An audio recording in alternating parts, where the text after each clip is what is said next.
This is Jocko Podcast number 275 with Echo Charles and me, Jocko Willink. Good evening, Echo. Good evening.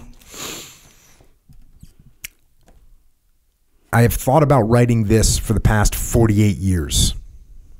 As I wrote, I felt it was important to relate to those great soldiers that made this such a great company. We all have a journey in life with many crossroads, curves, and offshoots. The synergistic effect created by individual journeys coming together at this point in time, at this location, created an organization that truly stood above the rest.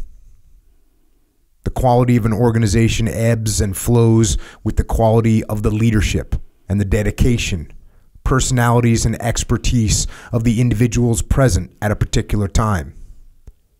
During this time period, I witnessed the synergism of the unit only increase further with each passing month. This story is important so that people know who the helicopter crews were and what they were asked to do and did. In 1964 and 65, the Army ramped up the Warrant Officer Candidate Program to meet the expanding need for helicopter pilots in Vietnam. Between 1965 and 1971, 44,000 warrant officer cadets were awarded flight wings. Most were high school graduates, and some had some college. The average age of pilots, crew chiefs, and door gunners was 20 years old. Badly needed, they were trained quickly and given enormous responsibility to maintain a very complex piece of equipment. Our aircraft were not as sophisticated as the machines today, but the UH-1D and the UH-1H models were exceptional, forgiving workhorses without which this war could not have been waged. Of the 5,000 UH-1 helicopters that went to Vietnam starting in 1962, over 3,300 were destroyed in combat. This undeclared war also could not have been waged without the young men that supported, maintained, and crewed these aircraft.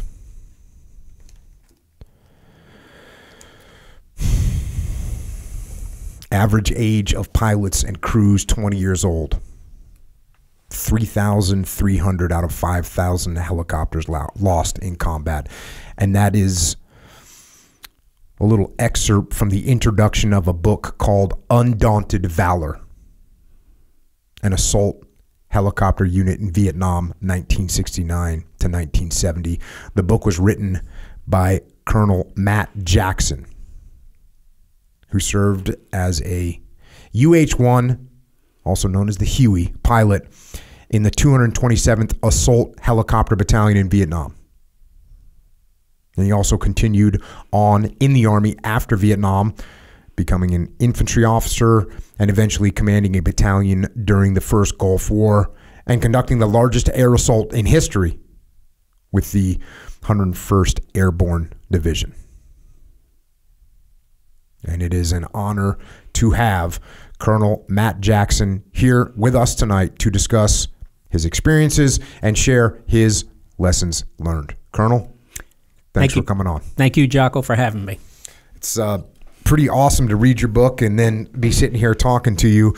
And before we jump into the book, let's talk about, because the book jumps right into basically you enlisting in the Army. Let's go back a little bit further than that. So you were born in the Navy Yard in Brooklyn, and your dad was in the Navy. Yes. I was born. Dad was stationed at the Brooklyn Navy Yard in 1947. He had been on submarines during the Pacific.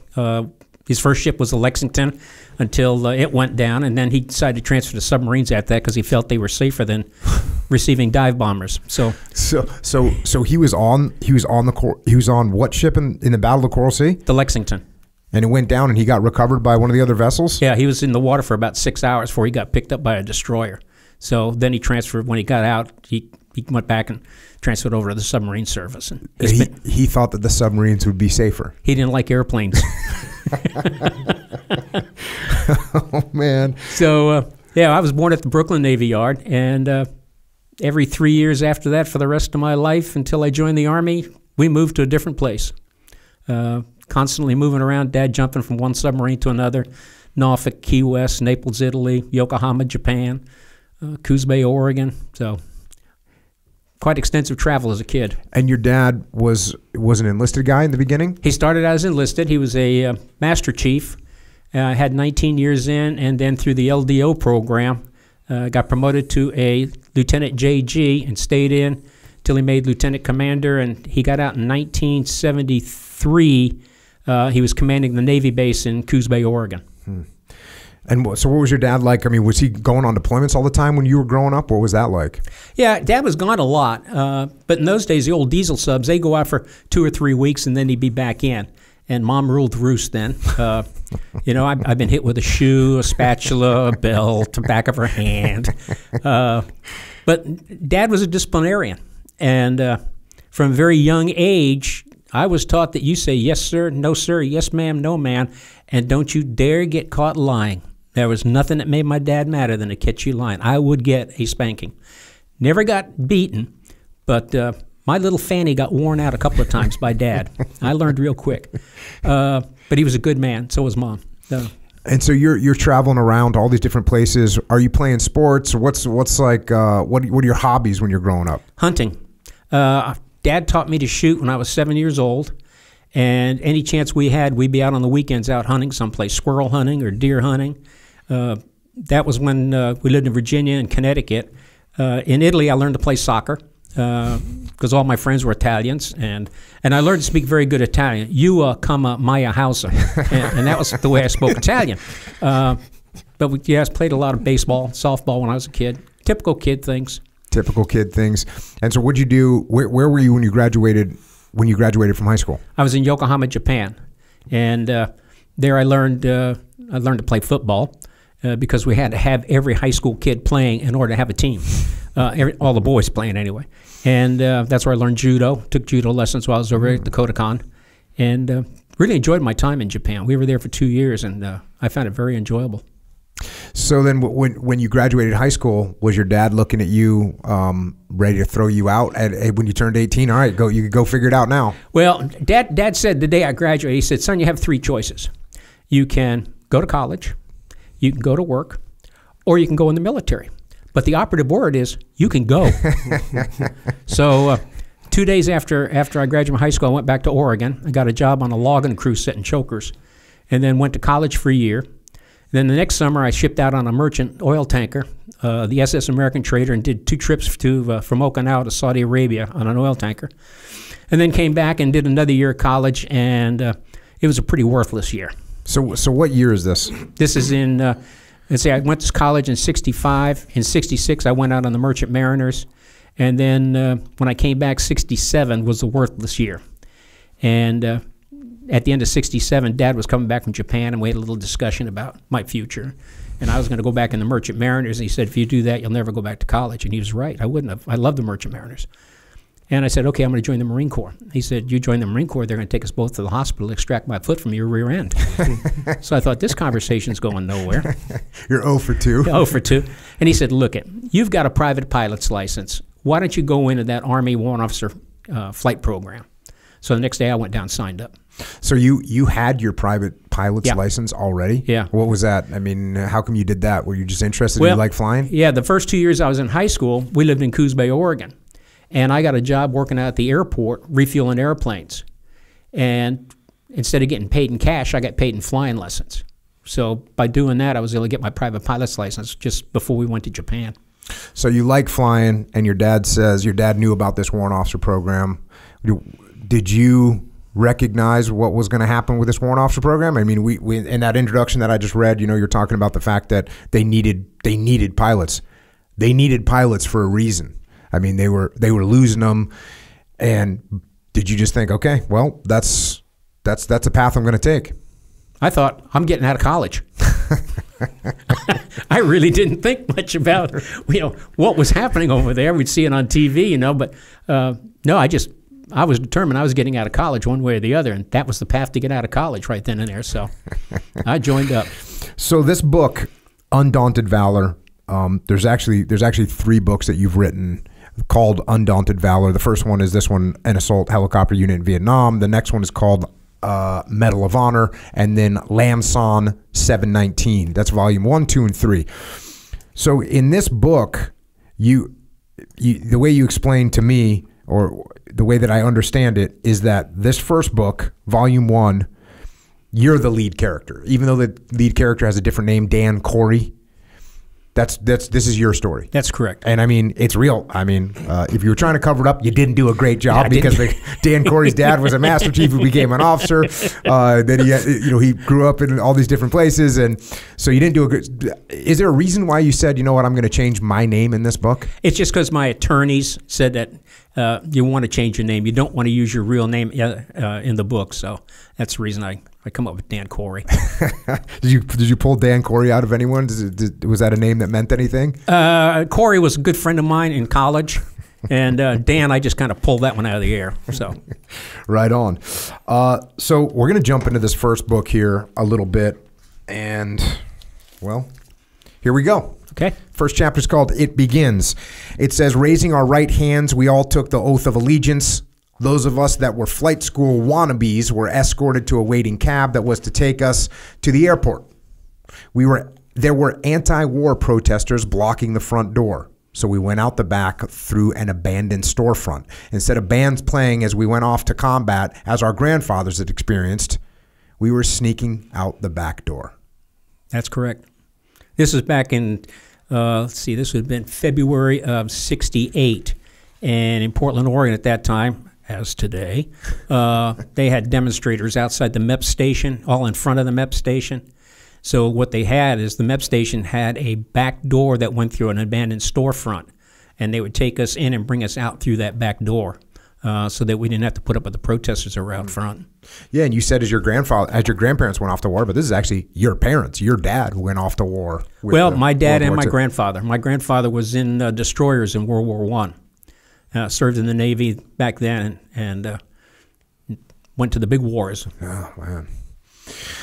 Fast forward a little bit. You get to boot camp. I'm going to highlight this one section of boot camp. The Hill was a 100-yard dirt and gravel field with a steep slope of 50 feet at one end. We were lined up by squad in 4 ranks of 10. On command, we had to crawl to the top of the slope. When I reached the top, my hands, knees, and elbows were raw. For the next 3 days, we revisited the hill each evening before chow. On the 3rd day, I was really feeling sorry for myself. Suddenly, I had a come to Jesus moment. Hey, dumbass, you volunteered to be here. You weren't drafted. You quit college and volunteered for this shit. So stop your crying and suck it up. Yeah. It was the Hill was it was kind of a frightening thing. Now, you as a SEAL sitting there, you're chuckling because you think, my God, what a bunch of wimps going up a hill. But a bunch of guys that just got, most of them were draftees, and we were in a state of shock because that was the very first day in basic training. You spent 5 days in reception station, and they treated you so nice. And then you get over to the company, and oh my God, the drill sergeants were devouring us. And so we start up this hill, and I'm thinking, oh my God, this is killing my knees. It was all stones. And knees are getting torn up, hands are getting torn up, and on the 3rd day, I had the premonition came, suck it up. So. So you're going to boot camp with just everyone that's going in the Army. Oh yeah. There's no special treatment because you're going in this warrant officer program. No. Basic training was you were thrown in with everybody: draftees, National Guard, reservists, regular Army guys that enlisted, and you all went to Fort Polk, Louisiana. Fast forward a little bit, you get done with basic training, and look, you've got all. This is the thing. I always have to make this statement. I'm not reading the whole book. People, if you got to get the book to get all of it. But so when it might sound like it's jumping around, it is jumping around. I'm just jumping through sections. The stories, you got a bunch of great stories in here, and they're just tons of lessons learned. I'm going to fast forward a little bit. You get done with basic training, and then you go to pre-flight. And you say basic training taught us discipline. Pre-flight is going to teach us attention to detail. Cadet Brady trade the 1800 briefing. Welcome to pre-flight. I'm a holdover from a previous class, so me and the other cadets were directed to meet you and get you settled in. After tomorrow morning, we're just like you and in this with you. First formation will be at 0530, and it will be frightening. Our TAC officers are warrant officers who finished their flying tours in Vietnam. Now they're babysitting us instead of being instructor pilots, and they're not happy about it. You can expect to get your ass smoked in the morning. Nothing you do will make them happy, so be prepared for it. This is my second time going through this, and I'll try to laugh my way through tomorrow morning because it's the only thing to do, he explained. Yeah, that's all you could do. They smoked us that first morning. In fact, they smoked us all the way through pre-flight. And the big thing at pre-flight, and we didn't realize it at the time, was attention to detail. Because the quickest thing that'll get you killed in a helicopter is a broken safety wire or a bolt that's turned and the slippage marks aren't lined up. So that's what they were adamant about there in pre-flight, is teaching you attention to detail. How much detail? At the end of the third week, we had to take our belt buckles apart, our brass belt buckles, and clean the inside to get the penicillin out, or they'd be tearing the belt buckles apart. Your shoes, your low quarter shoes, you had to be sure and take a black magic marker and go around the outside to cover up any stitching that had turned white. Your uniforms, you had to take black magic marker on your uniforms where your name tags were at and make sure that thread hadn't turned any white. Toothbrush, you better be sure there's no leftover toothpaste inside that toothbrush. It was all those kinds of things that they went through, and it paid off. Mm-hmm. I mean, it really paid off once we got to the flight line. The idea of attention to detail. Yeah, that's a common thing. I mean, I went to Navy boot camp, and I don't think it was as stringent as that. But and officer candidate school, the same thing. Attention to detail is huge. And I remember they have the drill instructors at officer candidate school. They have they walk around with a metal ruler in their pocket, and they're measuring your folded underwear to make sure that they are whatever it was, 4 3/4 inches by 4 3/4 inches, perfect square. That's what it's got to be. And if it's out, you fail. Attention to detail. Ours was rolled underwear at 9 inches.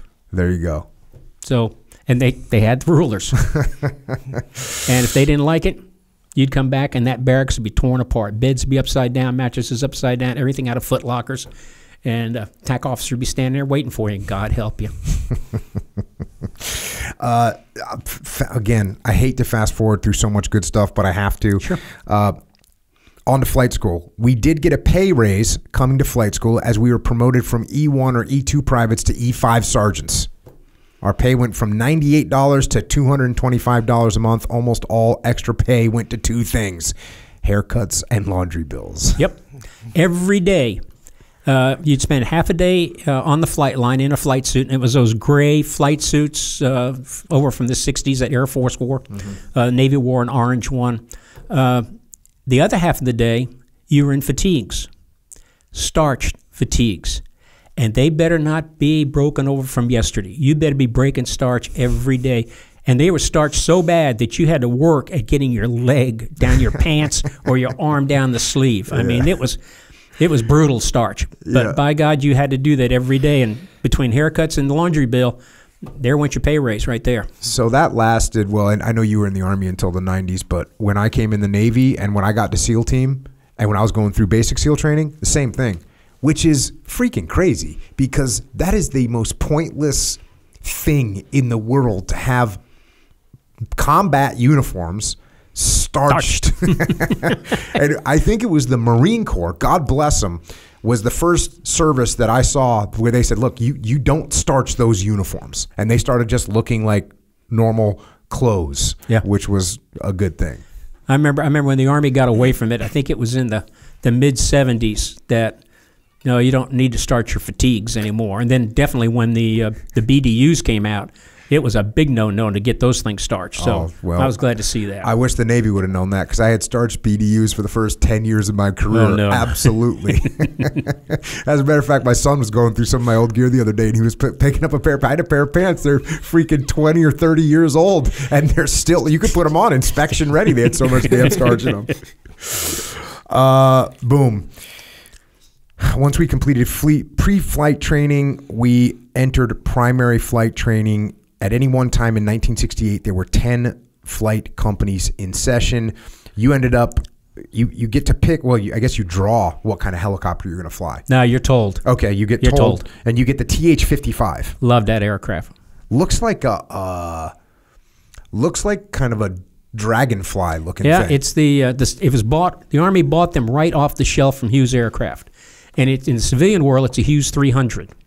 You started the engine up, and then you engaged the clutch, which engaged 8 rubber bands that started turning the main rotor. And so we got that going for us. You had that going for you. But the thing had a ton of power. And down there in Texas in the summer, the OH-13s and the 23s, the other 2 training aircraft, they could barely get off the ground. TH-55 would spring off the ground. So it was just a great little aircraft to fly. I loved it. Awesome. About 2 months into our flight training, we returned from the flight line and we were told to get in company formation right away. Once all 275 of us were assembled, as we'd had about 75 drop out of the class at this point, our company commander came forward and addressed the class. One of our fellow classmates crashed that day and was killed. That was something none of us had considered at this point in our training. His death would not be the last either. Another student and his flight instructor were killed in a mid-air collision with another aircraft flown by someone from another class. How there weren't a lot more mid-air collisions always amazed me. A little bit of a wake-up call? Well, it was. You know, you had roughly around 1,200 aircraft at 8 o'clock in the morning leaving and coming back in at 11 o'clock and then leaving again at 1 o'clock and coming back at 5 o'clock. And most of them were flown by students. So, you know, and the students had anywhere from 10 hours to 50 hours, or let's see, you got 100 hours total while you're in flight school, early flight school, first stage there. So you had a lot of inexperience out there running around in not that big of an area. And why we didn't have a lot more mid-airs, I have no idea. The one student, the first student that we lost, he flew into a cloud, and we hadn't had any weather instrument training yet at that point. Well, he went in the cloud, and people that saw him, he came out upside down. He was inverted. And you just don't invert in a helicopter. It doesn't work. So that he got killed that way. And then the other one was a student, an instructor, and another aircraft slammed into them. We lost them there. Those are the only 2 that I knew about. There were others that did happen in other flight classes, but we were kind of fortunate. We started out with 350. We graduated, I think, 150, somewhere in that neighborhood there. Get done with that. It's on to advanced flight training.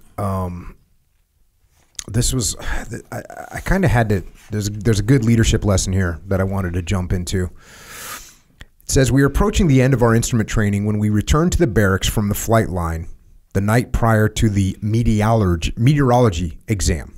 Mr. Clinton wasn't happy with the condition of the barracks and had gone on a rampage, aided by a bottle of Jack Daniels.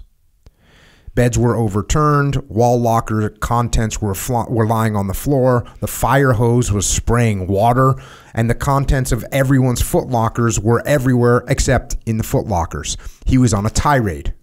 One cadet was singled out. Mr. Clinton was berating him. Evidently, the cadet was responsible for his 5 o'clock shadow. Mr. Clinton told the cadet to get into the push-up position. Once there, he placed a razor on the floor in front of him and told him to shave.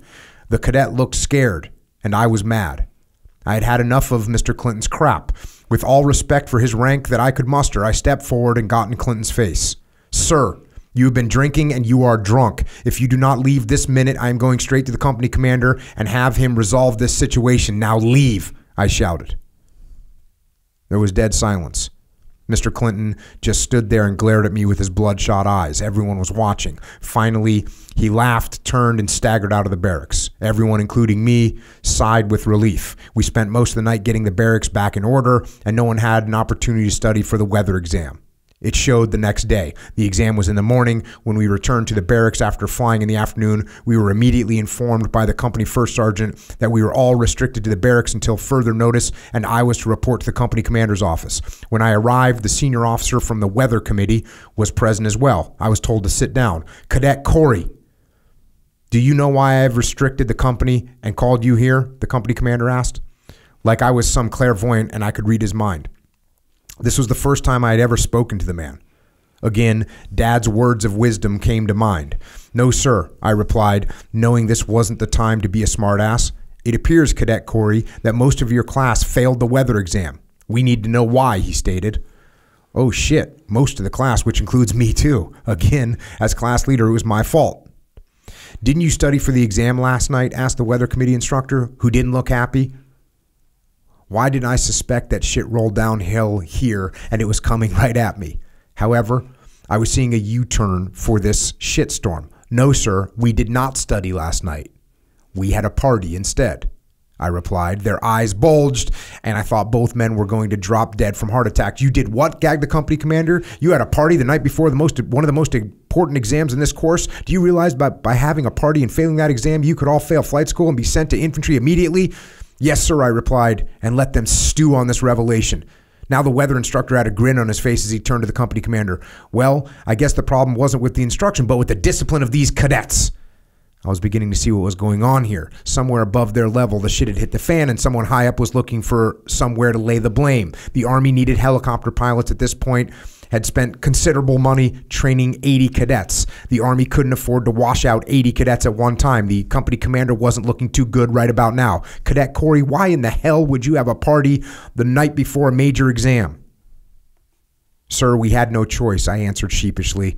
I was beginning to enjoy this. I had been around the military long enough to know when people were in a state of panic over something that had gone terribly wrong. "Oh, Dad, you taught me well." "What the hell do you mean you had no choice?" the company commander. "Sir, when we returned from flight line last night, Mr. Clinton had torn apart the barracks to include turning on the fire hose and told us to get the mess cleaned up before morning. We had a barracks cleaning party to get it squared away, and that took until midnight. Lights out was at 2200, but we worked on stuff until dark, until we had it taken care of. Only the married men had a chance to study last night."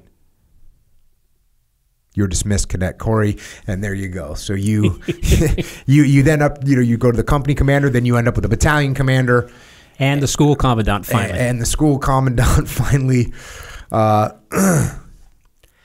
You end up all assembled. The battalion commander comes out. "I am Lieutenant Colonel Barlow, your battalion commander. I have not met most of you and normally do not meet cadets until graduation. However, because of this incident, I have met some of you and thought I should meet all of you. What you have experienced is not typical of the treatment of cadets. Changes have been made. The first being that you have a new company commander. Major Kidder will be your company commander for the remainder of your training. Mr. Clinton and Sergeant First Class Moron will no longer be your tax either. Major Kidder," and he turns it over. To back up a little bit, our class got a bad rap the very first day we showed up. Me and another guy, we had flown into Savannah the night before. So we had a 1,200-hour report. Him and I got there at about 11. So we reported on time. The rest of the guys, they all flew in on a flight that was supposed to land at 8 o'clock in the morning, but didn't because of the weather. So they all showed up an hour late. So that set Clinton off. And for 8 weeks, we never got a pass to get off the base, where every other class had blanket passes on the weekends. And so Clinton and the man had a drinking problem. And this wasn't the first incident with him, but this is the one that broke the camel's back. When he went through that weather exam, as I said in the book, you couldn't afford to flunk 79 guys right now. Somebody was going to go ballistic over this. So it worked its way up, and thank God when we got to the brigade commander's office, and they asked me, they said, "Why do you think Mr. Clinton did that?" And I said, "Well, sir, it's because he was drunk." Well, the three of them looked at me like, "Do you know what you just said? You accuse an officer of this?" Well, I was a little bit older than most cadets. I joined the Army, I was 21 the day I came in. And all the other classmates, they were 19, 20-year-olds. And being around the military all my life, I had an idea how things worked. So I was going to play my trump card, and that's where I played the trump card, was with the brigade commander. Over the next couple of days, they called in. Every day they call in 3 guys, and they'd ask them the same questions, and everybody backed my comments up. So we got Mr. Clinton, got rid of Mr. Clinton, got rid of Sergeant Moron, and I use the name Sergeant Moron. I never heard the guy ever speak. He had tattoos covering him everywhere before tattoos were popular. And so I don't know anything about the man outside of, he never said anything, so I figured it was a moron. But then after that, we went into our advanced training. Huey transition was the following Monday morning, and things went along really well after that with the unit. Major Kitterman was a great guy. How'd you like that Huey when you started flying it? Oh, I loved it. I still love the Huey to this day. The Huey's a fantastic aircraft. Had plenty of power. Even the Delta models had plenty of power. They were forgiving. They were a dream to fly, and they still are.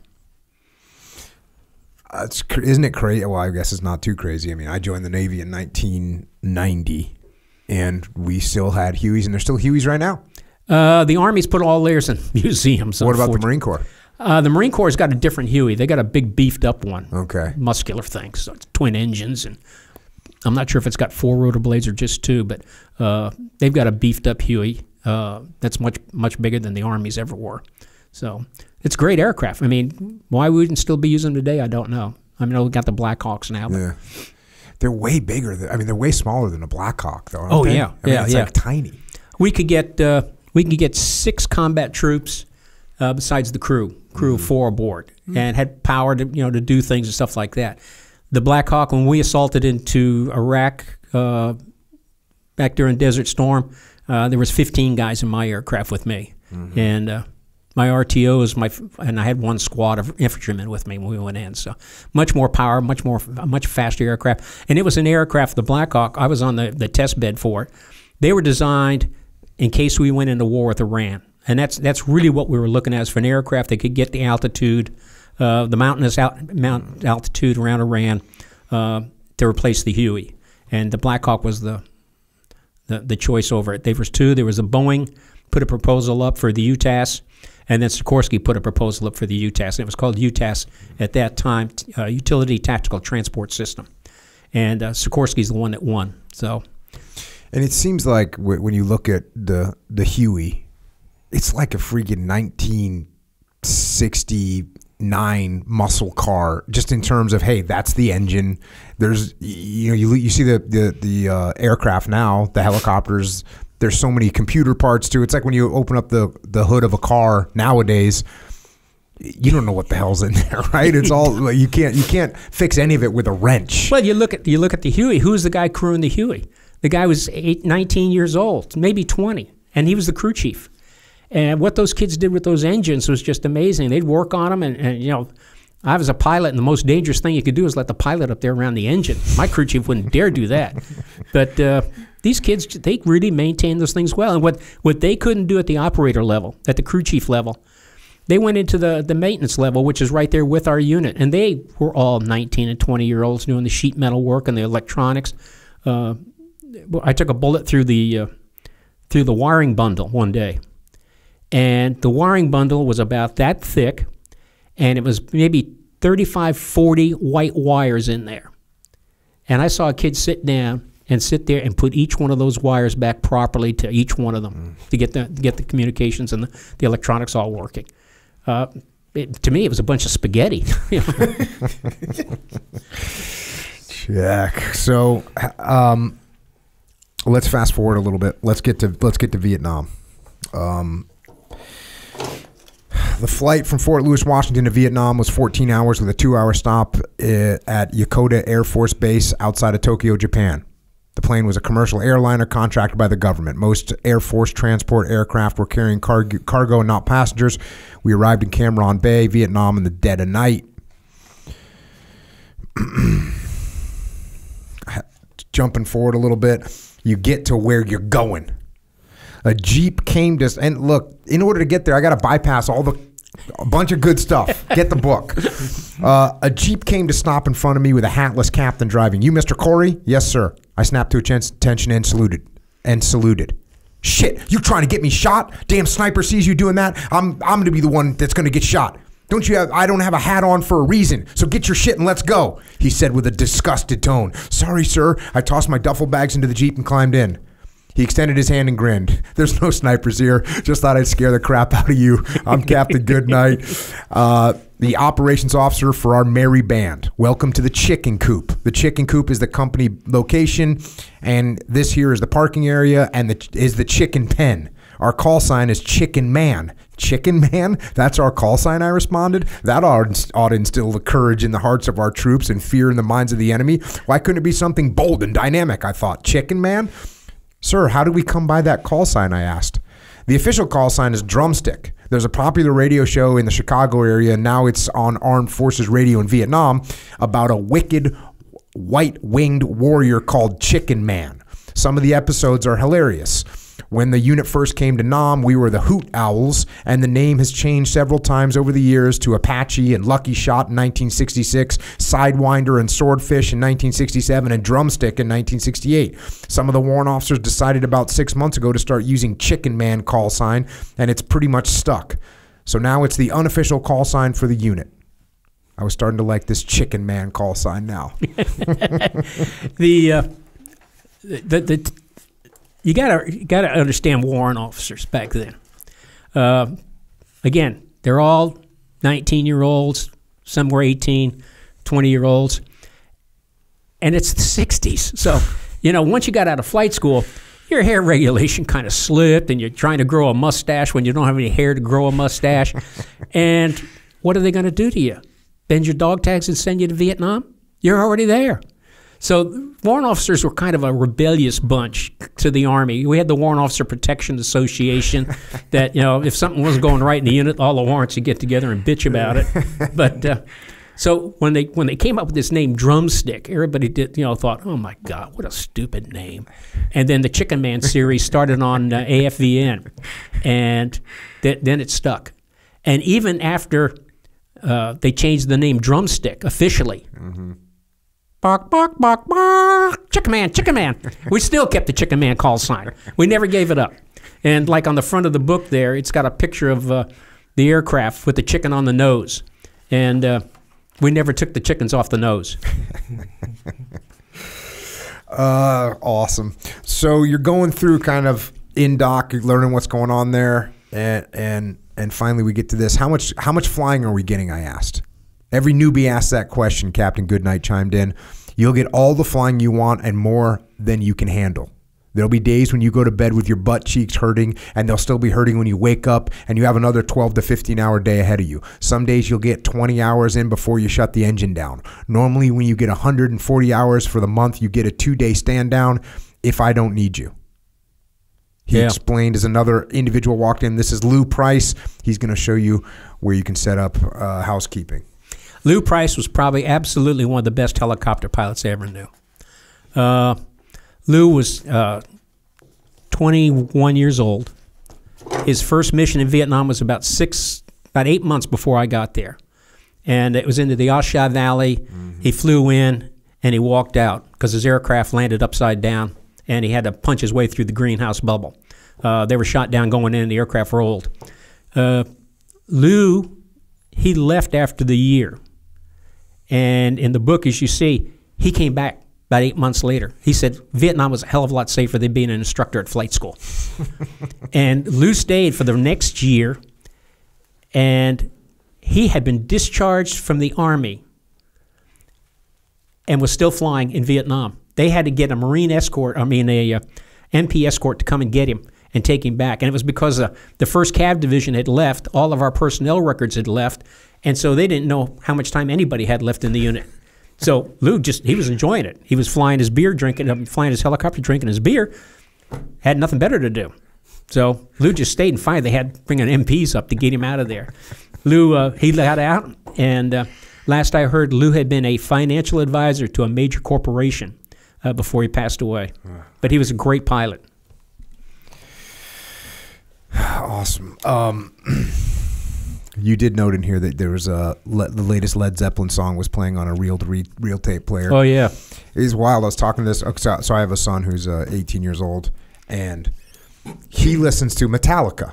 So when I was thinking about this, the first Led Zeppelin album came out in like 1968. I was born in 1971. And when I grew up, Led Zeppelin seemed really old, right? They seemed so old. I mean, I love Led Zeppelin, but they seemed like they were way before my time. Well, my son was born in 2002.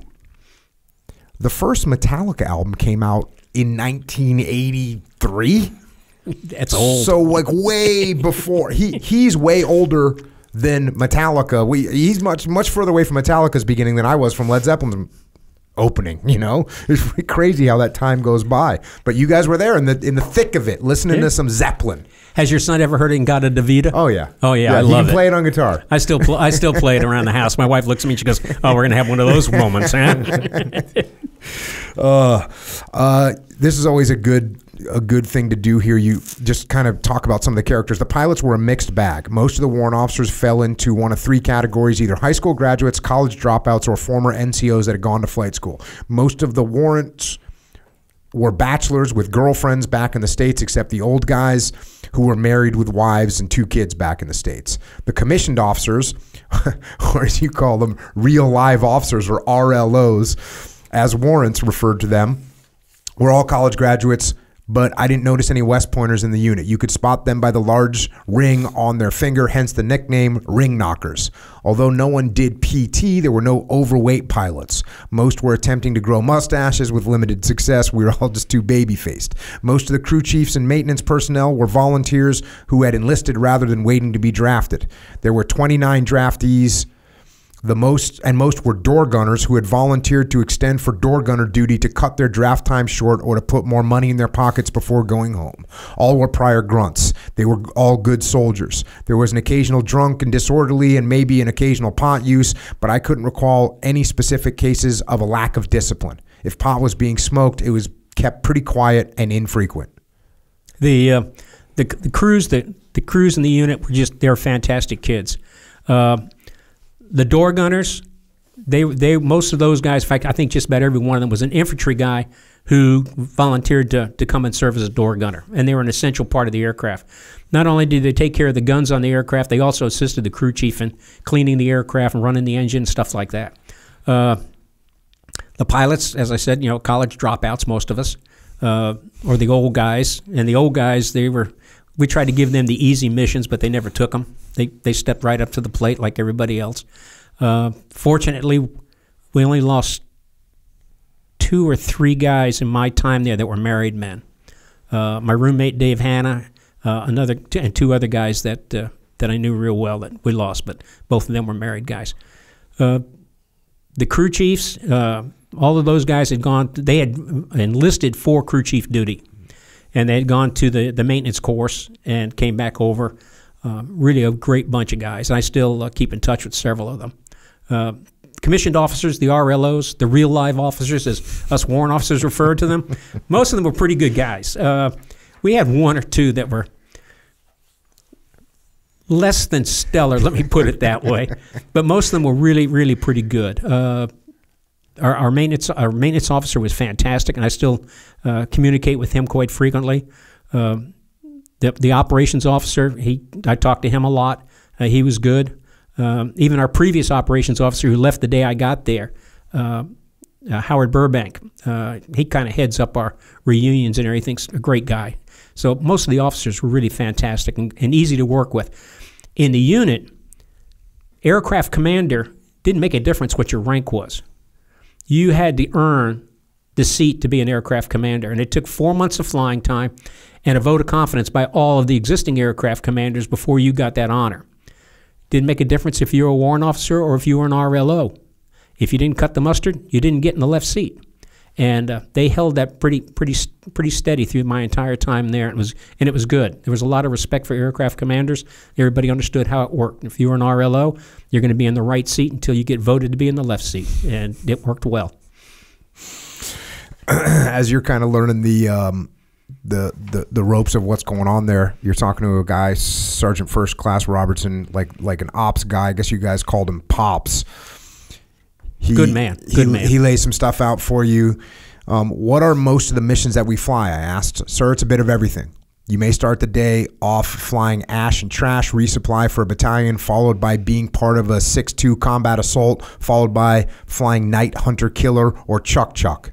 Chuck Chuck, I asked. Command and control. A battalion commander will jump aboard with his staff, usually a fire support officer, and fly in a circle around a unit in contact while the battalion commander directs artillery fire. Boring as hell for you generally. What's a 6-2, I asked. A 6-2 is a flight of 6 Hueys and 2 Cobras. The Cobras will come from our Delta company on the other side of the chicken pen. They refer to their area as the snake pit. And Hunter Killer, that's a fun one. 3 aircraft. A Cobra flying at about 1,000 feet, a Huey full of flares flying at about 1,000 feet, following the Cobra, and a Huey flying between the ground and 500 feet, nice and slow with lights on so Charlie can see you and shoot at you. The Low Bird is equipped with a 50 caliber machine gun replacing one of the M60 guns and a searchlight with a low light intensity night vision scope on top is mounted in the cargo door. If the Low Bird sees something or gets shot at, the Cobra rolls hot on it and the flare aircraft starts dropping flares so the Cobra can see targets. Want some more coffee? Yes, please. How do you get missions? During the night and generally before 2000 hours, the maintenance officer will tell us how many birds we can put up for the next day. We pass that to battalions. Sometimes around 0200, battalion starts sending the missions to us. Captain Goodnight comes in about 0400 and assigns the pilots and the missions, and we start waking everyone up. Generally, we get the birds in the air at first light. Most of the birds aren't instrument rated, so that can be a problem in the monsoon season, which will begin in about 3 months. When do I get to fly? I know what you're thinking, and that's good, but enjoy sitting on the ground for as long as you can, because once you're cleared, you'll get all the flying you want and then some. Yeah, you did get all the flying you wanted, then some. That was one thing that was interesting to me, and I guess I kind of knew it, but not this clearly. You guys did everything. Whether it was logistics runs, whether it was supporting assaults, you were doing everything. Everything. You did The only thing you didn't do is operate as a gunship, because we weren't equipped to be a gunship. There was aircraft specifically for that. But everything else, and medevac. It wasn't common for the slicks to fly medevac missions unless it was really an emergency. And why is that? Well, we weren't equipped with medics or any medical supplies on board. We had little first aid kits, and that was about it. So they would try to get the medevac birds to come in and take care of them. Now, they had medevac birds and dust-off. Medevac birds were part of the 1st Cavalry Division and the 101st Airborne Division. They were equipped with guns. Had the big Red Cross on the sides, but they had guns on board.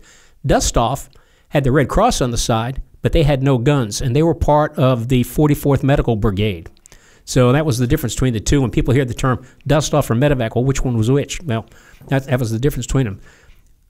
The only time I ever flew medevac is when I was actually supporting a ground unit with a log mission, and they got hit at the same time. And I came back in, and they threw on a bunch of guys that were wounded, and I flew them out. But that was about it for a medevac mission. The missions we didn't like, that medevac wouldn't fly, is pulling the bodies out. Medevac wouldn't touch a body. We had to fly those out, so we did those. But everything else, we did it all. Resupply, CNC, Night Hunter Killer. I love Night Hunter Killer. I'd fly the Low Bird. I didn't want to fly that Flare Bird one bit. So isn't the Low Bird the one that's the bait? Yeah. The you like that one? I like that one. The Flare Bird, he just orbits around up there. He's getting bored. It's boring. And the bad thing is, he's carrying 20 1 million power candles. Oh. Yeah, these huge flares. You don't want to take a tracer around. He takes a tracer around, that bird's burning. And in fact, they carried them in 55-gallon drums out on the skids that were held on by straps, so that if they did take a round, they would take the machetes and cut those straps and try to drop all that stuff right away. So I never wanted to fly the Flare Bird. But Low Bird, I love flying the Low Bird. That was fun. Bait.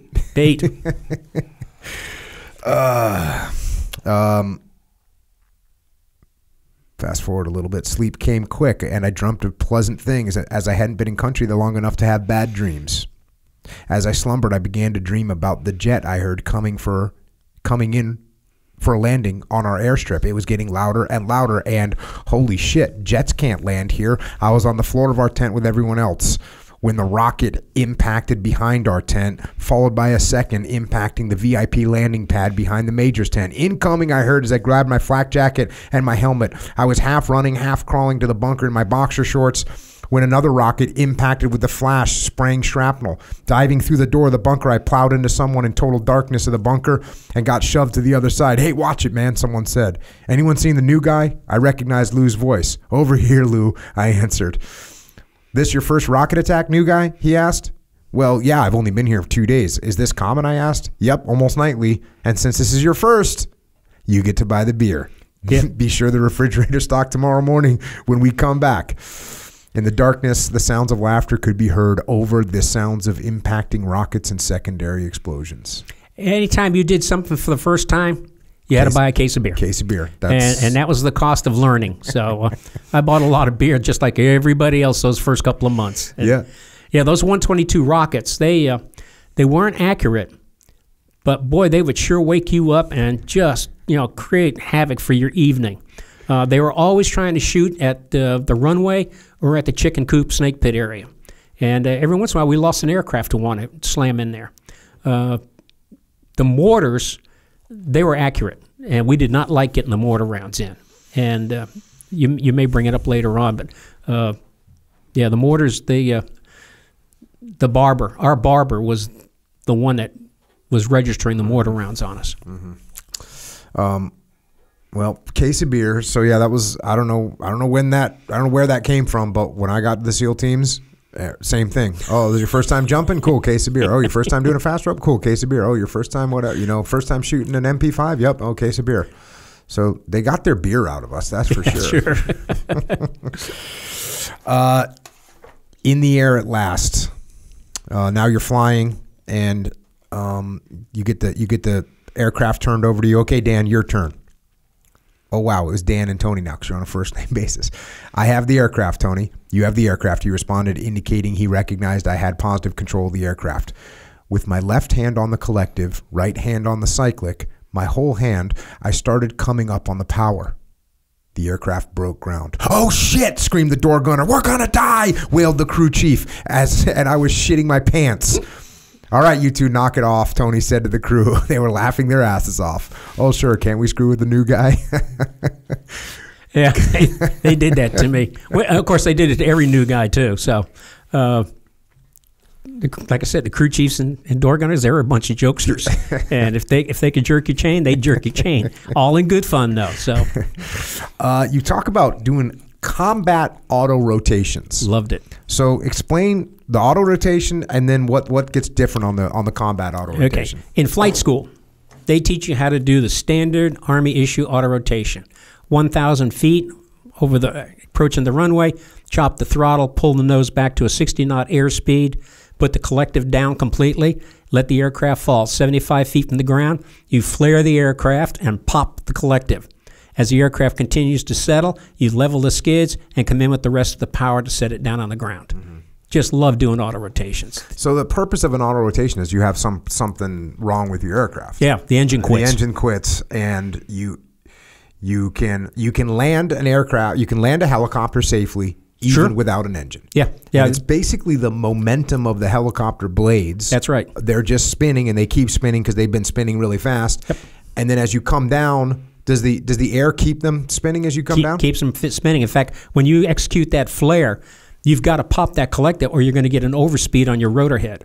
So you pop the collective, and that keeps from the rotor speed from going out. You want to keep your rotor in the green at 6,600 RPM. At 345 RPM. Engine's at 66. So you keep it at 345. When you flare, you're going to go well above that 345. So you pop that collective.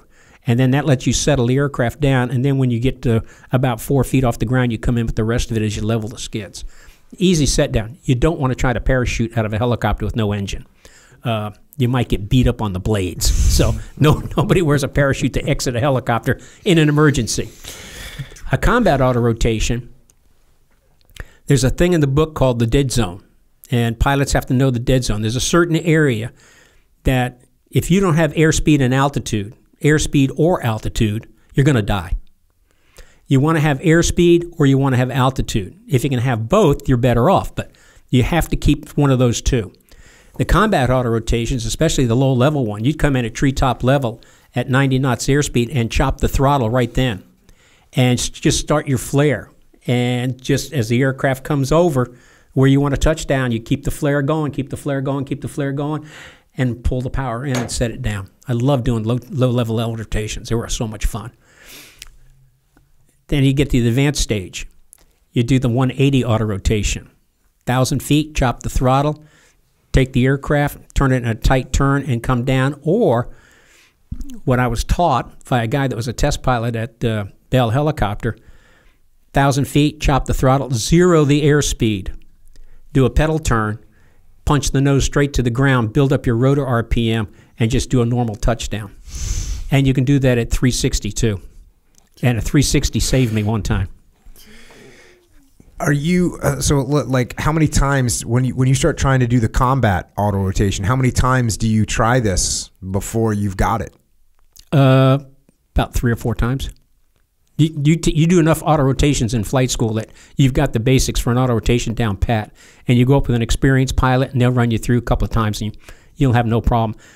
Then again, too, once you become an AC, you can do auto rotations whenever you want. You don't have to worry about an instructor pilot sitting next to you. And we would do that. We would go out, and when we're coming back at night after a mission, let's do an auto rotation. Let's go shoot some auto rotations.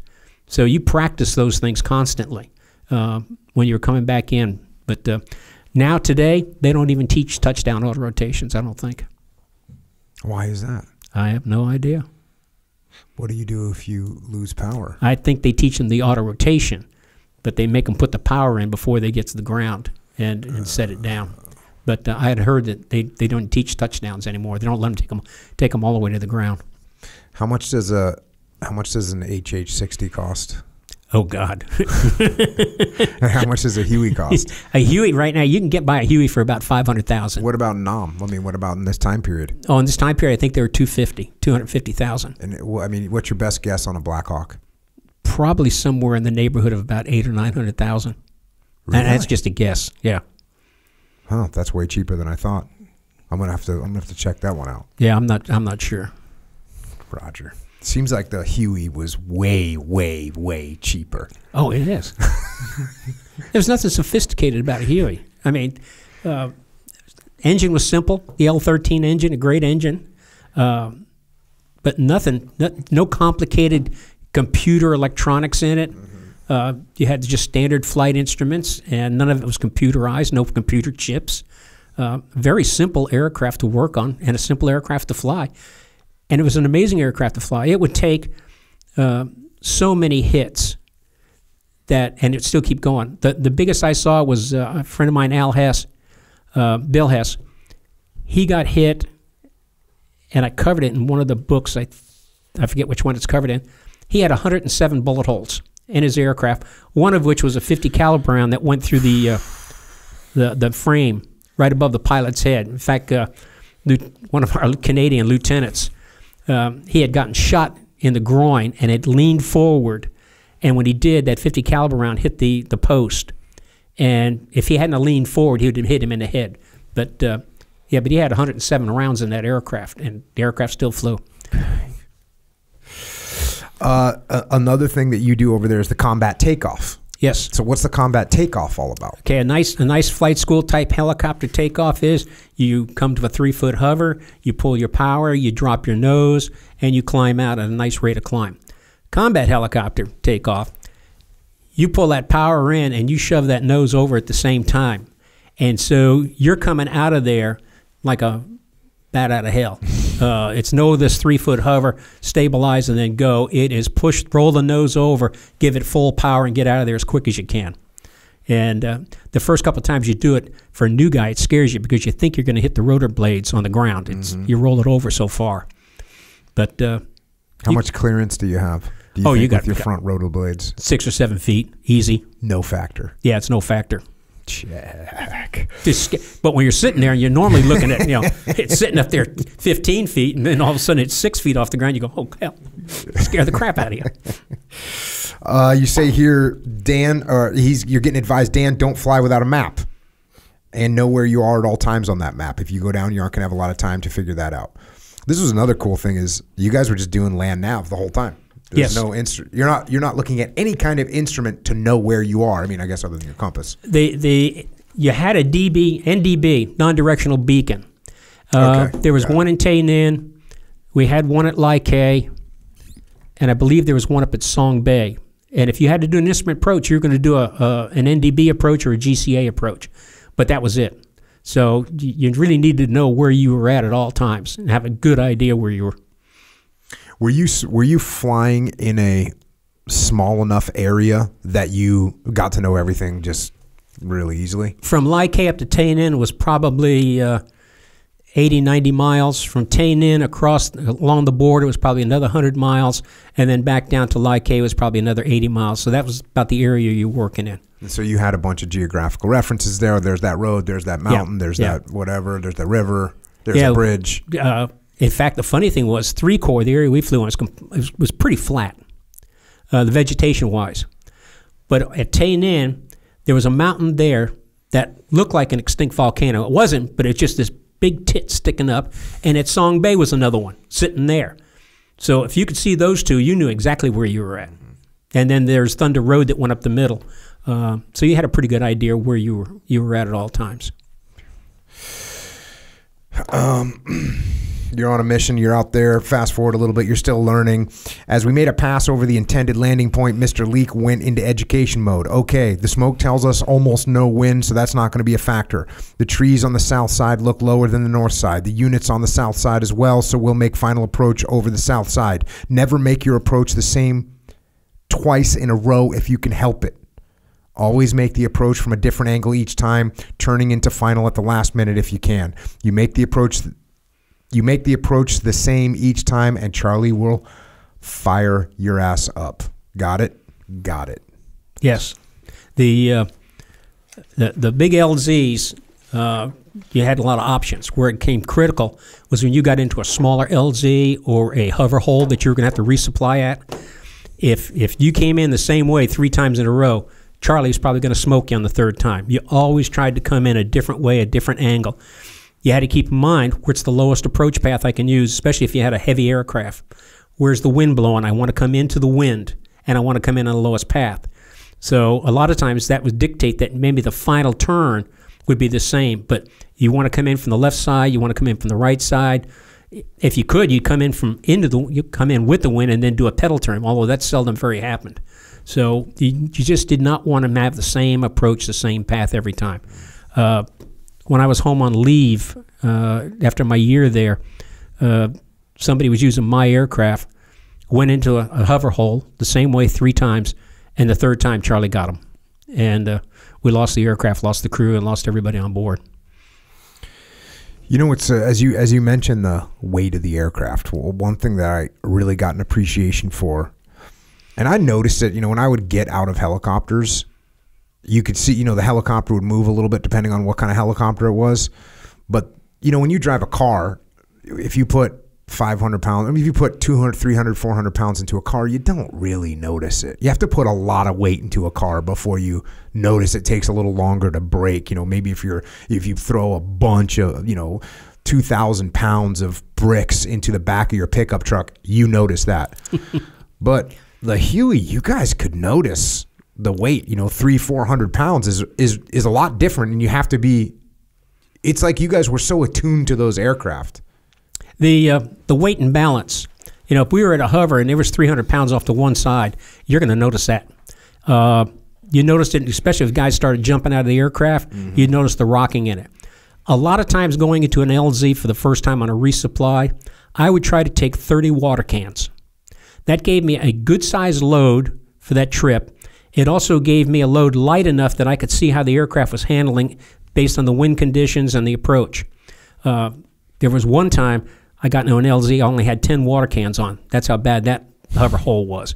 But most of the time, 30 water cans was good. And then going back the second time, if I could take more than 30 water cans and some ammo, we'd throw that on as well. But you always had to be careful. And the crew chief was really the guy responsible for this, watching where the weight and balance was at, making sure that he ain't putting too much weight up forward to the pilots, trying to keep it all back center around the transmission well in the center of the aircraft.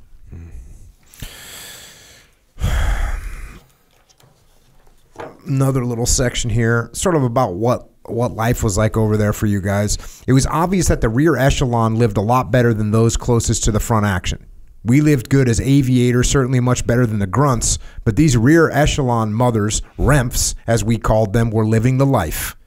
There was, always had been, and always would be some animosity between those on the front lines and those in the rear. Those in the rear areas enjoyed levels of comfort only imagined by those on the front. Clean sheets, hot chow, good boots, and movies were just some of the perks, besides never getting shot at, and all the while bitching how tough they had it because of the paper cuts they received.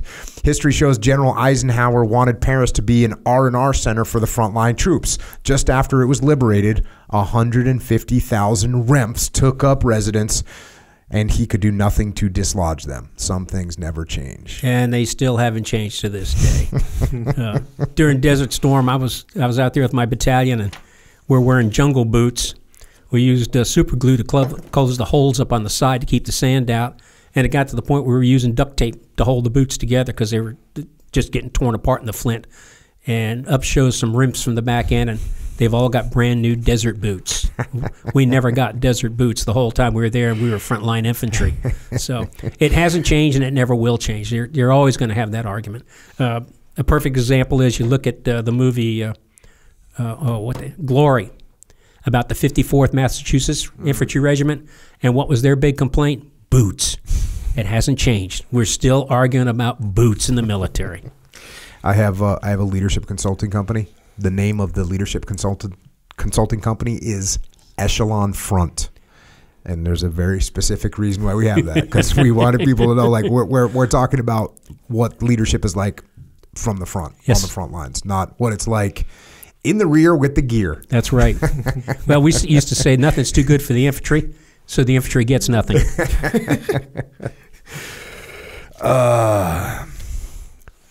Check. Next section's called Reality Sets In. That evening, this is fast forwarding, that evening we were in our tent discussing that day's activities. The assistant maintenance officer came in looking for a beer. Hey, John, how's it going? I asked. Give me a beer and I'll tell you how it's going. One of the other pilots opened the refrigerator and handed him a cold one. We have 13 of our 21 aircraft shot to shit. 2 have got to be evacuated back to the States. They're shot up so bad, 251 and 228. Of the remaining 11, we have an estimated 3,000 hours of work ahead of us to get them into flying condition. Tomorrow we'll have a total of 6 aircraft that we can put into the air, as I already had 2 in for periodic inspections. The first of those shot up today will be up the day after tomorrow, and that's 740, as I only need 24 hours of maintenance to solve that one. I can tell you that maintenance platoon is not going to get any sleep for a few days. I silently thank God I wasn't a maintenance officer. Again, just pointing out that the teamwork that it took to keep these birds flying was immense. Immense teamwork to keep them up. It was incumbent upon the pilots to make sure that we weren't messing the aircraft up with tree strikes on rotor blades or tail rotor strikes on bushes. That was a bad factor that happened. Not paying attention, you bend the skids on a stump or on a log, or you punch a hole in the bottom of the aircraft on a stump. So it was incumbent upon the flight crews, first of all, make sure you don't screw the aircraft up, because the maintenance guys, when we got in situations, they had more than enough work to keep them busy. Another kind of interesting thing here. At this time, we had no standardized markings on the noses of our aircraft. The pilot's doors had a green triangle with a lightning bolt through the triangle, but that was all. Across the nose of each, the aircraft commanders and crews generally put their individual pet name on the nose. Iron Butterfly, Green Lantern, Devil's Advocate, and Hard Luck, to name a few. We had a really good nose artist, Sergeant Scovell, who was kept busy. Some units had a bit more discipline and had a standard emblem on the noses of the aircraft, which you guys eventually got the chicken. We eventually got the chicken. Mike Scoville, he is now a famous artist in Southwest America. He's out there and he still does great artwork. I've got a couple of his pieces, and he keeps busy with that. But at that time, our unit had an assortment of nose art, and it's got changed. There's a great book that a guy named John Brennan just published his second one, and it's nose art of aircraft. Oh, nice. And it covers a lot of units that had nose art on them. Both of my birds are in there. What'd you have on your birds? Well, the first one had the chicken, and then I had Hard Luck. So, what was the nose art for Hard Luck? It was the calf patch with the chicken in the middle of it. Got it. And then Hard Luck written across the top. I'll send you a picture of it. That's awesome. This is another interesting thing, and this is I was going to bring this up earlier as you were talking about why it's so important to have confidence in the aircraft commander. As Lou was bringing us into position as Chalk 6, he asked, how much formation time do you have? Just when we got in flight school in a couple hours the other day, I replied without looking in his direction. Don't tell me this is your first combat assault. Okay, I won't, but it is. Oh, I see it's going to be a long day. He took a breath. Okay, formation flying here isn't like flight school, he said as he moved closer to the right side of Chalk 5. In Mother Rucker, which is where you guys go to flight school, in Mother Rucker, they wanted 2 rotor blade widths between aircraft. Here we fly at 1 to 1/2 rotor from the other. He was going for the half rotor distance, and my pucker factor was starting to suck the seat up my ass. I looked back at Chalk 7. Oh shit, he's going for half rotor distance as well. Lou was calmly smoking his cigarette and continuing to lecture while he held the cyclic in his hand, index, and middle fingers. The one thing you don't want to do is overwrap rotor blades. Oh, trust me, that ain't happening. Okay, you got it, he said. I responded, I got it. And I wished I hadn't. Immediately, we started sliding back to a 2 rotor blade distance. Chalk 7 called us. Hey, Chalk 6, did the new guy just take it? Great. Now the entire formation knew I had it. Yeah, and he's shitting in his pants. Now, that wasn't true, but it wasn't far from the truth. Okay, let's close it back up and get with the formation. I pulled in some more power and eased that aircraft forward. Good, now just hold it there, Lou said, and I immediately started drifting back. No, get back up there. Yeah, formation flying. To be truthful, I didn't like formation flying. I didn't like it in flight school. I don't even like reading about it. I really wanted to be a dust-off pilot because dust-off pilots didn't fly formation. So that made me happy. And then they said, no, you're going to a lifting. And I went, oh, hell, I'm going to have to learn how to fly formations. I hate formations. So it was not easy for me to get in there with Lou and fly formations. But he is such a good pilot and such a good and calm instructor. And it may have been because he usually drank a 6-pack in the morning before he got in the aircraft. I don't know. But anyway, he was really good and really set me at ease. And probably after about 5 hours, I could get in there and be comfortable flying at 1 rotor blade out. And in the book, I go through about how he taught me about, how to judge your distance, how to judge where you're going to be, how to keep yourself out of trouble in LZs and stuff. Really a good pilot. But, yeah, that half rotor blade, That's scared the living bejesus out of me. You have a section here. Fast forward a little bit. You're talking about it's a good conversation, as you know. I tend to bring things back to leadership, and there's a good conversation you have about leadership in here. And it starts where you're talking about the current company commander that you had at this time. Yeah. And the question is, have you ever seen him in the cockpit or on the flight line or out of his tent? When you do, please let us know. It'll be a first, said Mr. Tolliver. The others seconded that comment. How come, I asked. The CEO is on his 3rd tour over here. His first was as an advisor in the early 60s, and his second was in 65 as an aviator. Pretty rough assignment. He took a couple hits in the aircraft and on his body. He's paid his dues. He only has another couple of months in command, and then he'll probably move up to battalion or brigade staff. He's all right. Just doesn't care to fly anymore, responded Mr. Tolliver. Well, what makes a good flight leader, I asked, as I opened another beer for myself and others. Mr. Reynolds fielded that question. He had been in the unit for about 7 months and was considering extending, but not for our unit. No one seemed to do that. Extending your tour was a rare occasion in Vietnam, even in those units that appeared to have high morale and good leadership. A good flight leader must be a good pilot, must first be a good pilot and know his aircraft, know what its limitations are and how far he can stretch them. He must be a good aircraft commander, taking care of his aircraft and his crew. Just because we're officers doesn't mean we can't help the crew take care of the aircraft. Did you notice when Captain Bullock landed, the first thing he did was leave the aircraft to his crew and beat feet to the club for a beer instead of stay behind and help them sweep it out and post-flight it? No, he left that to Hess, his co-pilot for today, and the crew. Self-centered bastard. Just because he's an RLO, he thinks he's too good to get his hands dirty. Do you think he helped fill sandbags to build the bunker? Not him or any of the RLOs for that matter. Jameson stood there that day and supervised while everyone else did the digging and stacking. Okay, Reynolds, that's enough venting, interjected Mr. Tolliver. Besides being a good pilot and aircraft commander, a flight leader must plan, coordinate, and anticipate the mission. Once he gets his brief from the ground commander, he needs to do a recon flight over the LZ or PZ. He needs to judge how many aircraft will fit in and what formation will work, so we're not doing last-minute dick dance like we did today. Bullock never did a recon, and that's why we were dick dancing in the kill zone. Once he's done his recon, he needs to coordinate with the ground commander on what formation will be so they can plan accordingly. He needs to coordinate with the attack helicopters if it's going to be an insertion. He needs to coordinate with the aircraft commanders and let us know what's what. And he needs to anticipate what all can go wrong and have a plan for that as well, be it an aircraft breaking down before the mission or ground fire on the LZ or PZ. Yes. Aircraft commander and leadership was so important.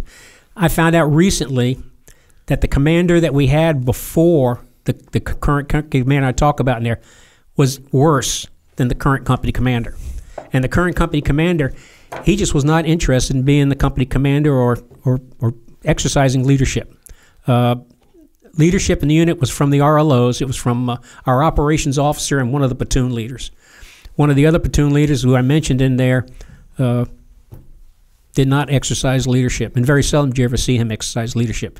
And it was pretty much up to the operations officer and this one other platoon leader that really took things by the horn. They were the flight leaders and really guided us pretty much. Mm-hmm. That's one of the reasons nobody ever re-upped for the unit. The morale in the unit wasn't that good at the time. It was good with the warrant officers and the crew chiefs and stuff, but as far as a unit cohesion goes, it was lacking. Mm-hmm. You mentioned something in there about the flight leaders. If you had a flight leader that was screwed up, everybody's lives were going to be in trouble. And on this one mission there that Bullock was the flight leader, we got a bunch of aircraft shot up. That was March 6th.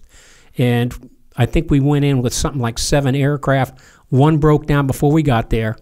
The other 6 went in, and the LZ had to go in 2, 2, and 2. And the NVA were sitting there waiting for us. If we ran in against NVA, we were going to be in trouble. VC didn't worry about them. They couldn't shoot for shit. Sorry. But they couldn't hit their ass with both hands.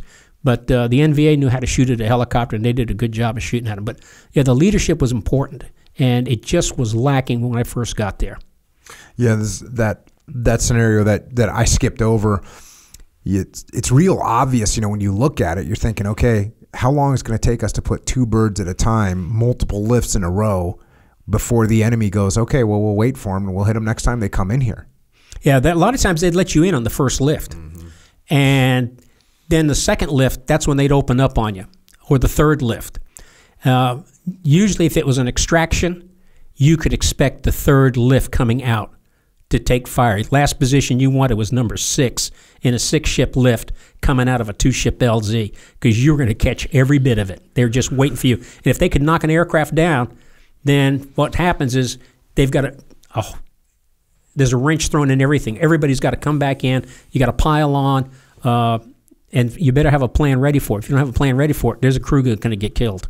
Yeah, and even you're talking about the contingency of, hey, one of our aircraft might go down before we even take off. There might be a maintenance problem if you don't have some kind of contingency. And that's another thing that we'll get into, but the idea, so you have the aircraft commander who's obviously in charge of their singular aircraft, but then you've got the flight lead that's leading the whole operation, that's in charge of it overall, and that's the person that has to account for all these different things taking place. That's right. Usually he would go out, the flight leader would go out about an hour before everybody else and get the coordination with the ground commander done, the artillery, etc.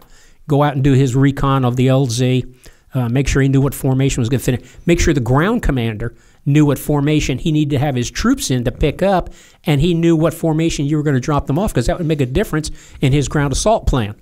So all that coordination had to get done. You had to have a flight leader that was on his toes to do that kind of stuff. Initially when I got there, only the RLOs could be flight leaders. Warrant officers. Mm-hmm. We were technical officers, not tactical officers. So warrant officers weren't allowed to be flight leaders when I first got there. Here's a mission that we hadn't talked about yet. What's a sniffer mission? I asked. This machine picks up ammonia, which bodies give off in this heat in the form of perspiration. When the machine gives off a reading of max, the operator will call out max mark, which means he has a large group giving off a lot of perspiration, and we should engage. First problem is not only do humans give off ammonia, but so do monkeys. So we'll probably be shooting a lot of monkeys. Second problem is, in order for this to work, we'll be flying at treetop level at 60 knots. The two Cobras from El Lobo will be 1,000 feet and following us, and will engage if we call for fire or are taking fire, Bob informed me. You're shitting me, right? We're going to fly at treetop at only 60 knots? I shit you not, Bob said with a grin. So that's an interesting one. Yeah, the sniffer missions were interesting. The first time I took a hit in the aircraft, we were flying along, and the guy ran out max mark, and about that time a claymore on the top of the tree went off, and like a shotgun blast hit the front of the aircraft. So, but I am sure that more monkeys died than NVA from the sniffer missions. To tell you the truth, it was. Now here's something that you mentioned before.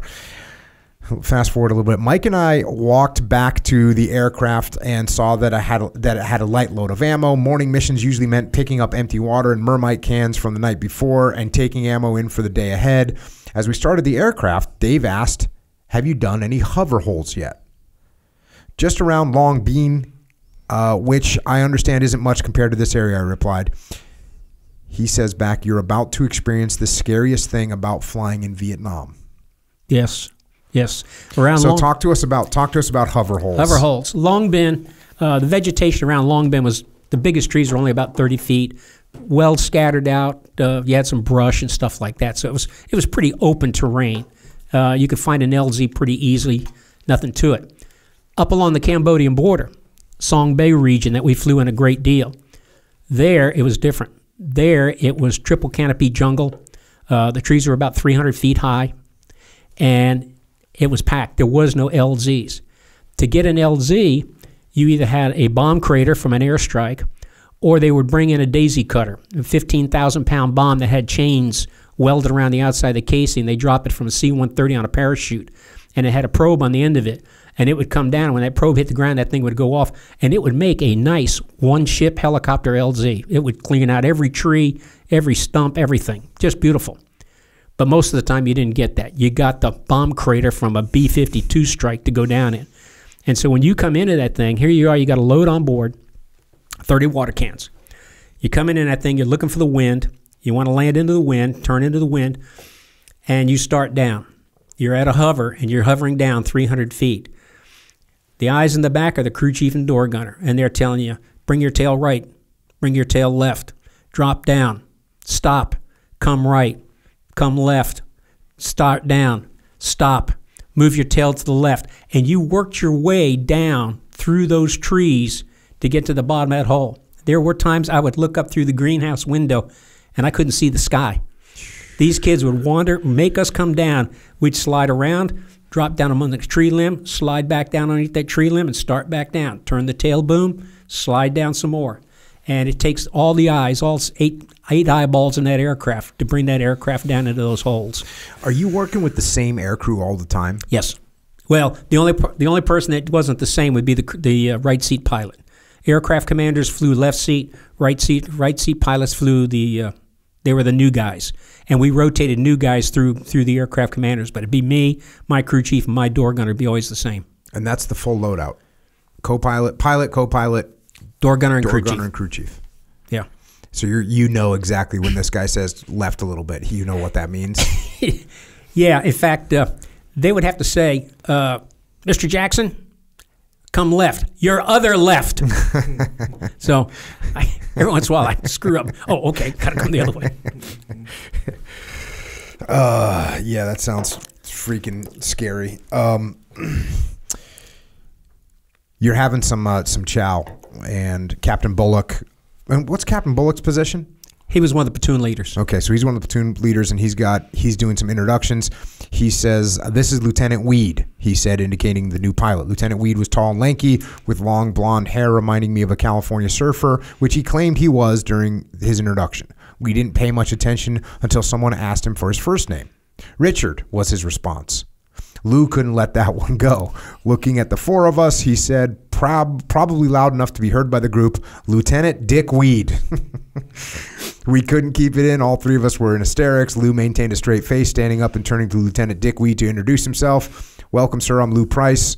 Heading back to the States in a month, he said, and left the mess hall. Lieutenant Dick Weed was in Vietnam on his first tour, and he would prove to be a cocky guy. If he wasn't in charge of something, he tried to make himself in charge, and on more than one occasion was put in his place by a flight leader or an aircraft commander. He arrived at the unit before I made aircraft commander, so I was fortunate enough to never have to fly with him. Yeah. He was one of those lieutenants that thought because he was a lieutenant, he would be in charge of the aircraft. And it took him a while to realize that, no, you don't get to be in charge of the aircraft until you're voted in charge of the aircraft. So we had many times with Lieutenant Dick Weed. The night hunter-killer missions, you already kind of briefed what those were, and that you preferred to be the bait. Oh, yeah. I'd much rather be the bait. They were good missions. A lot of times you flew them down the rivers, so you'd be flying along, and one of the reasons you liked it because you knew if you had an engine failure, you'd be better off going into the river than you would into the jungle. So we always flew it right along the edge of the tree line there. But you'd fly along. It was interesting. You were looking for something. You weren't just boring a hole in the sky like the Cobra and the flare ship were. You had the same crew all the time. Usually the guys that were on the searchlight and the starlight scope, that was usually somebody from the supply room or one of the kids out of maintenance that wanted to go out and do something besides his normal job. So they would jump up and volunteer for that. The night hunter-killer mission, that crew got that mission for a month. So when everybody else was out flying in the daytime, we'd be sleeping. And when they came back in, that's when we were going back out. So you got to work with usually the same units, and you got to know the brigade staff at the 2nd Brigade and the areas that you're working. You got a good relationship with them that carried over once you were back on day shift with these guys. Did you feel like safer because you're flying at night and it's hard to see a helicopter at night, or was it? A little bit, but then again, too, you know you're out there trying to get shot at. We flew with the pilot's doors open, took those off the aircraft. Why is that? Because each one of the pilots would carry an M79 grenade launcher on his lap. Check. And we'd fire it out the door if we needed to. So, and it was just kind of nice to be able to look out there. Couldn't fly the doors off during the day for some reason, but we like flying it at night like that. So, and go an example there. You talked about 3 times. So you got the 50 cal in the back. You got a Cobra gunship as well with all their munitions, but you guys had to make sure you had those M79s. That's right. Just in case. That's right. We had a 50 on one side, a 60 on the other, and the 2 M79s in the laps. Hell yeah. The one time we got in trouble, and it was one of the cases where we almost flew the mission 3 times the same way. We were coming back. We'd flown twice up in Song Bay on the river. Flew it the first night one way, flew it the second night the same way. The third night, thought, let's change up. So we came around and we flew it in the opposite direction. We're coming down and the Cobra starts screaming at me, "You're taking fire." And my crew chief, he looked behind us and he said, "Yes, sir, we're taking 51 fire from behind us." You can tell it's 51 because it looks like a flaming basketball coming up at you. And the Cobra starts to roll hot and another 51 opens up in front of me. And then a third 51 opened up on the other side of the river. And that's the way they would do it. They'd set up 3 51s and try to catch you in the middle of the cone. And they were set up perfect. If I'd been coming from the other direction, I'd have been caught between 2 of them easily. But as it was, one gun was out of position. The flare ship dropped his flares, and then we spotted all 3 of them. And the Cobra went to work, and my crew chief, which was our company commander at that time, flying his first night hunter mission, he was on the phone calling the artillery up. So the next day, they went out and found what the results were, and then the mission went to another unit. I warned them about that. They did the same thing I did, and the third day, they got fire, and they were ready with the artillery. And the next day, they went out and policed up all 3 guns and about 21 bodies. So, are you getting shot at the 51 cal? Is that green tracer coming at you? Yes. See, that's the weird thing, and I've talked about this with some other guys that were in Vietnam. Is for us, everyone has red tracer now. Yeah. So it's different. We don't have that distinguishing characteristic of green tracer. Green tracers, and they look like flaming basketballs at night. In daytime, it looked like a flaming hardball, but at night, that was a basketball coming up. You just, oh my God, there was no doubt in your mind what was shooting at you. Little leadership here. Major Anthony, so you get a new company commander. Major Anthony, now the new company commander, just stood there looking over us and we at him. No one said anything until he finally told us to take our seats. He then went on to give us his philosophy on command and how he expected the unit to operate. An hour later in the club, some discussions took place about what had been said. Mike said, "Dan, what did you get out of the major's speech? I'm wondering if I heard wrong." What I heard was, "Don't do anything that's going to jeopardize my success in command and we'll get along fine. Do so and I'll be unmerciful upon you." Yeah, I heard that too, Mr. Hess agreed. I continued, I've seen commanders like this when I was a kid with some of my dad's skippers. Having a command is mandatory for a successful career, especially the higher up you go. However, managing and leading that command effectively and efficiently is what's important. Some officers view it as a threat if their subordinates do anything that would reflect badly on them. Major Anthony strikes me as that type. We'll just have to wait and see, I guess. And he did not prove us wrong. He was really afraid that we were going to ruin his career, and his last comments when he finally gave up command was, "Well, I don't have you guys to ruin my career anymore." So wonderful. I never saw him fly a combat mission. He'd fly the Ash and Trash going down to Saigon to the PX and stuff like that. He moved his tent, because we lived in tents at that time. He moved his tent out to the flight line, and he would sit there in a chair, and when it was time for you to launch, he'd check your times off.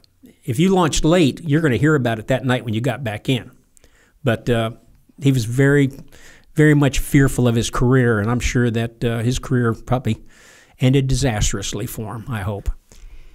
On April 16th, 1969, I was flying with Mr. Driscoll, returning from a long day in Quan Loy. Did I say that right? Yep. In Quan Loy area, flying resupply of one of the infantry battalions. It was late in the afternoon and the sun was setting. We were monitoring the 4 radios when we heard the Mayday call. "Mayday, Mayday, Lobo 1-3 is going down." Mr. Driscoll, a Cobra just went into the bamboo at 3 o'clock, said our crew chief, Specialist Grossman.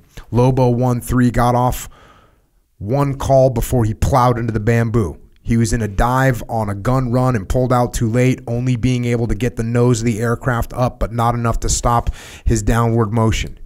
He crashed into 10-foot-high bamboo and put the aircraft over on its side. He was on top of an NVA bunker complex.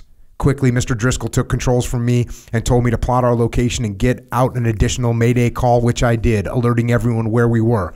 While I did that, Mr. Driscoll made an approach into a small clearing he'd spotted close to the downed aircraft and landed. It was just big enough for us to fit into. The first thing I noticed was the NVA bunker opening not 10 feet from my door. I drew my .38 caliber pistol and pointed at the opening, expecting someone to open fire at any moment. The downed crew was struggling to get the miniguns off the front of the Cobra when they began taking small arms fire. Specialist Grossman opened with the M60 machine gun, shooting at nothing specific but in the direction of the enemy fire, as did Specialist Leonard, our door gunner. I cocked my .38 and waited. As soon as the down pilots got the miniguns off the downed Cobra, they ran to our aircraft and Mr. Driscoll pulled power to get us out of there as both gunners were firing, and I emptied my .38 at the bamboo. Worthless weapon. The down pilots thanked us profusely for saving their butts.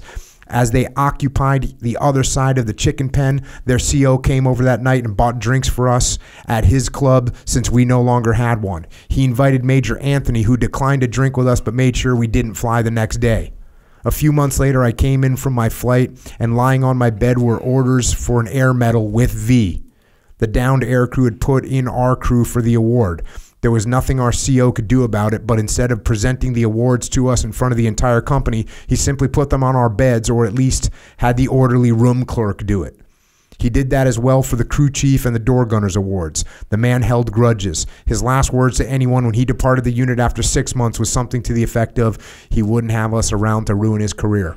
I think he may have done that on his own. So, his leadership style. when he first got there, that first night, and I put this in the book, he came into the club, which was we had a big GP medium tents where our club was at. And he came in and he asked, he says, who's flying tomorrow?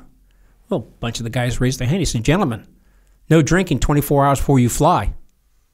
And everybody's going, wait a minute. We fly every day. And that was his point. Army policy was you would not drink 24 hours before you fly or smoke within 50 feet of the aircraft. Well, warrant officers, to us, it meant you didn't smoke 24 hours before you flew or drink within 50 feet of the aircraft. But he didn't go along with that. So he shut the club down. And that way there, he could say, if somebody crashed, he could say, hey, it's my policy. They violated my policy because they drank the night before. So they couldn't blame him. That's the way he was. Well, the Cobra Company commander, he invited us over, so we went over there. Our company commander wouldn't go. He made sure we didn't fly the next day. But yeah, it's just the way that man was. Okay, well, I'm glad that you had a horrible leader, but damn, going into that LZ, landing on top of an NVA bunker complex, grabbing those guys, it must have been mayhem. Well, you had no choice. I mean, you don't leave somebody behind. And that's kind of one of our mottos was you don't leave people behind. You saw the Cobra go down. We didn't know it was a bunker complex till we got on the ground there with them. And I look over and I see this opening there, and I've got this worthless pistol that you couldn't hit a thing with. But that's what you do. And we did that many times over, is that you go into some place that because you had a crew down, you go in and you get the crew out. Did your aircraft take any hits on that one? No, we didn't take any hits on that one. No, that's just what you're doing. No time to think about it. No time to think about it. If you thought about it, you would have never become a helicopter pilot to start with. You know, I had a guy by the name of Dean Ladd who was a Marine Corps officer in World War II, and he was going into Tarawa. Ooh. And he'd already been into a couple other islands. I mean, he just combat. Now he's going into Tarawa. And, you know, there's shelling and there's machine gun fire. And I asked him, I said, so when you are getting out, this is as they realize at Tarawa, you know, they hit the coral reefs. Now they got to walk 800 yards and there's freaking Japanese machine gun fire coming. I said, when you realize you're going to have to walk, were you thinking I might get shot or whatever? And he's like, no, that wouldn't happen to me. No, it will happen to somebody else. And that's pretty much what everybody says. Like it might happen. And he ended up getting shot. He ended up getting gut shot and somehow survived. But the attitude of like, well, look, it's going to be dangerous for other people, but not for me. I think the helicopter pilots, for a large extent, had that same attitude. You know, it's, hey, we hate to see an aircraft go down. It's going to be somebody go down, but it's not going to be me. Mm-hmm. And you just didn't think about that happening to you. If you did, you probably wouldn't have finished the mission. Yeah, I was going to say maybe you get a guy like your earlier company commander who had deployed already, who had done a tour over there, and he had seen combat, taken hits to his body and to his aircraft, and eventually he realizes, oh, I'm not quite as good as maybe you're not as lucky as I think I am, and I'm just going to sit back here. Yeah, and I'm not invincible. So, and I could see that would happen with an older guy like that. But young guys, and that's the reason they have young guys as helicopter pilots and crew chiefs, is that young guys just don't have any fear. Maybe we're not smart enough to have fear. Oh, yeah. Absolutely. Fast forward a little bit. Throughout the spring and summer of 1969, enemy forces attacked fire bases along the border. Their tactics were always the same. Waiting until after midnight, the enemy would commence their attack with a mortar and rocket barrage in concert with sappers attempting to penetrate the wire, followed by infantry waves attempting to penetrate the perimeter. LZ Grant was a favorite target of these attacks. Several times between February and May, LZ Grant experienced major attacks. The first in February saw the battalion commander, Lieutenant Colonel Gorvad, killed when a round hit the TOC.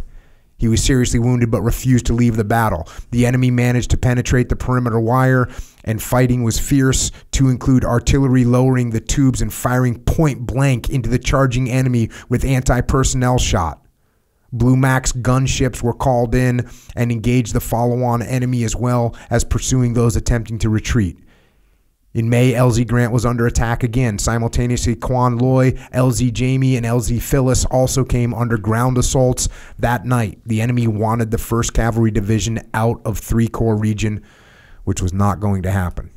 Yeah, they started stepping up the fight back then. And hitting those 3 LZs at the same time, that had everybody up and scrambling. We got pulled out in the middle of the night to start flying resupply in there. And you had to be careful when you took the resupply in because you're trying to go in there, but where the NVA at around that wire. So you're looking to see where most of the shooting's at, and you come in, most of the time you come in fast and low and kick out. And just that's the way the grunts want it. They didn't want to have to run out there to grab ammo or grab your aircraft. But then as daylight came out, then you'd start going in there and start getting more of the resupply in, bringing reinforcements in. I talked about we did one night combat assault that we brought reinforcements in, and we put them about 2 clicks out, and they were catching the NVA as the NVA were trying to get back to Cambodia. But yeah, they started picking up and hitting those fire bases pretty hard.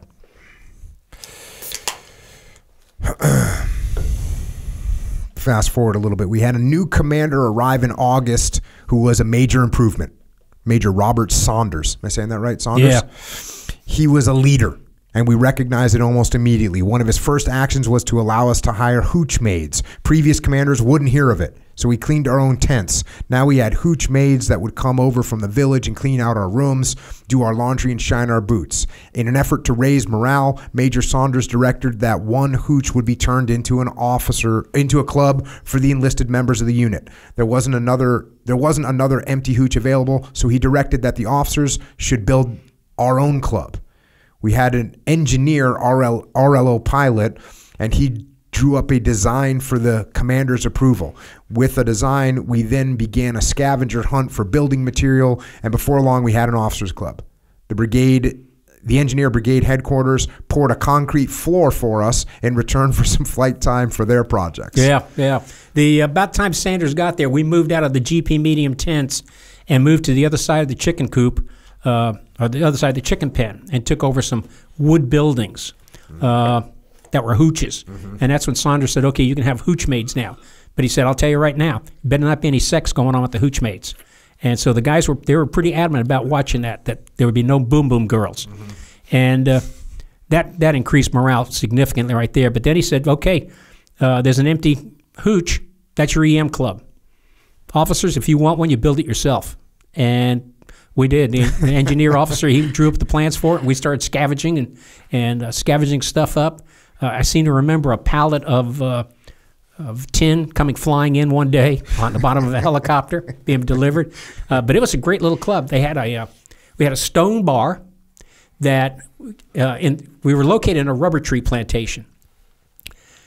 Taboo cutting down a rubber tree. You didn't dare cut down a rubber tree. In fact, you couldn't even run military operations in the plantations, rubber tree plantations. So we built the bar out of stone, and it went from the wall to a tree in the middle of the club. I mean, it was a nice-looking bar when we got done with that thing. You got any pictures of it? Oh, I wish I did. I don't. But we had this big tree growing up through the middle of the roof, and so we built our club, and it was sheet metal on the outside, a tin roof. We had a big cargo parachute that we requisitioned one day, spread out over the top of it for extra shade. And we got 2 of those parachutes. We put one over the enlisted club as well, so the guys could sit outside and enjoy themselves outside. It was a nice club, and we used to have the pilots would be over there, and then a lot of the other pilots from other units or the engineer battalion, brigade, their headquarters guys would come over, and the medevac nurses would come over.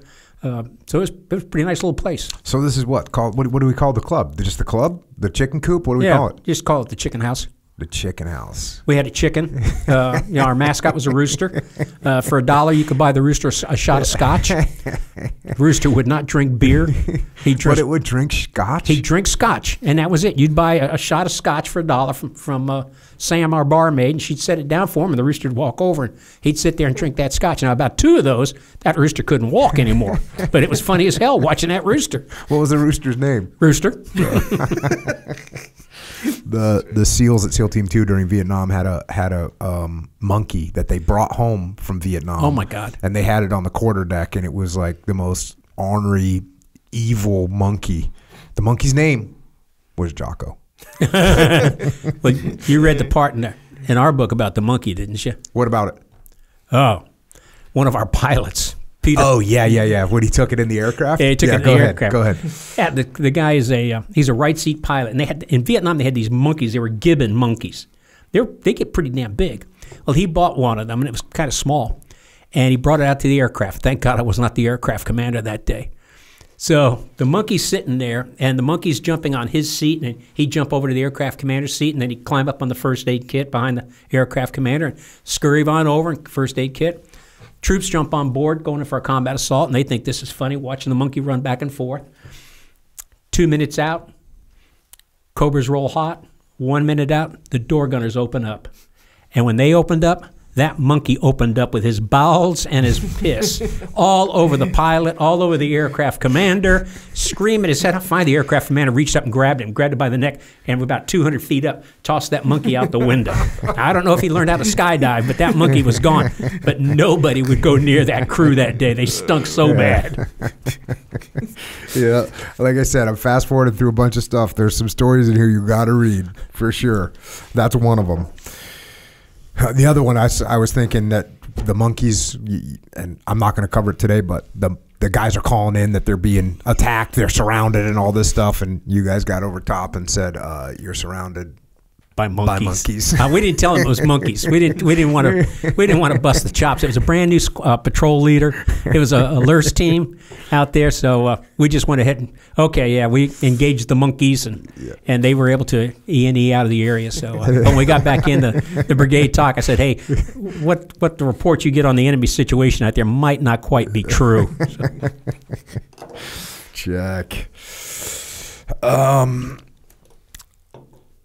Next up, Ralph was a good aircraft commander, a quiet man. He was the youngest pilot in the outfit as he joined the Army right out of high school. He was not a drinker and spent his evenings working on college correspondence courses. His mission for that day was flying CNC for the division's engineer battalion commander.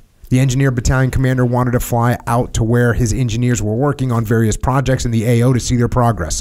Not unreasonable, as they were scattered all over the AO, improving roads, building a school, and supporting projects on the various fire bases. The day started off normal, and they were visiting the various locations. However, just after lunch, things changed. The colonel wanted to go on a recon of some areas. Ralph agreed to fly those areas and proceeded to fly between Quan Loi and Song Bay. The colonel was focused on looking for clearings. Finally, he asked Ralph to take them down and land in one. Ralph asked for the frequency and call sign of the unit in the clearing so he could contact them prior to landing, especially as he didn't see anyone in the clearing. The colonel came up with an excuse for why he couldn't provide the information and told Ralph just to land. Ralph insisted on a call sign and frequency before he'd take the aircraft down. The colonel became irate. But when he accused Ralph of being a coward, that was when things exploded. Ralph reached up and disconnected his helmet from the intercom system, took the controls from the co-pilot, and headed back to Camp Gorvad. The colonel was livid. Ralph didn't care. Reaching Camp Gorvad, am I saying his name right? Mm-hmm. Gorvad? Gorvad. Okay, that's named after the battalion commander that was killed during that assault. Ralph landed at the engineering pad and told the colonel politely but firmly to get out of his aircraft. He then called our battalion headquarters on the radio, which was being monitored by almost every pilot from the battalion, and told them that he had just tossed Engineer 6 out of his aircraft and was returning to base. To say the least, shit was about to hit the fan. Making that call on the radio alerted every aircraft on the frequency as to what had happened. However, someone saw Ralph's position in this, and nothing came of it, at least for Ralph. Yeah. You talk about egos. And the engineer had an ego. And he was out to make himself a name for himself in the division. He was a fairly new guy. And he would do that. He'd try to get an aircraft to go down into a clearing without anybody being in the clearing to protect him. Ralph was smart enough to say no. Calling Ralph a coward, bad mistake. Ralph had already had a Silver Star at this point and a Distinguished Flying Cross. This engineer battalion commander did that to my roommate, and my roommate flew into the clearing. They never came out. The NVA were waiting for him, and everybody was killed. So Ralph did absolutely the right thing with this guy because of his ego, wanting to impress everybody. Yeah. That you talk about that here, exactly what happened. This is fast forward a little bit. When I returned from my mission that evening, Major Saunders approached my aircraft as I was shutting down.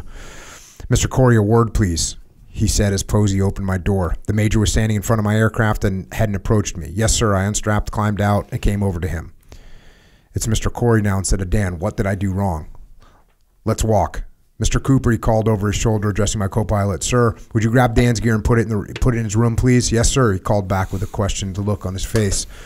We walked halfway back to the chicken coop with nothing said between us, but were angling towards his hooch. Finally, he said, Dan, I have some bad news. Dave and YA were shot down today. I'm afraid the entire crew was killed. YA was Dave's co-pilot for the day and fairly new to the unit. I felt like I had just been gut punched. What happened, sir? As best as anyone could tell, while supposedly flying from Quan Loi to Bu Dop, the engineer colonel had again gone on a recon and convinced Dave to land in a clearing. A scout team happened to find the aircraft sitting there. It was obvious that someone had landed the aircraft before the enemy opened fire with some heavy weapons, as the only damage to the aircraft was in the cockpit and transmission and none in the engine or belly. The skids indicated a normal landing. Dave and YA were still strapped in their seats, and Sergeant Alford, the door gunner, was in his as well. The crew chief, however, was found about 100 yards from the downed aircraft. It appeared that Specialist Collins fought as empty 5.56 shell casings were around him, but not a weapon. The aircraft was booby-trapped. The colonel and his staff were dead in the back of it. There had been no friendly soldiers at the location. Damn, that son of a bitch has gotten more aircraft shot up than anyone. Damn his sorry ass. And now he's gotten people killed. At least his sorry ass was one of them. Bastard. Major Sanders just let me rant while he opened a cabinet and pulled out a bottle of Johnny Walker Scotch. Filling 2 glasses, he handed one to me and raised his own. To absent comrades. To Dave, YA, Alford, and Collins. A few days later, I was sitting in my room writing a letter when my new roommate, Owie Ritchie, came in from flying. He looked troubled as he grabbed a beer and tossed his flight gear on the bed. What's up, Ritchie? I asked. Just a bad day. Saw my first crash and it was not pretty, he said, finishing off the first beer and opening the second. What happened? Was it one of ours? I asked. No, it was a Charlie Company bird, and one of the pilots was in my flight class. I'd just been talking to him before we launched, and now him and his crew are dead. Hit a tree. Damn, were you under fire? No, we were coming out of an LZ, which we had been in 4 times already, and the blade on the right side hit a tree at about 75 feet. Rotor blade just came apart and they crashed and burned. No one got out. Damn, sorry, Owen. Who are the pilots? Let's see, Warrant Officer Thomas Brown was in flight school with me. Warrant Officer Dennis Varney was the AC. Specialist Marcine Shelby was the door gunner, and the crew chief was Specialist Robert Lazarus. I just met them not an hour before when I went over to talk to Tom. Opening another beer for myself, I raised it and tapped Richie's beer in a toast to absent comrades. A few nights later, our platoon leader came walking down the hall. The CO wants to see everyone in the club, he said. We all started heading that way. The CO did not look happy. Gentlemen, take a seat after you get a beer. He didn't have to say that twice. After everyone was seated and holding a cold one, the major raised his beer. To absent comrades. The look of shock and dread was on everyone's face. We all stood and raised our drinks. To absent comrades. We all repeated and chugged our beers, still wondering who'd we lost. Motioning us to sit down, the major looked over everyone before he started to speak. Charlie Company lost a crew last night. They were on a night mission out of LZ Buttons and ran into bad weather. At about 0200 hours, they attempted to take off in the fog. The grunts on the perimeter said they had all their lights on so they could see them in the soup. The aircraft got to about 200 feet, and then it crossed the perimeter wire. As it crossed the perimeter wire, it appeared to roll 90 degrees and crashed into the trees on the perimeter. The whole crew was lost. Yeah, that period of time we started losing crews. And we knew a lot of the crews in the other units because we flew a lot together. A lot of times they'd have, maybe a unit could put 4 birds up for a lift, and you'd get tagged to put 2 of your birds with them. So you got to know the other crews and the other pilots as well. But this period of time when Saunders got there, that's when we started losing a lot of birds, and it kept right on up for the rest of the time I was there. The night birds, the Huey had minimum instruments for weather flying. And if the guys didn't practice their weather flying, they were rusty at it. And trying to pull off in the fog, that sounds like what happened there. He just wasn't on his instruments that tight, and he lost control of the aircraft. Hitting a tree, that happened frequently. In fact, one of my last missions, one of our birds hit a tree. at about 75 feet up, and we got one guy out. We didn't think he would make it, but last summer I had lunch with him at the Congressional Golf Club in Washington, D.C., and he pulled through. He was in a coma for 6 weeks, but he looks good. He said from neck down, he said, I'm one big scar, but from the face up, John looked pretty good. So, and the thing is, and I think a lot of times people don't understand. I mean, when this stuff is happening, the war goes on. Oh yeah, it's like, okay, we still have a mission to do. We're still going to get the bird spun up. We're still going to go out and do our job. Yeah, you got to put it behind you. At that time, I don't know how it was in other units, but at that time in our unit, we never did have a memorial service when somebody was lost. Just before I left, we had a guy that we all loved dearly, a crew chief, and we were on a combat assault, and he got shot in the armpit. Well, the chicken plate didn't cover the armpit, and he died. We had a memorial service for him. But anybody else we lost, the memorial service was get drunk in the club that night. So a lot of us just didn't have any good thoughts about when we left there. Mm-hmm. So it was good to see, good to have a drunk fest anyway with the guys.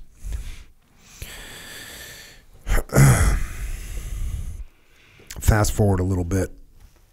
My crew and I arrived at the aircraft and conducted our pre-flight. Good morning, Posey. How's she look? I asked my crew chief. All good, Mr. C, he answered as he closed the engine cowling. Quillen, how's the guns and ammo? I asked my gunner. Fresh cans of ammo this morning, Mr. Curry. We're good. Mr. Corey, we're good. He responded. I climbed up and looked over the rotor head while my co-pilot for the day, Warrant Officer Ron Fender, did the walk-around inspection and tail rotor. All appeared to be good. We strapped in, started the engine, and waited, ready to assume the mission if called upon. Hey, 19er27 is down. Assume his mission and contact Badger 6 when you reach Quan Loy for further instructions. Flight operator instructed. Roger, 3 India, 19er has it. I started pulling power. Okay, guys, coming out. About this time, I saw Chip Rumble, Chicken Man 27, along with his co-pilot, Warrant Officer McCartney, waving to me and running over. I set the aircraft back down. Jumping on the skid next to my door, Chip asked, hey, Dan, I'm low-time pilot for the month. Let me take the mission. He had just returned from a 7-day R&R trip to Hawaii and hadn't flown much for the past month. You got it, I said as Ron and I unstrapped and climbed out, turning over the aircraft to Chip and McCartney. We watched as they hovered out of the chicken pen and onto the runway. We were walking back to flight operations when they started down the runway and disappeared behind the trees. Reaching flight operations, we went in. Sergeant First Class Robinson was crying. He saw us and immediately got a shocked look on his face. Oh my God, who's flying your aircraft? He asked. I told him. Why? What's the problem? They got off the runway and were climbing out when the rotor head came off. They're all dead. Yeah. I was stunned and suddenly sick to my stomach. Outside, I threw up. Ron dropped to his knees and stared at the ground. I went back to my room and just sat on my bed. 30 minutes later, Major Saunders stopped by. You okay, Dan? He asked. I don't know, sir. I checked that head and it all looked good. What happened? I don't know, but the Accident Investigation Board will figure it out. You just take it easy. He left, but about an hour later, he was back. Dan, I hate to ask you, but can you take a mission? It seems Lieutenant Weed is too upset to fly his mission and has brought back his aircraft. Lieutenant Weed was close to Chip, the aircraft commander. Yes, sir, I got it. I picked up my gear. I'll walk out with you. I want to see just how upset he is. The Major and I walked together to the flight line. We didn't say much as there wasn't a lot to say. I didn't expect what came at me. As soon as Lieutenant Weed saw me, he threw his helmet on the ground and came at me. You son of a bitch, Corey, this is your damn fault. Major Saunders stepped between us. Lieutenant, stop right there. Get your shit and go to your room. Not another word. Do you hear me? Now go. Turning to me, the CO said, Dan, forget this and get on with the mission. This wasn't over, however. That night at the club, Lieutenant Weed proceeded to loudly badmouth me. I let it go as he was a lieutenant and I was just a warrant, but I finally had enough. Hey, Lieutenant Dick Weed, with all due respect for your rank, go to hell. I knew using his full name as modified by the warrant officers would piss him off, and it did. With that, he was up and headed straight for me. I was off my bar stool and eager to get it on with him, looking forward to hurting him. I was not a brawler but could hold my own in a fight. Just before he got to me, Captain Armstrong, a platoon leader, stepped behind him and jerked him off his feet. Don't you dare move, Lieutenant. Captain Armstrong was an infantry officer of considerable size, very tall and very muscular. He was a no-nonsense man. Mr. Corey, I think you should retire for the night. Now, he told me. Yes, sir. And I departed back to my room in the warrant officer's hooch. After any aircraft accident, an accident investigation is held. My co-pilot was interviewed, as were the assistant maintenance officer and myself. The crash site was examined as well. The rotor head was flown to a general aviation support facility at Vung 2 and examined. The results were posted and indicated that the rotor head had not come off, but had failed. The rotor head that had been put on the aircraft the night before was a rebuilt one. During the rebuilding, the bolt holes for the bolts that held the pitch change horn had been cleaned and resized 1 millimeter. However, the same original bolt sizes were installed upon the USNS Corpus Christi, a floating aircraft overhaul facility. Those original bolts were 1 millimeter too small. Between the test flight and the takeoff, the bolts holding pitch change horn had failed due to the stress, and the result was a loss of control over the blades, making the aircraft unstable in flight. The investigation board found that there was no way the assistant maintenance officer or I could have found the problem, as the bolts hadn't twisted out but had simply and instantly torn out. The bolts were never found, but the condition of the bolt holes told the story. Easy for them to say, but this would haunt me every day. I couldn't help but think that it was something I should have caught on the pre-flight. It could have been me and my co-pilot. We had come that close. Yeah, that incident has haunted me for a long time. I lost Posey, I lost Quinn, and it was that close that we almost bought the farm. The maintenance officer had flown the bird the night before after they put the rotor head on it, and all seemed well. And then we got out there in the morning and looked at it, and I did the rotor head. The safety wires were all in place. The slippage marks were all lined up, and everything looked good. And but when Chip went out, he pulled full power when he came off the end of the runway, and those 4 bolts that hold that pitch change horn on, they just blew out. And they said maintenance officer told me, he said when we took it down to Vung Town, they looked in there, they could see where the threads had just been ripped apart. They hadn't been screwed out. They could just, where the bolts exploded out of there. So we lost the crew, lost the aircraft.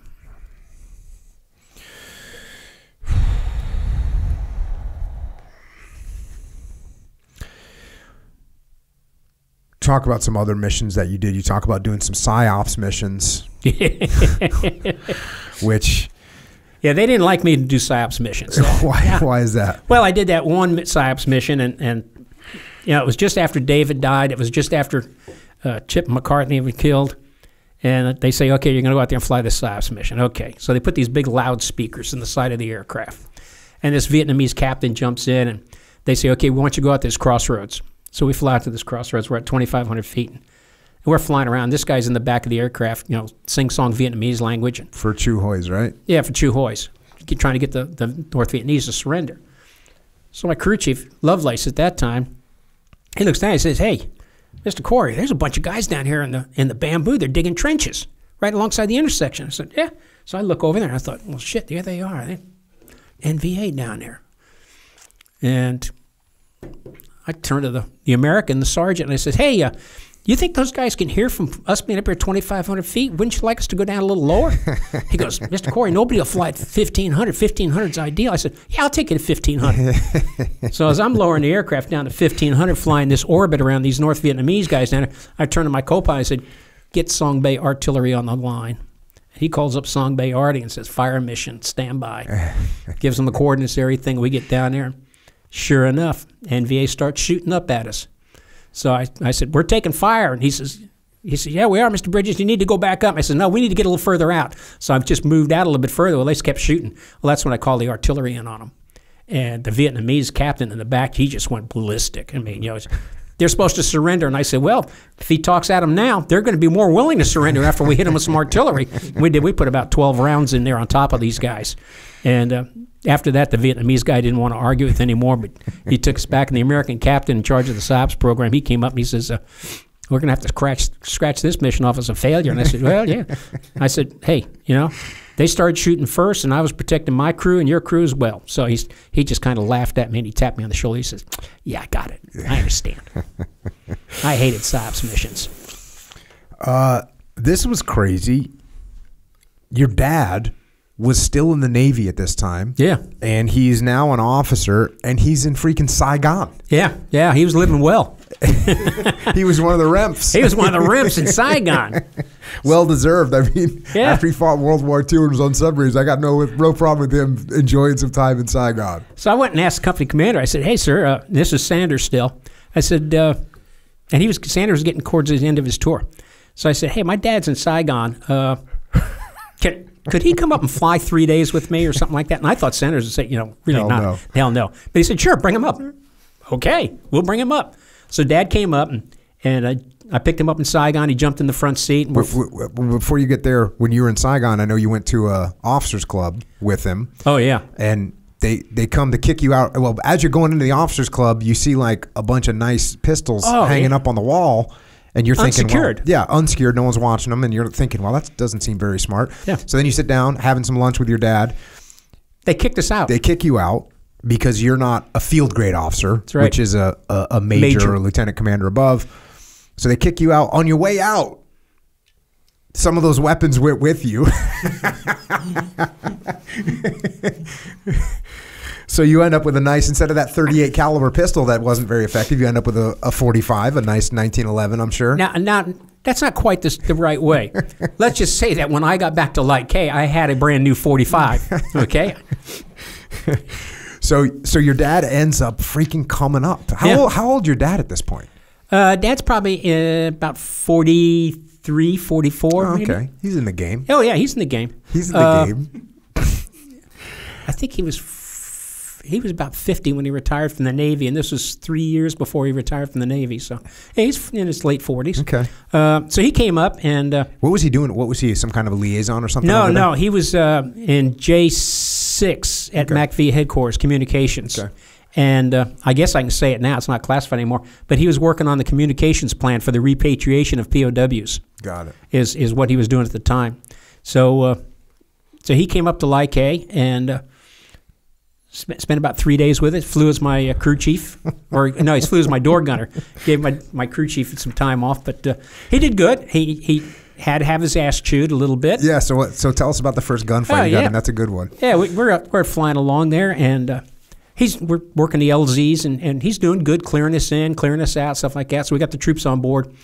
Troops all get on the aircraft, and Dad's uniform was the same as ours, fatigues, and. He had his lieutenant commander's leaf on, which is just a little smaller than the Army major leaf. The grunts are back there in the back, and all of a sudden somebody starts pulling on my collar. I look over, there's grunts pulling my collar. He goes, "Hey, sir, what's your rank?" I said, "I'm a W2. Why?" And he goes, "Damn, did that major back there screw up since he's your door gunner?" So then I told him, "No, it's my dad. He's flying with us." So they thought that was pretty cool. So we go in on this combat assault. We were in chalk 5 or 6 position. And we're going in a staggered right formation. So you got one aircraft in front of you and you got one off to the side. 6 minutes out, the artillery goes in. The artillery cuts off at 2 minutes out. The Cobras roll hot. 1 minute out, door gunners open fire. And right away, we start seeing green tracers. And I hear my crew chief's gun firing, but I don't hear my dad's. And I said, "Dad, open fire." Nothing. And I'm thinking, oh shit, he's been hit. And I turn over my shoulder and look. He's standing on the skids. He's got his monkey harness on, and he's taking pictures out in front. I got on the intercom. I said, "Dad, get your ass in here and get on that goddamn gun." So he gets on the gun. Well, we got back. We had a discussion about crew chief duties of a door gunner on the aircraft. And he wrote my mother, and he says, "I've had a lot of ass chewings in my Navy career, but that's the worst one I've ever had." And he took it. I would give him credit. He took it quite well. And he came back and flew with us about 3 or 4 times. That's crazy. I like this conversation you had with your dad. It says, he says, "I noticed one thing different about those Air Force pilots from you guys. Air Force pilots seem to be outgoing and always in a positive mood versus you guys who always seem withdrawn and pensive," he explained. And then you replied, Dad, an Air Force pilot is that way because he's flying a machine that wants to fly, and if left alone, will generally fly quite well on its own. In addition, compared to a helicopter, an airplane has very few moving parts that can cause a serious malfunction. On the other hand, helicopter pilots fly a machine that does not want to fly and only does so by the interactions of the pilot to balance four forces all opposed to each other. Plus, a helicopter has a lot of moving parts, any of which breaking can and does cause a major disaster. Helicopter pilots are moody because we know something is going to break if it hasn't done so already.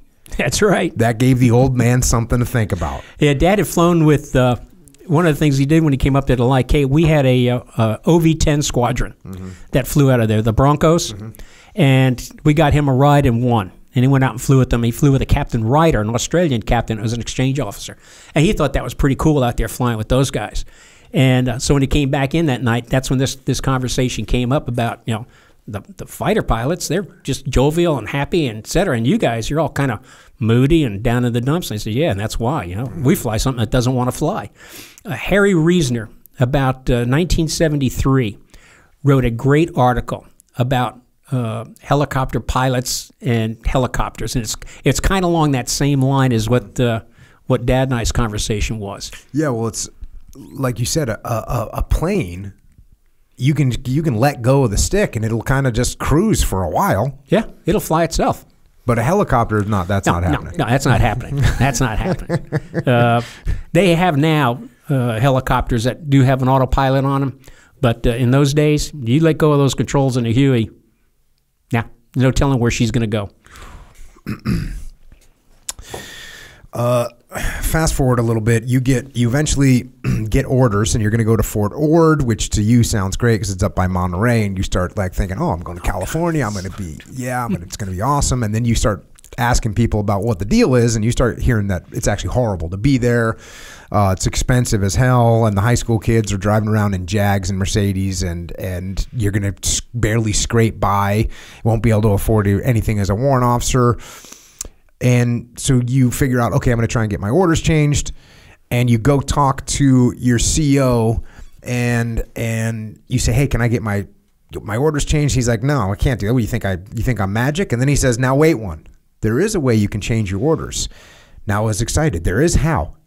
You can extend for 6 months and stay in Nam. He was grinning. Did he have something to do with my RFO, I wondered? Sir, you're kidding. Hell, I've already had my cherry busted, had a door gunner wounded, had hydraulic failure and a compressor stall. Add to that, over 1,300 hours of flying here. I didn't mention the aircraft had gone down with the pitch change horn failure, the one I'd almost ridden in. He knew that was on the scorecard without me mentioning it. Yeah, you've racked up some time, but that's the only choice you have. Think about it. And he headed to the bar. Yes. Yeah. And I really thought at the time, well, hey, he can just change my orders, not a problem. But no, it wasn't. But him and the platoon leader, Lieutenant Beauchamp, or Captain Beauchamp, they had probably already worked this out ahead of time, I'm thinking.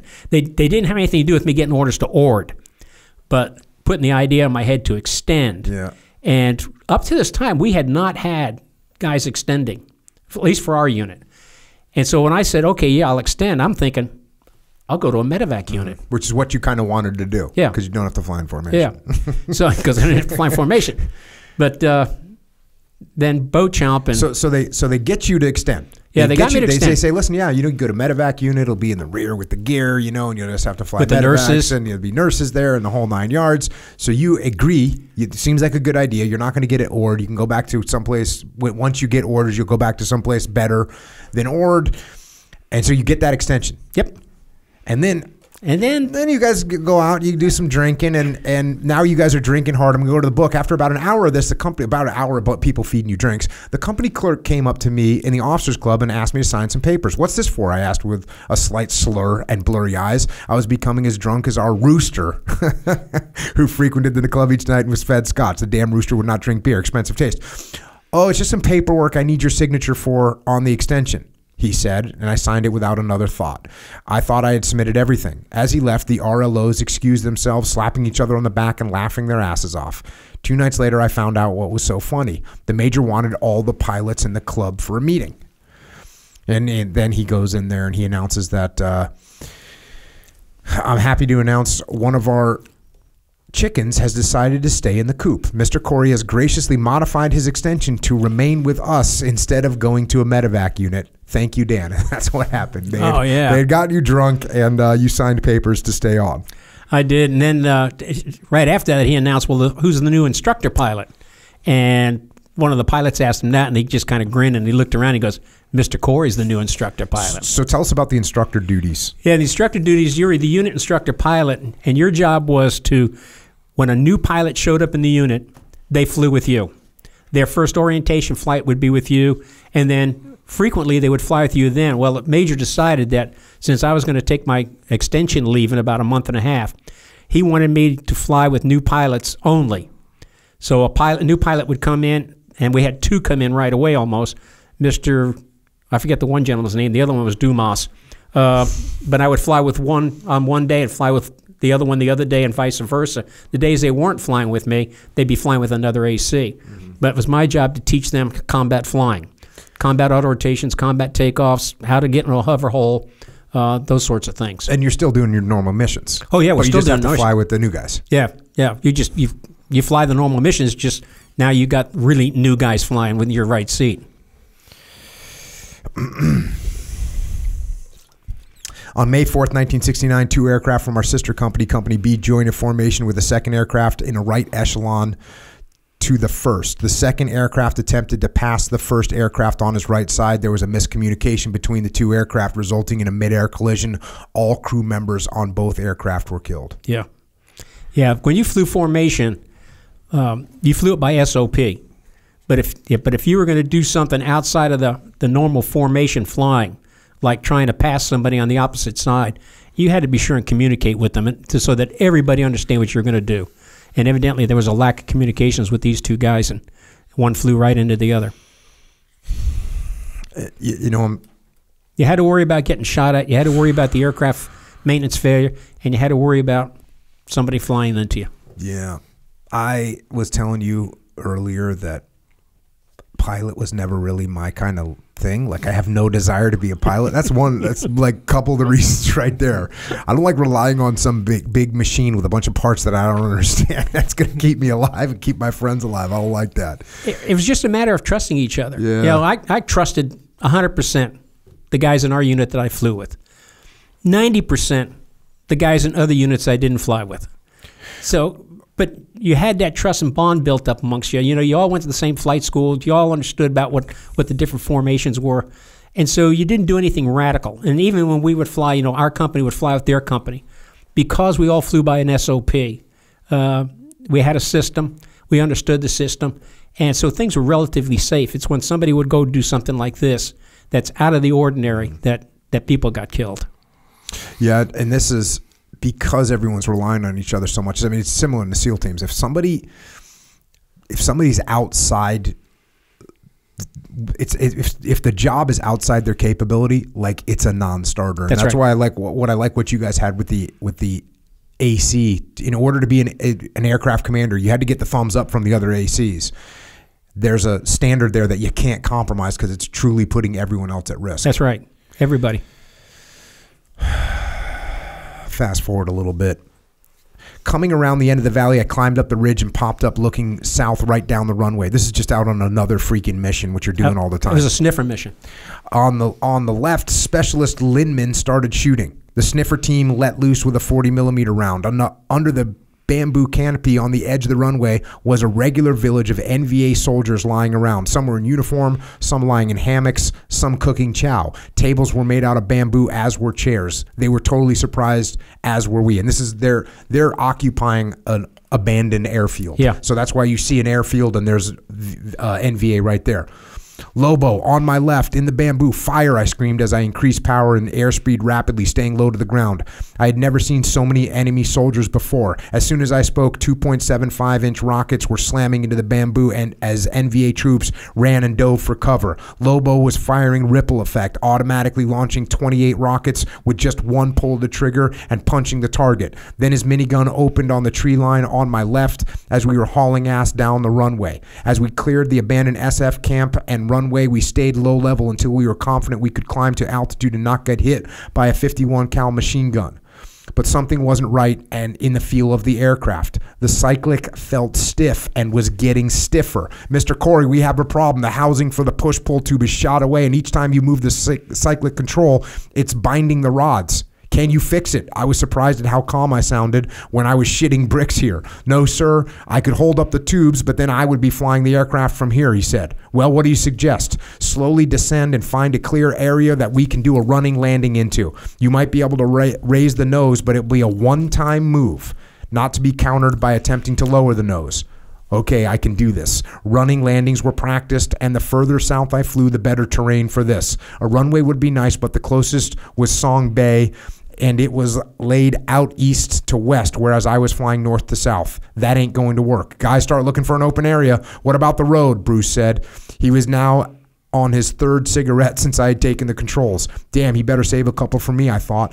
In the distance, we could see a straight stretch, but the trees were close and the sides were lined with bamboo. It's going to have to do. I want everyone up forward and seatbelts on. Lindman, make sure everyone is strapped in tight. As I got to treetop level with the road under the chin bubble, I started easing the nose up. Slowly, the airspeed began to bleed off, 80 knots, 70 knots, 60 knots, and our speed continued to drop. We were slapping the tops of bamboo stalks now, 20 knots. Bamboo stalks were breaking off, and I could feel the main rotor buffeting as we hit thicker vegetation. I just didn't want to know what kind of vegetation at this point. Just don't let us hit a hardwood tree trunk and rip the rotor head off. At 20 knots, the skids touched the ground and were sliding along, steering with the pedals to maintain a straight line. Broken bamboo was whirling about as if it was in a tornado.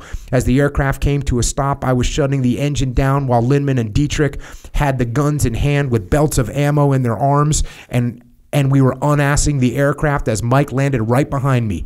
He didn't worry about tree limbs. One look at my rotor blades told him that I'd cleared out everything for him as if a giant lawnmower had passed over the bamboo field. As Mike flew us back to Song Bay, Dietrich had asked the question that I knew was coming.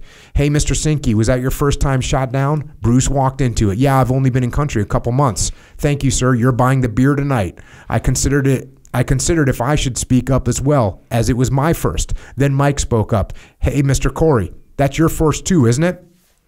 There will be lots of free beer tonight, guys. I started a protest, but to no avail. Yep. We took one round. It's all it hit us, but it hit right on the housing for the push-pull tube for the cyclic. So every time I moved that cyclic, I could feel it starting to bind up. I didn't dare try to move it left or right because I did not want the aircraft in a turn, and I just kept moving it forward and back. And finally, we just found a straight stretch of road and said, "Okay, let's go down the road." And we practiced running landings all the time, so that was no big deal. I was just worried that I wasn't going to get that nose far enough back up to slow the aircraft down. The last thing I wanted was be doing 60 knots sliding down that road on my skids. So making sure we had enough room to ease that nose up and keep that aircraft from sliding too fast. But, Mike saw us go down. He heard the Mayday. Lobo put out a Mayday for me as well, and they got in. 4 hours later, Chinook came in, picked the aircraft up, and flew it back to Like. And yeah, that's what's crazy. These helicopters, you get shot down, and you just leave the bird, and then a CH-47 would come in, strap onto the thing, and take it home. Well, what would happen is that a bird would go down, and 1st and the 9th Cav, they always had a rapid reaction force. It's called their Blues, and they would fly in that rapid reaction force into where the aircraft was if it was salvageable. Set security? Yeah, set security. And then they'd hook the aircraft up to a CH-47, and 47 would pull the aircraft out and fly it back to its home base. And that's all they did with this one. They replaced the rotor blades, they replaced the bell housing on the bottom, and that was it. 2 days later, that bird was back up and flying again. Now, when do you get that? Do you stay in your own bird all the time? Or you always flying the same bird? Yes, unless it's down for maintenance for some reason. So and then you get some other random bird. Are all the birds a little bit different? No, they were pretty much laid out the same. I mean, there were little quirks about them, but nothing that you'd really notice. We had outboard motors, right, for our Zodiac boats, Yeah. And they, even though they're all from the same company and they're all supposed to, like, we had names for them, you know, and they would all be just a little bit different. Temperamental? Temperamental. Like, there's one I remember is called Frankenstein. You know, it was like the one that was, it looked like it would never run, but it was the most reliable. But for you, you didn't care if you got a different bird other than hard luck. Yeah, I didn't care. We'd fly anything. What you didn't like, though, is you got a different crew chief. You always got a different crew chief and a different gunner, because the crew chief and gunner always stayed with their aircraft. If their aircraft was down for maintenance, they were down for maintenance as well, helping get the aircraft ready. So that's the only thing I didn't like about it, is I had to learn different crew chiefs and different gunners. But otherwise, yeah, the aircraft were pretty much the same. So you're flying, this is analog flying, right? I mean, you're moving the stick and it's moving a piece of whatever cable that's moving something. It's moving a tube. It's moving a tube, but that's what it is. So is a Black Hawk the same thing? Is a Black Hawk, is it analog like that, where you're actually moving a gear somewhere, or moving a cable, or moving a tube? I think so. I'm not sure about the Black Hawk, but on the Huey, it was always tubes. The only place you had cables was back in the tail boom, and that was a cable, two cables, 2 or 4, I can't remember. I think it was 2 cables that ran down the tail boom back to the tail rotor. But for the cyclic, the collective, and the pedals initially, those were all push-pull tubes, they were called. But it's all mechanical. It's all mechanical. It's all mechanical. Is there anything like power steering? The only thing that was the governor. The fuel on the Huey that was controlled, the throttle was controlled by a governor. So once you started the aircraft up, you brought the throttle up all the way, and the governor would stop it at 6,600 RPM on the engine. And you had a governor control switch. Mm-hmm. If that went out, then you had to fly the aircraft manually. And you learned how to fly it manually with the TH-55 in flight school. But on the Huey, that was really sensitive, with that, trying to fly that thing with the manual control on the throttle.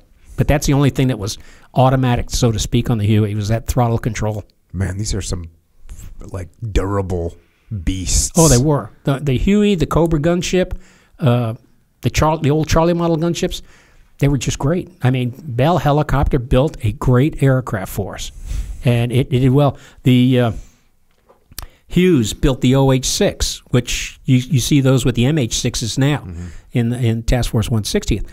The OH-6, guys loved to fly that thing, because if it got shot down, it would crash, the rotor head come off, the tail boom come off, and it rolled like an egg. And so guys really, they didn't mind, well, they did mind getting shot down and crashing, but their survivability rate was really good in the OH-6. All right. Going back to the book here, you take some leave, and while you're on leave, you go to, where you go to D.C., Baltimore area? D.C., yeah. Virginia. Mom was going to college at University of Maryland. And then, you spend some time with Mary. Is that right? Yeah. Spend some time with Mary, get to know her, and then... let me give you some background on Mary. Let's hear about Mary. I met Mary. Dad was stationed in Morocco. Your dad? My dad. And 67. Yeah. And I went back to Morocco for Christmas of 67. Met Mary one night in church. In Morocco? In Morocco, there. What was her parents doing? They were stationed at the same Navy base. Okay, it was a communications base. So she's another Navy brat. Navy brat. And the base is no longer there. It was at Sidi Aia, outside of Kenitra. But I met her at church. We went out for a ride in my dad's MG the next day, and that was it. And then a year later, just before I went to Vietnam, I came back and met her parents, saw her parents and everything, but she'd already gone back to the States. And so when I came back from Vietnam the first time... Damn, you go all the way to Morocco and Mary ain't there anymore. Yeah, Mary ain't there. And so I came back to the States, and Mom said, hey, why don't you go down and see the Simmons? And I said, yeah, we used to live in Virginia Beach. My dad was stationed on the Cobbler, SS-344. So I thought, yeah, that'd be kind of cool. I'd like to go back and see Norfolk. So I went down there and met her, and we got kind of hooked up then. And that was while you were on leave? Yeah, that's why I was on my extension leave. Got it. So that's, kind of a mission accomplished there. Yeah. Stateside mission accomplished. You come back from leave. And you mentioned that you were ready to go back from leave. You were ready to go back to Nam. Yeah, I was ready to get back. I was climbing the walls a little bit. You get back there. Hey, I read in the paper in D.C. that an aircraft went down. Was it one of ours? No one said anything, but everyone looked uncomfortable. Finally, someone spoke up. Yeah, it was one of us. That was all he would say. Well, who was it? Did the crew get out? Everyone okay? It was your aircraft. 19. No one got out. What happened? I asked. I was in total shock. They were on a resupply over a hover hole. The Gooks opened fire on them on their third pass, and they crashed into the trees. Grunt said that they made each of their 3 approaches over the same ground. They had 5 new replacements on board. The Grunts got to the aircraft and were shooting Gooks in the cabin and cockpit. Who was the crew? It was Ash as AC and a newbie, Taylor. Your crew chief, Linham. Is that how you say his name? Linham. And Dietrich were on board too. Sorry, they told me. I didn't know the co-pilot who had arrived the day after I'd left to go home. The AC, like all our guys, was a good man. He had just received a Dear John letter from his wife telling him she was getting a divorce. I guess she didn't need to know. I guess she didn't need to now. I raised my glass and they joined me. To absent comrades. So the guys, Linham and Dietrich, who you just went through that, was that called a crash landing, what you did? Yeah. You went through that crash landing, you go home, and both those guys get killed. Yeah. And the thing that struck me was that here I'm in Washington, D.C. I'm reading the paper in the morning, and it's talking about this helicopter shot down 100 miles north of Saigon. I'm thinking, what's so unusual about that? I mean, helicopters getting shot down all the time in Vietnam. And it just kind of struck me odd that would be there. And then I get there and I find out it was my own aircraft.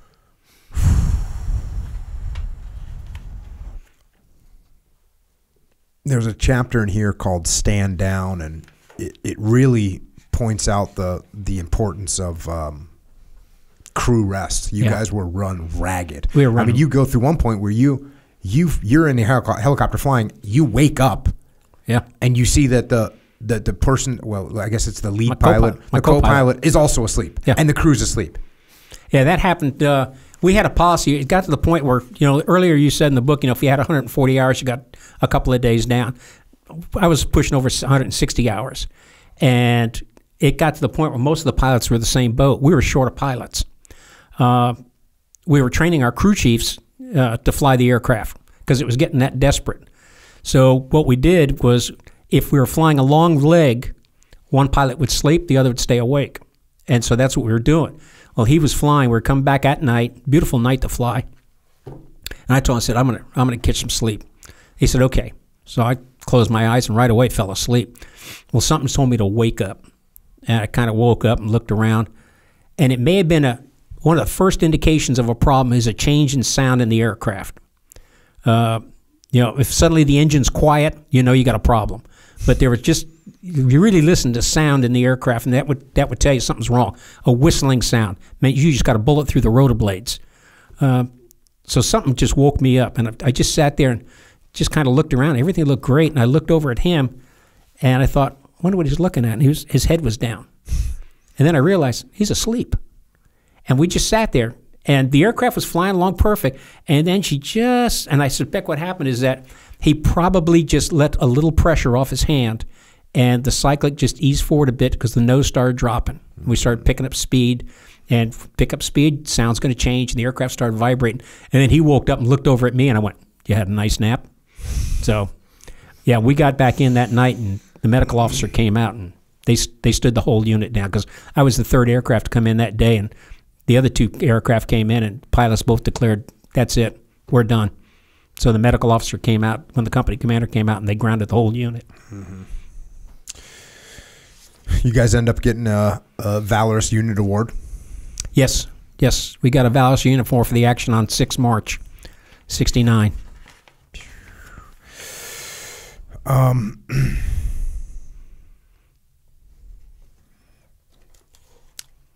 Here's another thing that happens. You're in for a briefing. Mr. Corey, you and I will have 3 lifts tomorrow, And that should about do it. Mr. Roberts, you and I will fly together the day after tomorrow. Sir, Mr. Roberts responded, looking at me and I at him. You two are going to be the next flight leaders. The policy about warrant officers not being flight leaders has changed. You will be first if you guys want the assignment. All the warrants in the room were smiling and talking softly. My platoon leader was smiling. And while Captain Weed wasn't, he didn't protest, nor did any of the commissioned officers. I never knew if the major had spoken with them before the meeting or not. Yes, sir, I'll take it. So Yeah, you alluded to that earlier, where the real life officers were the only ones that could be flight leads. Yeah. And now, like you were saying, you're so undermanned that they open it up, and you and one other guy get to be the first warrant officer flight leads. Yes, they changed the policy because we were so short of officers. We didn't have any experienced officers that were ready to take over flight lead positions. So the company commander, he went to the brigade commander and said, "Hey, we got to start letting the experienced warrants." He said, "I got 2 warrants that are over 12 months in the unit, and these guys know what they're doing. You got to open the policy up." And the brigade commander, Colonel Suchek, really a good guy, he said, "Absolutely, open it up." So. You said you were training some of the crew chiefs to become pilots. Did any of them ever make that transition while you were in Vietnam? Oh yeah, they could.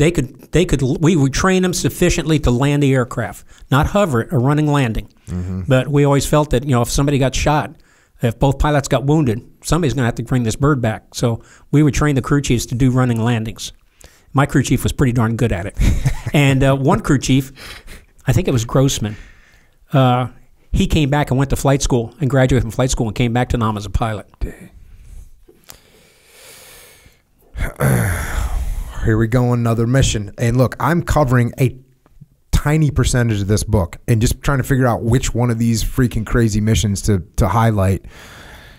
It's like a roll of the dice. Pick one. They're all nuts. Here's one. At H-1, the door gunners opened fire, concentrating on the tree line. As we touched down, the grunt started off the aircraft. That was when a sledgehammer hit the side of the aircraft 1, 2 times, and then I lost count. The engine started winding down. The rotor RPM started dropping as the engine RPM went to 0. "We're taking fire," screamed Peters. It was on his side of the aircraft, and it was concentrated on our engine. His gun was ripping through ammunition. "Get out," I yelled.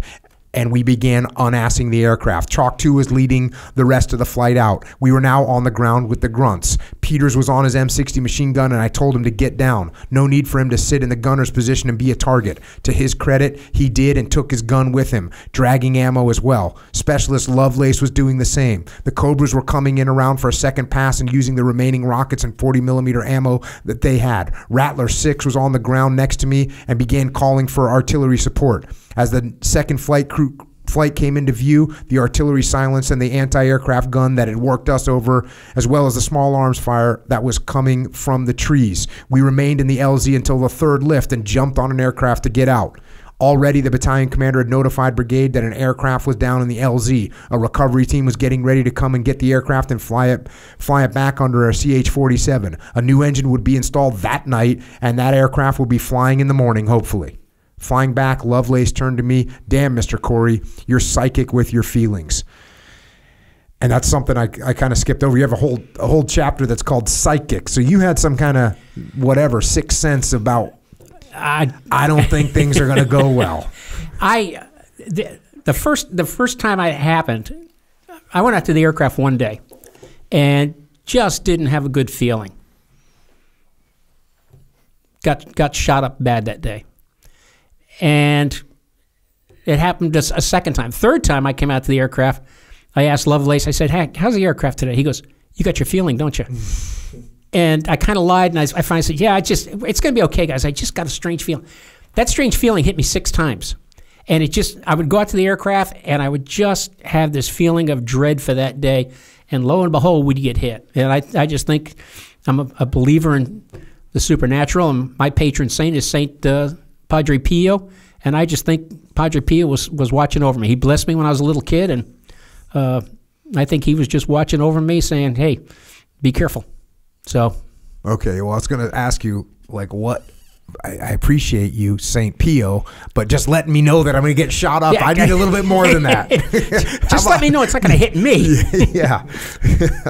And that's so 6 times you had that feeling. Yeah. And each time you had that feeling, we got living daylight shot out of us.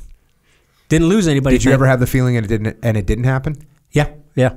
I had a guy named Johnny, and a great guy, but man, every time we rolled out, he thought we were all going to die.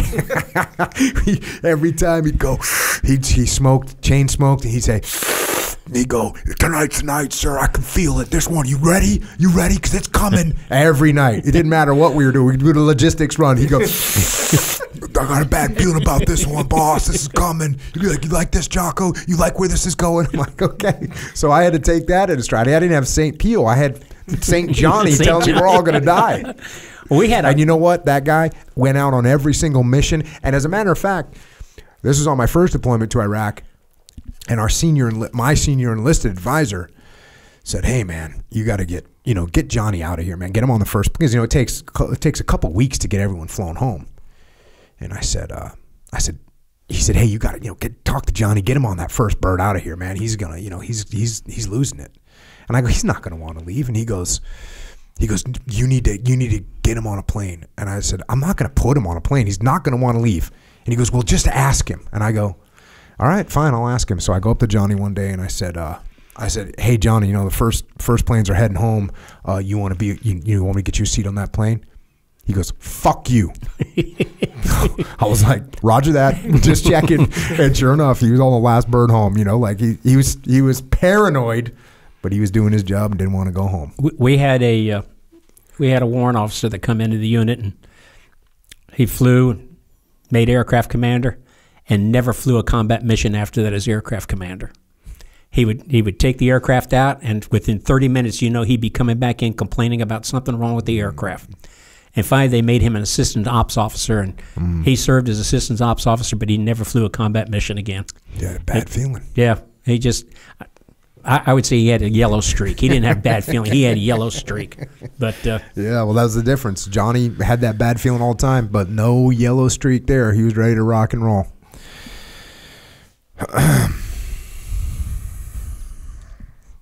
Another one on April 30th, ARVN forces, along with some U.S. forces, crossed Parrot's Beak into Cambodia. The ARVN forces consisted of 12 infantry battalions and 3 ranger battalions. The U.S. elements consisted of a brigade from the 25th Infantry Division, Tropic Lightning, and 2 squadrons of armed cavalry. Operation Rock Crusher was on. So here, this is the first major operation going into Cambodia. Because, of course, the SOG guys were going in there. Oh, they were in there all the time.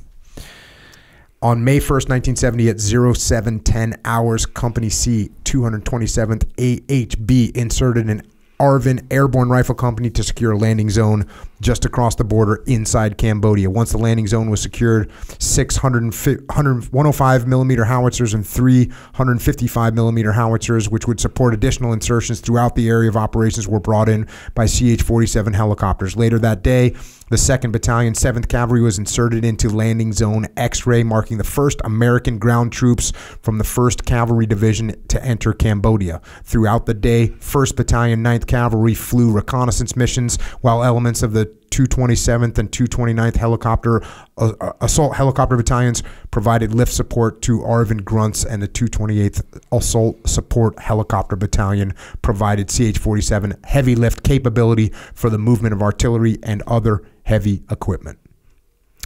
The invasion of Cambodia.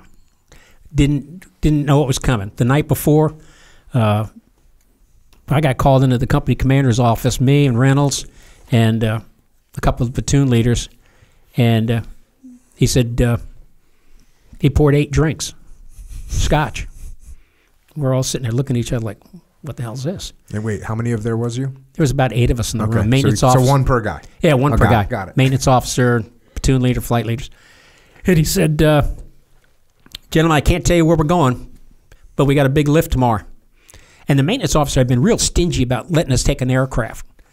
And he turned to the maintenance officer and says, "What's availability tomorrow?" Maintenance officer said, "Sir, we got 21 out of 21. He says, "Good." And he turned to to me and he says, "You're Chalk 2 tomorrow. If I go down, you take the flight in." I'm thinking, what the hell? He turned to Reynolds and he says, "If Corey goes down, you take the flight in."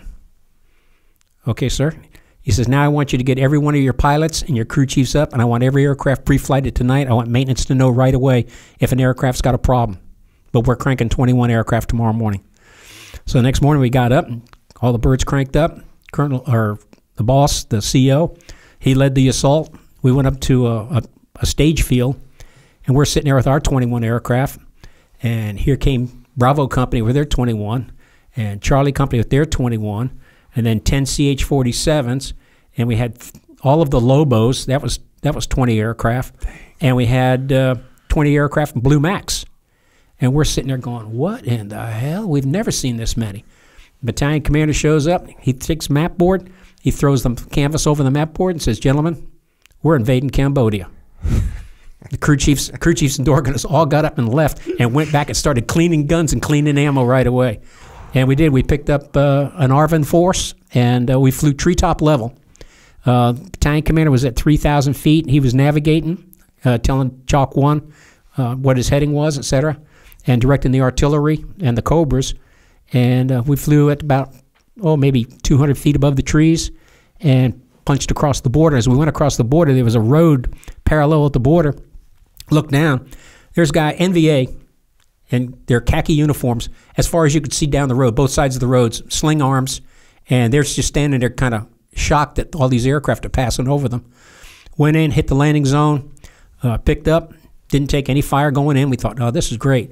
Took a lot of fire coming back out across that road, but that was the first day of the Cambodian invasion. We did 3 assaults that day, putting Vietnamese soldiers in. So it was a big day. Then things got hot the next day. Next day, the NVA were waiting for the helicopters, and we started taking a lot of hits the next days. It's kind of crazy. I always kind of joke about Hollywood. And in Hollywood, you know, they show like the platoon's about to go in and the commander shows up right as the birds are spinning and says, "All right, gents, here's where you're going and here's the mission." And I was talking about how unrealistic that is. But that's what you guys did. Well, yeah, kind of. In fact, I'm glad you brought that up because I've got 2 screenwriters and a producer right now. And the screenwriters are taking they're taking 2 books, the first 2 books, and they're writing a screenplay. And one of the things I've told them, I says, "Look, guys, I do not want this to be typical Hollywood." And they're good guys. Rich Graff, who starred in Making the Mob, New York, he played Lucky Luciano in that. And a guy named Rocky Carlich, and Rocky owns Ghost Walker Productions. And then my producer is Amy Soto, and she's worked with John Malkovich, Mel Gibson, several of these guys. So there's a good crew. But I told them, I said, I do not want this to be a typical Hollywood movie. And I've given them a list of movies to watch.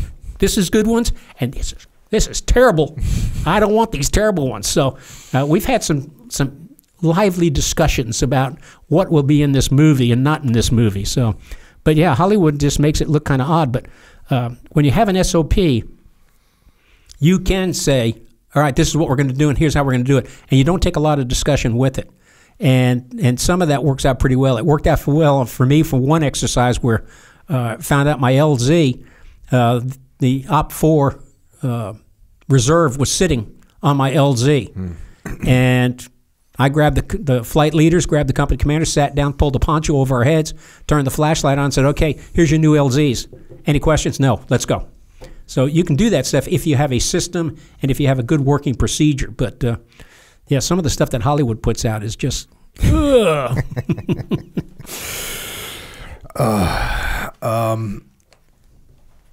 here's one.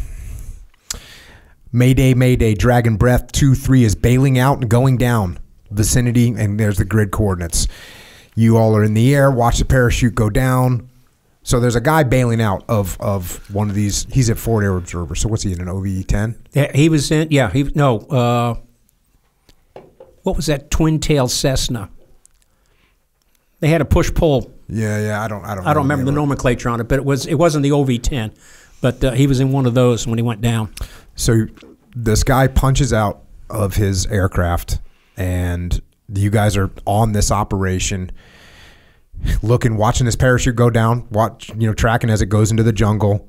You're flying, you're looking for it, and here we go. As Captain Beauchamp slid the aircraft over the pilot, Sergeant West informed him, "Sir, the pilot appears to be out cold. He's just hanging there, hanging in the tree there." "Okay, we have to get him quick," Captain Beauchamp said, surveying the ground for a place to land. There wasn't one, as the vegetation wasn't dense, but the trees were 30 feet high and close enough together that it didn't offer a clearing big enough to land in. West had already climbed into the cabin area and was preparing a 200-foot rappel rope that was maintained in the aircraft. "Sir, I can get him." And with that, he dropped the rope and was preparing to go down. "Okay, but..." And West was gone. He'd forgotten to put gloves on, and his hands were paying for that mistake. "How am I going to get him out?" he said, more to himself than anyone particular. "Jameson, you keep an eye on him and keep him covered," Captain Beauchamp said to the door gunner. Dropping the 70 feet or so, West sprinted to the pilot, who was still unconscious and hanging in the tree only a few feet off the ground. Small tufts of grass and dirt were being kicked up around West as small arms fire was directed in his direction. "Damn parachute release won't release, son of a bitch, damn it. Come on," West screamed, hoping the pilot would wake and give him some assistance. He did not. "Gotta get a knife." Pausing at a low crouch, West waited a moment before he sprinted back to the aircraft, which was still at a hover, engaging the NVA position. As he ran, West made a cutting motion, hoping the gunner or co-pilot would recognize the signal and drop a knife. They did. Picking up the knife, West didn't hesitate to sprint back to the hanging pilot, cut him free, and throw him over his shoulder. Just then, an RPG round slammed into the tree the pilot had been hanging in. With the pilot over his shoulder in a fireman carry position, West ran for the aircraft and the dangling rope. Grabbing the rope, he wrapped it around the pilot and himself and motioned for the aircraft to take off. West didn't have time to tie a knot, but only had the rope wrapped around himself and the pilot. Because of his rope-burned hands, West couldn't climb the rope, but prayed he could hold on long enough to get safely back to ground. As the aircraft climbed out and built up some speed, small arms fire continued. Captain Beauchamp couldn't fly with any speed, as the drag on West and the pilot would be too great and pull them off the rope. West was dangling about 70 feet below the aircraft, which was flying over the jungle at 200 to 300 feet. Helicopter crews did not have parachutes. As West cleared the trees, Captain Beauchamp nosed the aircraft over and began picking up speed, all the while praying West didn't fall. Everyone was well aware that if they had an engine failure or any other emergency, West and the pilot wouldn't survive. Arriving over a clearing, Captain Beauchamp lowered the aircraft to place West and the pilot on the ground and then the aircraft. This was an unsecured clearing only about 1,500 meters from where they'd picked up the pilot. Detaching the rope, West and Jameson quickly loaded the pilot into the aircraft and departed for LZ Center, where the unconscious pilot was quickly transferred to a medevac aircraft that had been requested. West resumed his duties as crew chief. West went on to he was put in for the Medal of Honor. It was downgraded to the Distinguished Service Cross, and he spent 20 years in the Army, retired as a command sergeant major at Fort Eustis, Virginia. Yeah, that's a crazy story.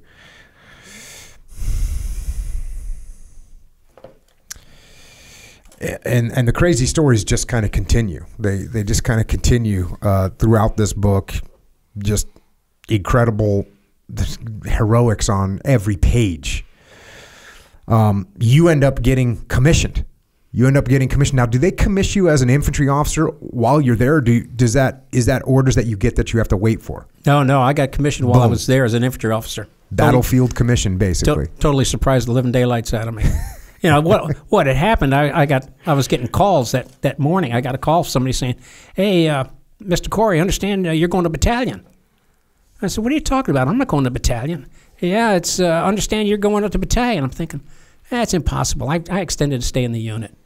Well, a little while later, my platoon leader, Beauchamp, jumps up on my skids as I'm getting refueled, and he taps me on the shoulder. He says, "Dad, I hate to see you leave.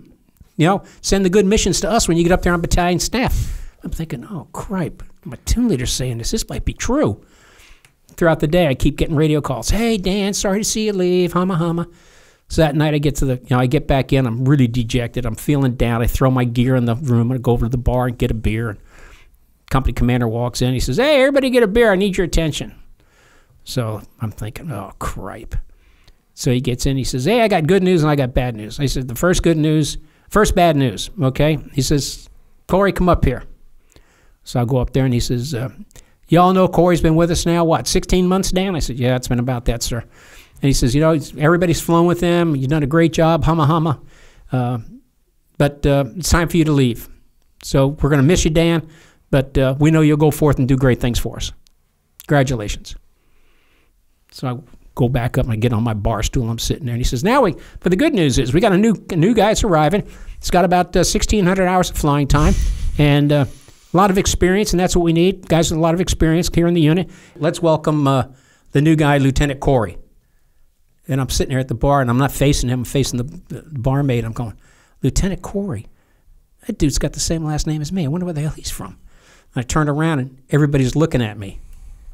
And the old man looks at me. He says, "Come up here, Lieutenant Corey." And so I thought, wait a minute. They're talking about me. So I get up and walk up there, and he congratulated me. And somebody had put me in for a direct commission, a first lieutenant. So I was a first lieutenant in the infantry. Now, is there no such thing as how come you're not a first lieutenant pilot? Is that not a thing? Well, see, at that time we didn't have an aviation branch. The Army had they had all the other branches, but we didn't have an aviation branch, and there was some politics involved with that with the Air Force, and they did not form the aviation branch in the Army until about 1985. And at that time, you had a choice. If you were an infantry officer, if you were another branch, you could decide if you're going to go to the aviation branch or retain the branch that you were in. And I retained the infantry branch because I lost the retina in my left eye just before that. So I wouldn't have been able to fly anyway. So I just stayed in the infantry. So back to the book a little bit. I mean, so you get this commission. You're still conducting all kinds of missions. I'm jumping through all kinds of missions. You're starting to get short, meaning you're close to heading home. Yep. Picking it up here, I was in the Chalk 2 position and had just cleared the trees and was really paying no attention to Chalk 3, who attempted to fly between two trees and caught a rotor blade on one. Yeah. To everyone's horror, the aircraft slowly rolled to the right, where the damaged rotor blade made contact with the ground. When it did, the rotor blades began to disintegrate, with pieces flying everywhere. Soldiers in the back began falling out of the aircraft, and they were the fortunate ones, as the aircraft was now descending toward the ground. As the right side impacted, the transmission was ripped from its mounts and tore through the cargo compartment. As the aircraft came to a stop, the engine was still running, now at ever-increasing RPM. As there was no rotor to turn or transmission connected, fuel began to spill across the engine. At this time, the aircraft were not equipped with self-sealing fuel cells that would prevent a major fire. The aircraft began to burn and burn rapidly. As Bill had been waiting for Chalk 3 and 4 to take off, he was only light on his skids when the accident happened. His crew chief, door gunner, and Captain Head immediately jumped out and ran to pull people out of the aircraft. Soldiers on the ground also moved forward to assist.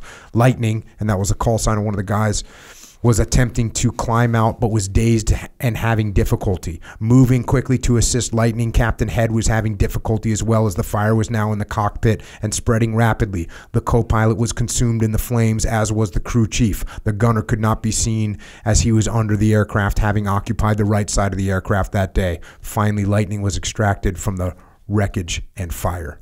Yeah. And that's the story that you told earlier. Yeah. Lightning, his name is John Copenhaver. A great guy, and his nickname was Lightning because John just always kind of walked kind of slow. Kind of talked a little on the slow side, but we all loved him dearly, and he was really a great platoon leader as well. And but yeah, they hit this tree, and I was always worried about John and this particular right seat pilot flying together. There had been an incident the month before with them flying together, and they landed on some stumps, and there was just something about this right seat pilot that the day I met him, I looked at him and said, this kid's not going to make it. There was nothing about him to tell me, he wasn't competent. He was a halfway decent pilot. He was a nice guy, but there was just something about it that told me he ain't going to make it.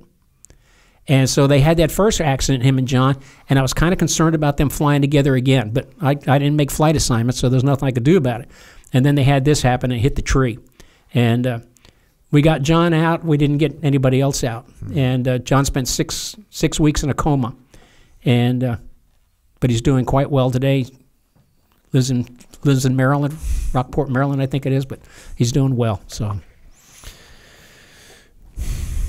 You say no one was in good spirits that evening. Everyone in both the officers' club and enlisted man's club was in a sober mood. It hurt even more when we were informed that the division commander's aircraft was missing and presumed crash.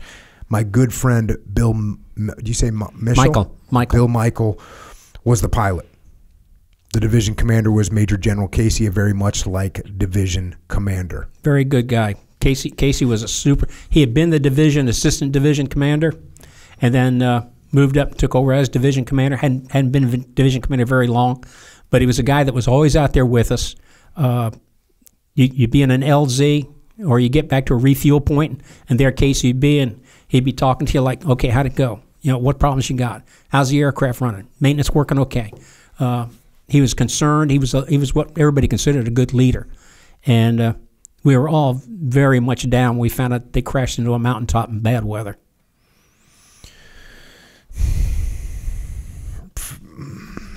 Then this happens. Lieutenant Corey, sir, you got your orders. You're going home. You're to report to Division Rear no later than tomorrow. We have a bird waiting for you at 1400 a day to take you to Ben Hoa. What? What are you talking about? Sir, you are to report to Division Rear Casualty Assistance Office. You best get packing fast. It suddenly dawned on me Bill's parents had requested that I bring Bill's remains home. Yeah, I was close with his family. I stayed there before I went to Vietnam. And then when I came home on leave, and before I went back again, I stayed with his mom and dad. Great people up there. They lived in Monroe, Washington, outside of Snohomish. He had a little brother that had just gotten into the Air Force Academy. Bill was really proud of Norm. And this happened, and they had me be the escort officer to bring Bill home. You say arriving at the funeral home, this is after you get back, arriving at the funeral home, I made sure Bill was settled in for the night. And then I was taken to Bill's parents' house in Monroe, Washington. Mom and Pop wanted me to stay with them as they considered me family. 2 other couples were there with Mom and Pop when I arrived. After putting my bags away in the upstairs bedroom, I came into the dining room where they were all seated. Dan, what are you drinking? Pop asked. I wasn't much of a drinker except beer, but took a scotch on the rocks. When I sat down, Mom placed her hand on mine and asked what happened. He was a VIP pilot. She was a tough woman, but I could see from the puffy eyes that she had been crying. I tried to explain as calmly and as much detail as I could what had happened. Bad weather, bad maps. But I didn't have the heart to say that the general was probably flying the aircraft. Generals could fly, but not in weather. And on top of that, Bill wasn't instrument rated either, but could handle the aircraft in weather conditions. Then the hard part came. Bill's in the casket, but I advised that it be a closed casket ceremony, I said before taking a sip of scotch. Why is that? Asked Pop. Well, there was an explosion and fire. His body is in a plastic bag under a glass case. On the glass case is his uniform with all his decorations. The glass case is held down by 300 screws. Opening the lid is easy, but not the glass case. The rest of the evening was spent telling good stories of Bill from flight school and our one mission in Vietnam together. Between drinks and teary eyes, we got through the night. The day of the funeral came, and Bill's sister Judy arrived early with her husband and children to cook breakfast. The ride to church was quiet, and we all sat together in the front of the church. It was packed as Monroe was a small town, and everyone knew the Michaels. The preacher stood and gave the eulogy, praising the work Bill had done in the community and for the nation. He said that Bill was not afraid of death, but loved life. Few helicopter crews in Vietnam were afraid of death. It was part of the job, but they all loved life. They were some of this nation's finest. When the preacher finished, 6 Army pallbearers came forward, hoisted Bill's casket, and solemnly moved outside to the hearse. At the gravesite, I lowered my salute and accepted the flag from the commander of the burial detail. Executing a smart about face, I walked over to Mom, thinking that this was one strong woman, as I saw no tears. Standing in front of her, I knelt and said, on behalf of a grateful nation, I present this flag. That was what I had been instructed to say, but in my heart I had my doubts about this being a grateful nation. Standing slowly, I came to attention and again raised a slow salute. In the distance, the command for the firing squad could be heard, and 3 volleys of 7 rounds each caused many to jump as the 21-gun salute was fired. On the last volley of the 3, the distant sound of taps was heard. No one held back tears at this point. I slowly lowered my salute, turned and walked to the side, my officials' duties concluded. As many started to leave, I came back, put my arms around Mom, and wept just like every other human there. And I weep to this day. Yeah, that was kind of a hard period for me going through the funeral with them. I picked Norm up at the airport from the Air Force Academy. They gave him leave, emergency leave, and he was home for that.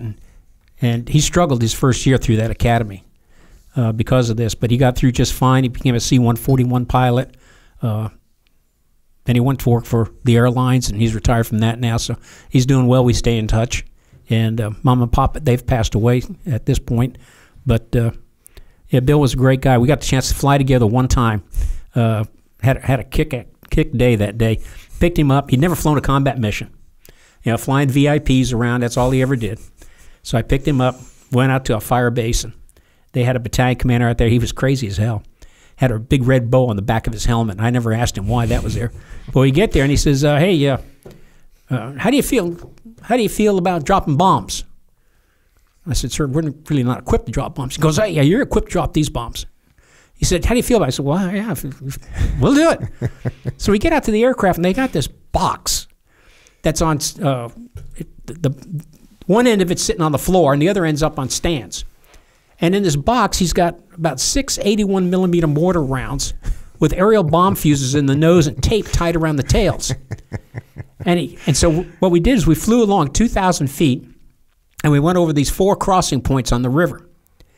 And as the crossing point came up through the pedals, I would say, mark, mark, mark, and they'd open the door on that box, and these mortar rounds would fall out at 2,000 feet, and it was just like a bombing run. And we did this about 4 or 5 times that day. And Bill thought, you guys are crazy. This is great stuff. And then we did a log mission that he'd never done before. He'd never been down in a hut. How accurate were the it was darn accurate. It was really pretty darn good accuracy. Kind of surprised the living days. But the battalion commander said, he says, I don't have any mortars in this range, but I want the NVA to think that we've got guys pretty close to them. So that's the reason we were doing that. And we did one combat assault, and Bill he was excited when the day was over. We flew about 10 hours that day. But, yeah, he really enjoyed that day. And then it wasn't 2 months later that he crashed up there. So now you're home from Vietnam. Yep. And you're now going to become an infantry officer. You talked about your retina. When did that happen? That happened in 83. Oh, okay. So you still could fly, but you have to become an infantry officer? Is that how it works? Yeah, I was an infantry officer. So I got home and went to Fort Benning, attended the infantry officer basic course, went to Fort Lewis, Washington, took command of an infantry company up there, and then we formed the 9th Infantry Division up that had been stood down in Vietnam, but they stood it back up while I was there. So I was there as the aviation officer for the 1st Brigade, so I was back to flying again. Then I went to Fort Benning for the advanced course. Then went to Alaska. And are they taking you with your combat experience and throwing you as sort of in leadership position in these?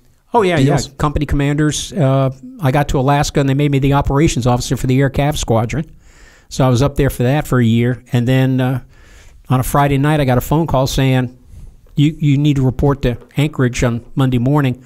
We just relieved the company commander of the Airborne Company, and you're going to take command of the Airborne Company." Why do you get relieved? I didn't ask that question. Jack, so you roll in and take. So now you're company commander. Company commander of one of the airborne companies in Alaska. How'd you like grunt work? Oh, I loved it. I loved grunt work. I enjoyed flying, but I honestly one day was thinking when I was flying, I'm really a glorified Greyhound bus driver. And I saw all the things that there was to do in the Army, and I wanted to do other things besides fly that helicopter. So when they said you're going to be an infantry officer, I had no complaints about that, and I loved grunt work. Commanding that airborne company in Alaska, people go, well, it's 30 below zero. You're just going to jump out of an airplane? Heck yeah, let's jump. So I did that, and then... so what year is it now? That was 78. I was commanding the airborne company. 79, they made me the operations officer for the infantry battalion. How was the post-Vietnam years in the Army? Terrible, absolutely terrible. We didn't have any ammunition to train with. In fact, the soldiers, they would charge up a hill in a training exercise, and they'd go bang, bang, bang, 13 cents, bang, bang, bang, 13 cents, because that was the cost of training rounds, 13 cents a round. But we didn't even have training rounds. It was really pretty bad in the Army. We went through a period from 70 to 75 where we were rifting captains. And that just killed the morale in the captain's ranks. I was in the advanced course in 73. There at Fort Benning, we had 10 200-man classrooms on one side of the building, 10 200-man classrooms on the other side of the building, all full. All of them infantry captains back from Vietnam. And on one day, they walked in, and from being a 200-man class, every one of those rooms went down to being a 140-man class. Those captains were pulled out. They told you have 90 days to get out, or you can revert to being a sergeant, one or the other. Wow. So, and they did that for 4 years. So that really ruined the morale in the captains' ranks. So, no, it was not. The early years after Vietnam were not good years in the Army. Oh, before one more question about Vietnam. This is a question I bring up, and you already talked about it. But you said most of the guys that you had, most of the crew chiefs, most of the support people that weren't flying, they were people that had volunteered. Was it? If you were going to be a door, could you be just assigned a door gunner, or was all those people volunteers? Door gunners were volunteers. They have been drafted and then they volunteered for door gunner? That's what a lot of them were. They were drafted into the infantry. They did a tour in the infantry, and then they volunteered to come be a door gunner. Got it. So, could you tell the difference between someone that was a draftee and someone that was a lifer? No, you really couldn't. There was the guys that were drafted. People say, "Oh, they had bad attitudes." I never saw it. They all had a good attitude. They were all in this together. Now, what did happen? Guys that were drafted, when they came back from Nam, if they still had a year left, they would send them to Germany. And there's where the problems were all at, in Germany. They had big-time morale problems there. What are you going to do, send me back to Vietnam and bend my dog tags? It got to the point in Germany in the early 70s where the duty officers were armed with 45s. Yeah.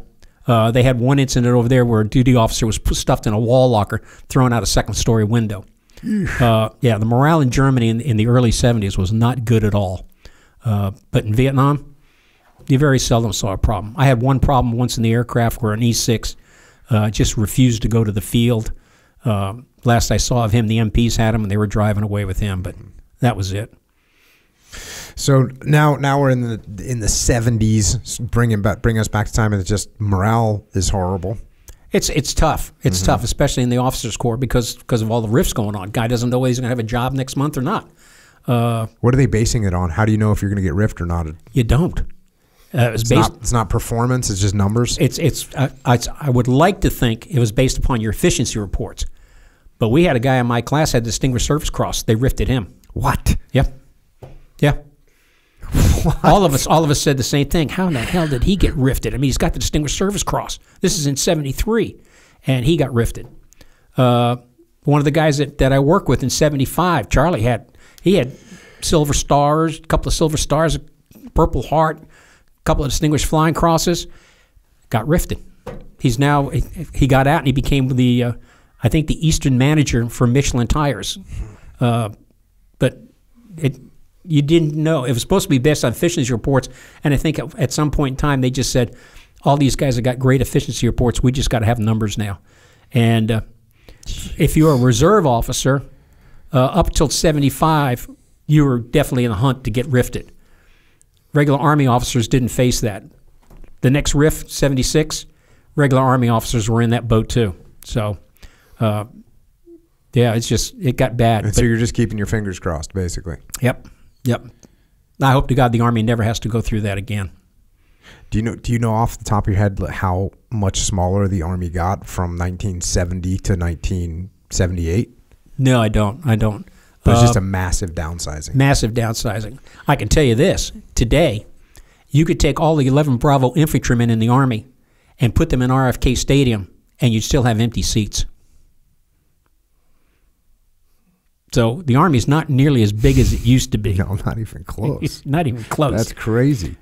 Today we rely a lot on the National Guard and the Army Reserve, and they've really stepped up. They stepped up in Desert Storm. And a lot of the animosity that existed in the 70s between the active Army and the Army Guard and the Army Reserves, a lot of that disappeared, thank God, during Desert Storm. Well, I worked with the National Guard all the time in Iraq, and they were freaking awesome. Yeah. They were outstanding professionals. Yep. They've stepped up and done a great job. I was the aviation advisor for Maryland for 2 years, and we had an aviation maintenance company that was fantastic. We took them down to Bragg every year, and Fort Bragg always wanted these guys to come down and work on their aircraft for them. They're just really super. Mm-hmm.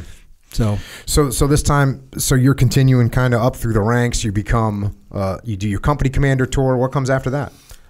Company commander. Then I was an instructor at the Army Command and General Staff College. I was a tactics instructor. And then I got tagged, kicking and screaming, to go to Germany as an exchange officer in the German Army for 2 years, teaching tactics, interoperability issues with German forces. Mm-hmm. Then came back, went to Fort Campbell, and in fact, we got a phone call in the middle of the night, and guy called me, and he said, "This is the personnel officer for the 101st Airborne Division. How quick can you get here?" And I said, "Sir, I can be there in 5 days." He said, "Start packing the stuff. You'll be here in 5 days." I turned around to my wife and said, "Start getting the stuff off the walls. We're being transferred back to the States in 5 days." She started to laugh at me. 20 minutes later, the phone rang, and it was my boss. He says, "You are relieved from that assignment. Get to Fort Campbell as fast as you can." What was that all about? There was something coming down, and they needed me to be there to be the brigade executive officer for the 2nd Brigade. Did you know someone there? Was it one of your friends or something? Didn't know anybody. Just random. Just random. Branch pulled my name out of the hat and said, "Get to Fort Campbell." And so what was your role then? I was the executive officer for the brigade, 2nd Brigade. Oh, okay. And then I was that for 2 years, and then I went over and took command of 3rd Battalion, 327th Infantry for 2 years. I had that during Desert Storm. So tell us about Desert Storm. It got boring, to tell you the truth. Sitting out there in the desert. I had the task force at West Point training the cadets for the summer. And my XO was sitting there. He's reading the Sunday newspaper, and he says, "Hey, what the heck's going on with Iraq and Kuwait?" So we read that, and I said, "Billy, if they go into Kuwait, we're going to go to war." And I think it was 2 weeks later. It was in the Wall Street Journal. It was in the New York Times. Mm-hmm. And 2 weeks later, we got the call, and I turned to Billy, and I said, "Let's get out of here." So right away, we got the West Point staff. We planned out what we had to get done that week and to get out of there. So when we got the call on a Friday night to get out of West Point, we were gone the next morning. And got back to Campbell, had 3 weeks back at Campbell before we'd shipped out to Iraq or out to Saudi Arabia. Well, if Saddam had attacked, we in the 82nd would have been speed bumps. Mm-hmm. And thank God he didn't attack. But we went up and sat about 60 miles from the border, and we had a defensive position set up there, and that's where we sat from August to January to January. Oh, man. Good times. Oh, yeah, sitting out there in the middle of the desert, At least you were there in time for summer. Yeah. In August. Well, it made us appreciate when January rolled around. When you were now freezing. Yeah, now we were freezing at night. So, but yeah, we sat up there and just ran tactical exercises and like we would back in the States. It was different because we'd always trained in forests and woods and stuff like that. But we got up there and we said, "All right, We're in a new environment. Let's learn how to do this new environment. So we spent a lot of time learning desert techniques, studying up on what the desert rats had done in World War II, looking at some stuff that we received from SAS about desert operations, and just started practicing that stuff. And the kids did great. The soldiers did fantastic. And then the war kicks off, and did I get that right when I opened up? There was the largest airborne assault ever. It was the largest air mobile assault. Air mobile assault, sorry. Yeah, air assault ever. And for people that don't know, air assault is with helicopters. Airborne is with parachutes. Yeah. So it was the largest air. So what the hell did that look like? Oh, it was. You know, I talked about in the book about we had 60s Hueys and 10 Chinooks and all those Cobras. Well, this made that look small, because these were all Black Hawks. And Black Hawks. Do you have any idea how many? I think, let's see, we probably had close to 80 Black Hawks. And 80 Black Hawks all taking off at the same time. And we took off from several different locations and then joined up in the air and flew in for this thing. And I am sure that the Iraqis that we flew over just kind of, oops. Because we got in there, and there were 4 or 5 positions that were set up that we went into right away and took over. And what we did is we set up a big perimeter out there. So you guys flew into Iraq? Oh yeah. And then you hit the ground, and your mission tasking was to secure some positions? Our mission tasking was to secure this big area that right away they started flying in fuel blivets. And we were securing, for lack of a better term, a giant gas station for the Cobras. And the Apaches were flying out of there going after the Iraqi tanks and stuff. So we sat there my battalion sat there for 2 days doing that. And then we flew out and went with another brigade to another location and secured that for the gas station. I was in a state of shock, though. We got to that second location. We were engaging some Iraqis, and my S3 came up and said, "Sir, ceasefire." I said, "What are you talking about? Ceasefire? We're in the middle of contact here." "Sir, ceasefire." Word came down from brigade. We have to cease fire. I said, "You go back and call brigade for clarification on that. I'm not ceasefiring right now. Somebody's shooting at us."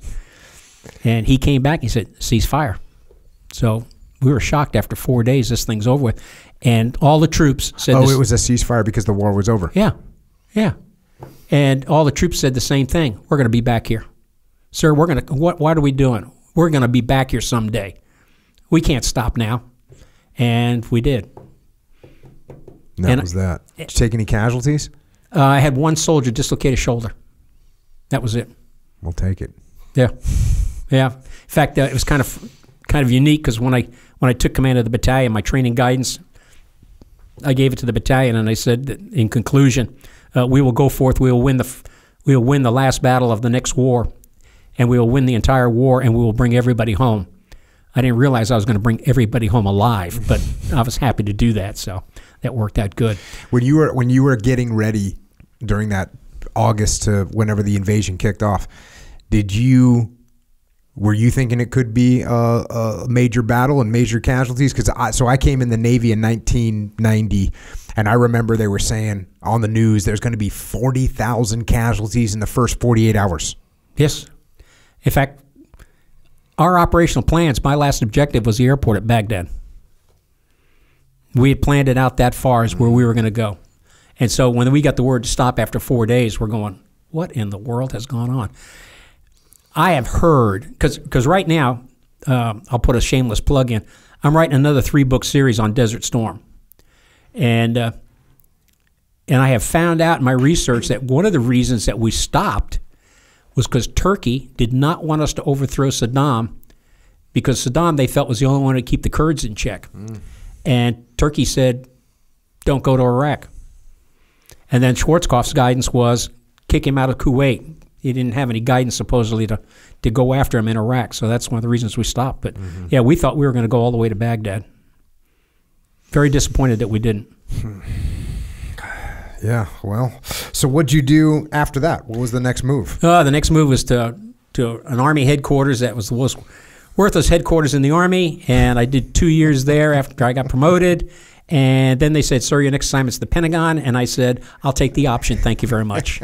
So I went ahead and retired. 93. And now you have two sons? Yes, two sons, both boys. Yeah, they're sons. They're boys, certainly. Yeah. Jay, he joined the Marine Corps Reserves while I was commanding, when I first got command of my battalion. And I came home from a field exercise that just kicked my butt. I walked in the house, and my lovely wife, Mary, is standing there, and she's got her arms crossed, and she said, "Guess what your son did?" I'm thinking, my son? Yeah. As far as I know, it's our son. I know that deal. So Jay, what'd you do? And he goes, "Semper Fi." I went, "You joined the Marine Corps?" He said, Dad, I joined the Marine Corps Reserves. He says, he was in college, and he says, "I'm just tired of going to school. I'm going to go in the reserves. I'll drop out of school one semester. I'll do, my 2 weeks in the summer, one weekend each month, and I just wanted a break." So I said, "Okay, that sounds good." Mary's standing there, and she goes, "Well, what if they have to go to war?" And I said, "Mary, the Marine Corps Reserve hasn't gone to war since Korea, and nothing's going to happen." There you go. There you go. Ate them words. Thanksgiving Day, I'm standing on the Iraqi-Saudi border. My brigade commander flies in. He goes, "Hey, you call home lately?"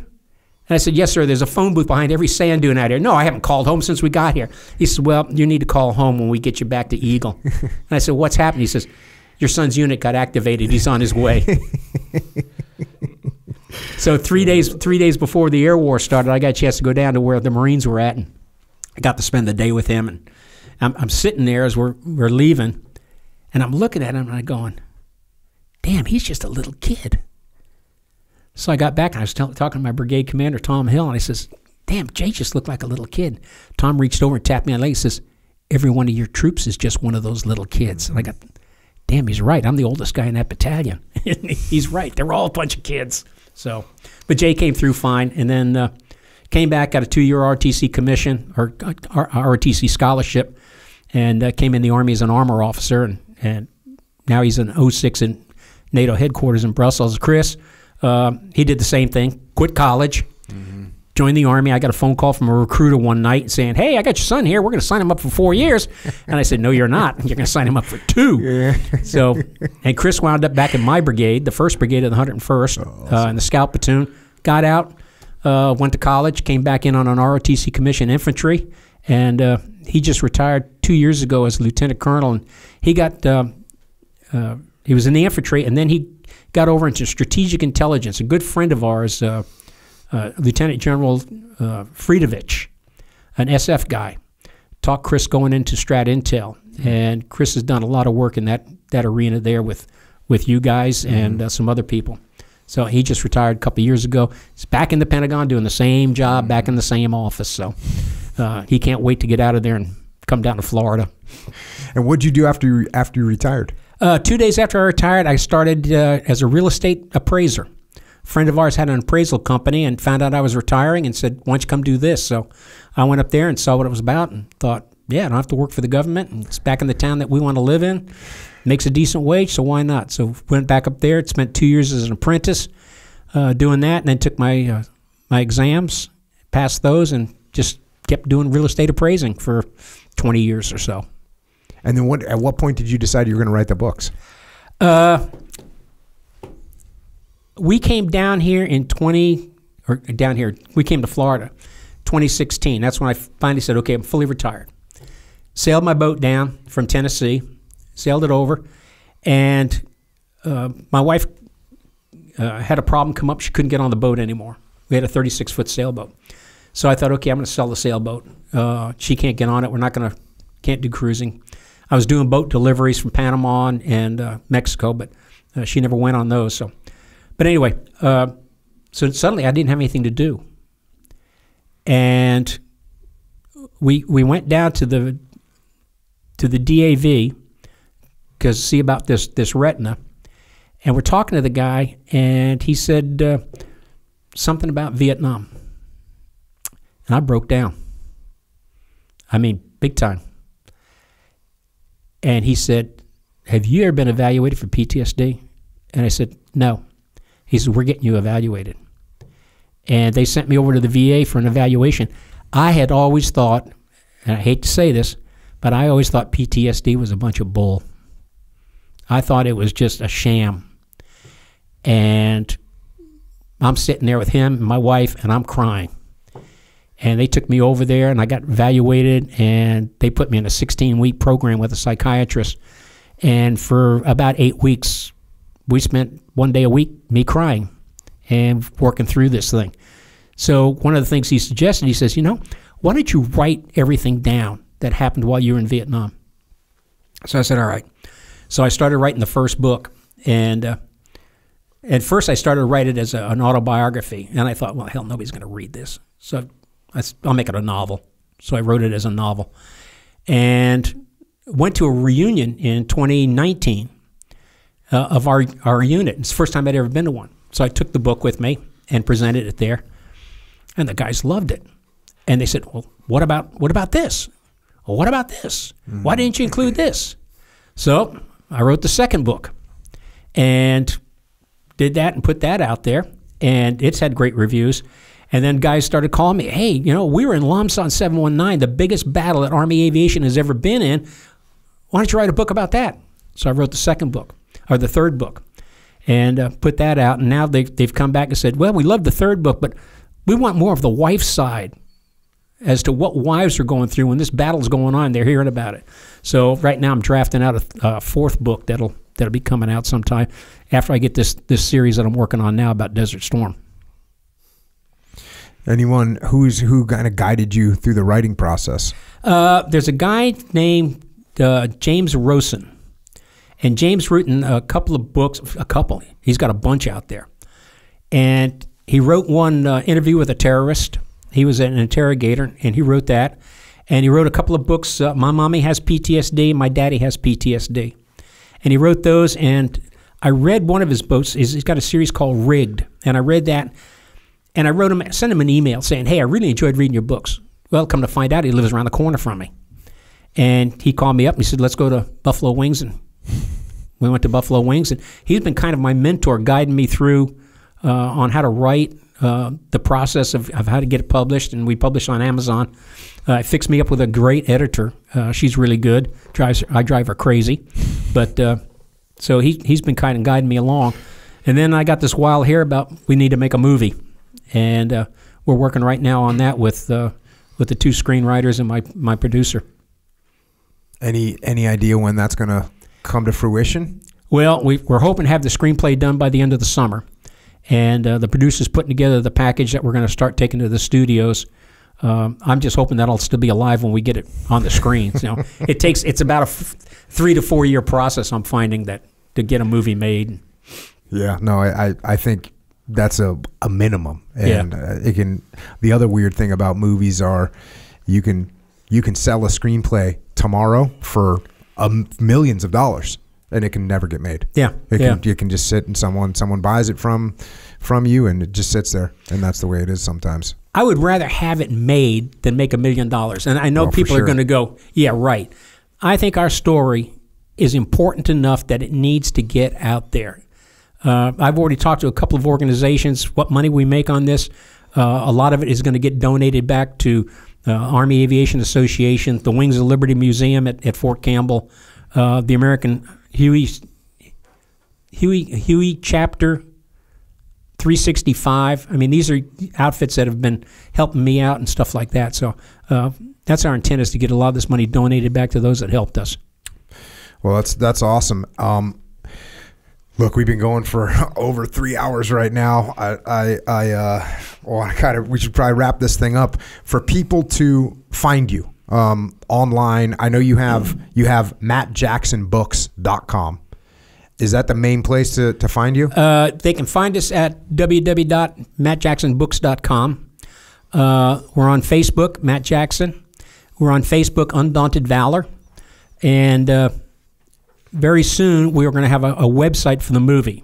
The gal's effect. She sent me an email yesterday, and I got to see her on Saturday, and we will have that coming out pretty soon. The books are all for sale on Amazon. Mm-hmm. That's who we work with for publishing and stuff. Yeah, and we'll have those linked up so people can we have a thing on our website called Books from the Podcast. We'll have all these on there so people can click right in and get the books. Echo, Yes, do you have anything? I do. Okay, Actually. see, now we get to the real part of the interview. Yeah. I was wondering, he seemed awful quiet over there. I'm wondering, okay, what's going through his mind? Okay, so when you started working with the screenwriters, right, and you were like, hey, these movies don't follow this, BS, but these movies you sort of can. Yeah. What were the movies that you kind of can, like that had some integrity with their presentation? Hacksaw Ridge. Mm-hmm. That's great. One of the best ones is Hamburger Hill. I thought that was a pretty good production that they need to focus on. Mm-hmm. One of the ones I said no to was what was the Clint Eastwood one, where he's a Marine? Heartbreak Ridge. Yeah. No. 1917, I thought was pretty good. For those are the three big ones that I've focused these guys on looking at. What about Saving Private Ryan? Oh, Saving Private Ryan's definitely good, right? Yeah, that's a great one. All right, what about Apocalypse Now? Absolutely not. What about Platoon? Because we had a thing. Platoon's a good one. Oh, okay. All right. Platoon's a good He's one. never seen Platoon. You never have. Yeah. I tell you what. He was Platoon, reprimanded. But you haven't seen Cobra, so. I haven't seen Cobra either. Of course. So, yeah, when you guys watch Cobra, then maybe you add it to your list. Platoon was one of the first good ones that came out. Apocalypse Now came out, and yeah, because that came out in 75. Yeah, 75, and that was such. I don't want to say the word on the air, but absolutely not. I nearly threw up watching that. In fact, I never watched the whole thing. I watched bits and pieces here and there, and just that told me I didn't want to see this thing. But Platoon came out, and it was pretty darn realistic. I love the part where in Hamburger Hill, where they make them brush their teeth as soon as they arrive. Happened to us in Vietnam. As soon as we got off the airplane, we had to brush our teeth. So, stuff like that was pretty realistic to what was going on, where Apocalypse Now was blowing smoke. Well, when the joke that I forget who it was, they played a joke and you said, "Hey, don't salute me." That was our operations officer when I got there. Yeah. Okay. So that's from a scene from Forrest Gump, by the way. Is it? Yeah. Well, he's like, don't salute. don't salute me. Yeah. Ah.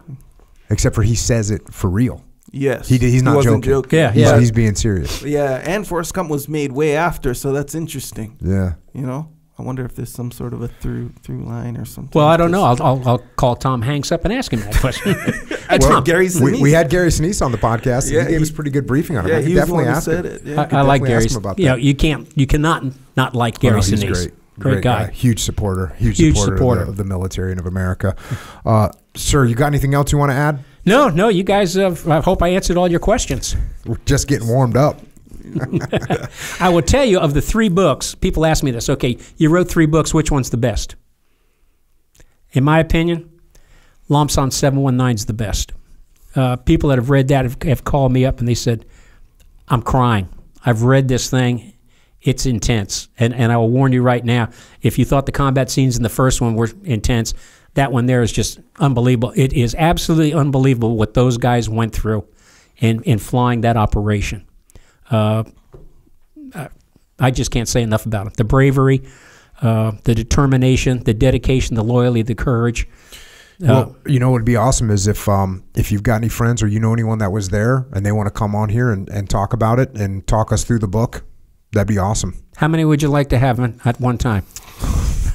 I'll have them all at some point. You can, if anyone wants to come on. That's what this podcast is for. I will. I know the guy in particular that I will call him up and ask him if he'll come talk to you about it, because he was an integral part. He was part of the Comancheros, and they did a great job. Of course, every one of the units, the Blue Dolphins, the Robin Hoods that were at Like with us, went up there.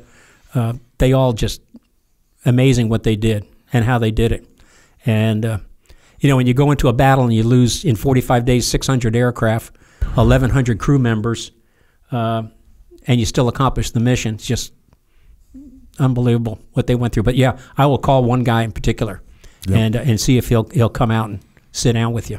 Open invite to anybody you send me. The chair is waiting for them. It'd be an honor to have them on, and it's you're talking about it's incredible what they did, but as far as I can tell, as far as I know, what you all did over there was incredible. And well, thanks for joining us today, and more important, thanks for Thanks for your incredible service and your incredible sacrifice. And we won't forget.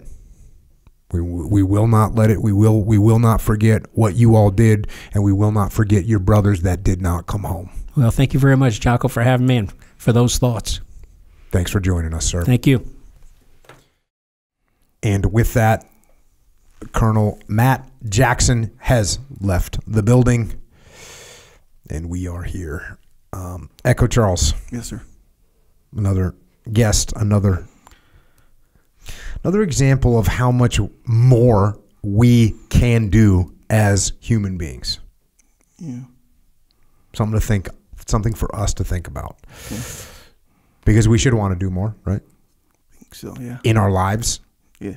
We should want to get better and be better. Yep. Check. Any suggestions on how we do that? Yeah, plenty. But the part where, you know, how when he was talking about, I forget the term, when how they got to lower and they got to, you know, when you go through the jungle with the helicopter. Yep. I probably felt that part. It was making me kind of nervous, like imagining it. There's not a lot of times when I read stuff, and actually I didn't read those sections because it was a lot of dialogue, and the dialogue would be like, hold left, pull left, tail, and, you know, it's just like this dialogue going back and forth. I didn't think I could do the dialogue justice. Yeah. So I just asked him to kind of describe what it was like. Yep. But yeah, crazy stuff. The whole thing. Just the fact that those helicopters are basically like a 1968 VW Bug. Yeah. Like they got an engine, they got a steering wheel. Just rolling. You know, there's no computers in those things. Yeah, just completely manually being maneuvered through space. And he made a good point too, that like you kind of don't think about when he compared it to airplanes, where it's like, bro, the helicopter is all you. The airplane, a lot of time you can sort of let it cruise, you know. Yep. Where the helicopter is like, man, you. Can't wait to tell that to Dave Burke. Good deal, Dave. You know. Yeah. Exactly. Man, either way. All right. Cool. Yes, we're all improving. Hopefully, we're on the path. Yep. I'm on the path.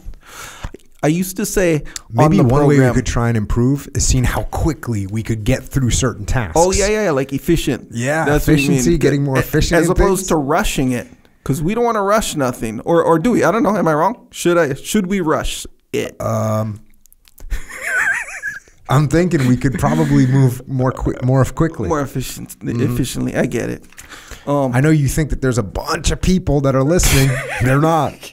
They're not listening. They shut it off. They heard Colonel Jackson left the building. They're like, oh, cool. So let me get back 70 minutes of my time right now, because I can just press stop on this podcast and move on. All right. Okay. I got you. Hey, look, we're all on the path. We may need some help. How about that? We'll supplement ourselves with supplementation from Jocko. See that right there? That whole sentence did not need to exist. Well, Brad, it exists, and it has massive value. First off, okay, I'm just saying. Right. Look. If I'm about to give you some help, how not fun am I when I'm? Should I declare that I am here to help if you need help? Okay. Or could use help. I'm just saying. You know what you should do? You should tell us what we need to know now. Okay. All right. I'm over here trying, but you're over here, being you. That's the thing. I bring this on myself. Yes, I should just be totally silent. Yeah. Well. Okay. I don't know about all that. Okay. How can we help ourselves, Echo? Through supplementation. Jocko Fuel. You got problems with your joints, or you don't want to ever worry about your joints anymore? Take Super Krill Oil and Joint Warfare. Boom. You want vitamin D3 supplementation, which is good for all aspects of health, if you care about that, which we do, because we're on the path. Boom. Jocko has that as well. Also, you want some additional protein? We got milk, and it tastes good. How about that? It's true. Put a banana in there. That's what I do sometimes. Also, we got Discipline and Discipline Go, which are at its core. I like the fact that I tell you to hurry, and I tell you that everybody already knows all this, and you still tell this stuff to me like I'm hearing it for the first time. Well, you're looking at me like you're hearing it for the first time. Some of us either didn't hear it, or it's cool to get a reminder. Okay. You see what I'm saying? Yep. All right. Everyone's reminded. Good stuff. good supplementation. Look, hey, get the Discipline Go. I was gonna go into this earlier off air, but so if you drink energy drinks, Tradish. I don't care if you get the sugar-free one, but it's like at a certain point, usually after the first one, if you're even into it, after the first one, you're like, bro, I can't do these anymore. Yeah. At least for a day. Your body knows, and it tells your mind this is not good. That is the point right there. Yep. Yeah, it's like your body knows. Yep. Your body knows that there's something wrong. With this one, Jocko Discipline Go, your body still knows. Your body knows it's good. Yeah. Your body says, hey, I could use a little bit more of that. So, bro, if you're listening to a 4-hour Vietnam pilot scenario, bro, those things just keep rolling with a smile. I'll tell you that. Yeah. Hey, if you want to get any of this stuff and you want to get it shipped to your house for free, go to JockoFuel.com, and then what you can do is subscribe. If you subscribe to it, it'll come to your house for free. Anything that you want in this category of supplementation. You can also get the drinks at Wawa. You can also get the whole line at Vitamin Shop. JockoFuel.com. Get some. Also, OriginUSA.com. You can get the stuff there as well. Also, jiu-jitsu stuff. When we're doing our jiu-jitsu, we want some new stuff, a new gi. Just face it, we could have, with Colonel Jackson, we could have gone down. He's trained at the Kodokan Judo. We could have gone down that. Well, that's a 2-hour, 3-hour podcast. Yeah. We didn't even get there yet. Because when that guy was coming, when Lieutenant Dick Weed was coming at him, sure, Dick Weed, hell yeah, right? Yep. That guy was about to get judo tossed right on his head.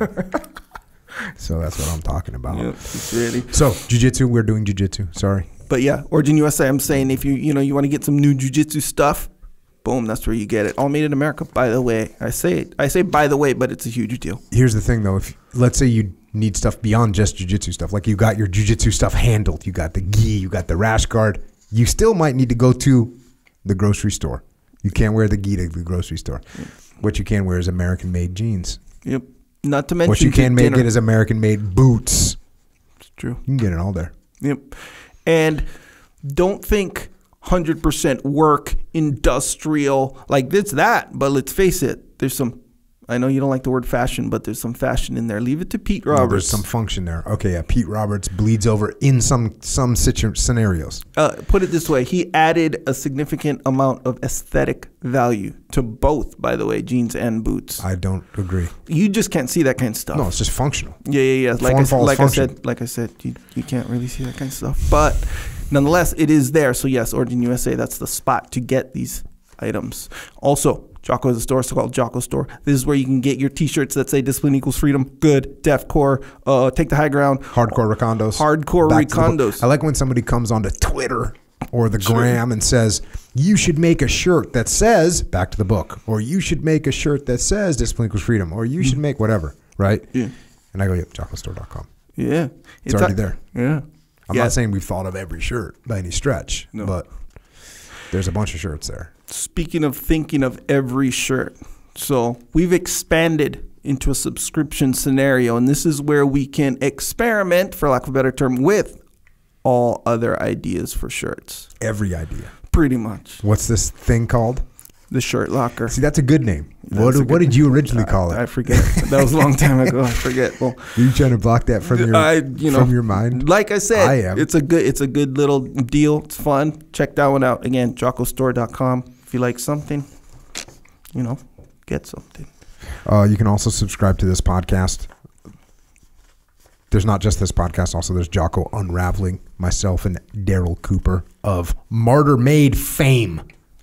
Is he famous from Martyr Made? Yes. In my mind, he is. Yep. You can check out Jocko Unraveling. We're talking about a bunch of different things, historical things, and how they tie into what's going on right now. We got the Grounded podcast. We got Warrior Kid podcast. Have some new episodes up there. You can also check us out at the JockoUnderground.com. JockoUnderground.com. This is, it's a, what do they call it? Paywall? I always say firewall. Yeah. You correct me and say paywall. Yeah. What's the difference? Firewall is a security thing. Has nothing to do with paying or anything. So we have a thing that you can pay. It costs $8.18 a month. It's basically you're supporting this podcast. You're supporting all these podcasts that we're doing. And also we have a contingency plan in case we get removed for whatever reason. Or if we hear that other platforms are injecting advertisements into our podcast. We don't like that. I don't like that. I don't want to have Colonel Matt Jackson talking about flying a mission to Vietnam and have somebody edit in a freaking advertisement. So we don't want that. We don't want that. So that's why we made JockoUnderground.com. We also put a little additional podcast on there just to say thanks. So we appreciate it. If you're helping us out there, you're helping us remain free. So go to JockoUnderground.com if you want to help out there. We also have a YouTube channel. Because Echo Charles is a YouTuber. Technically, you're the YouTuber. Technically, so hey man, cool. Echo Charles is a YouTuber, and he wants you to subscribe to his YouTube channel where he posts YouTube videos.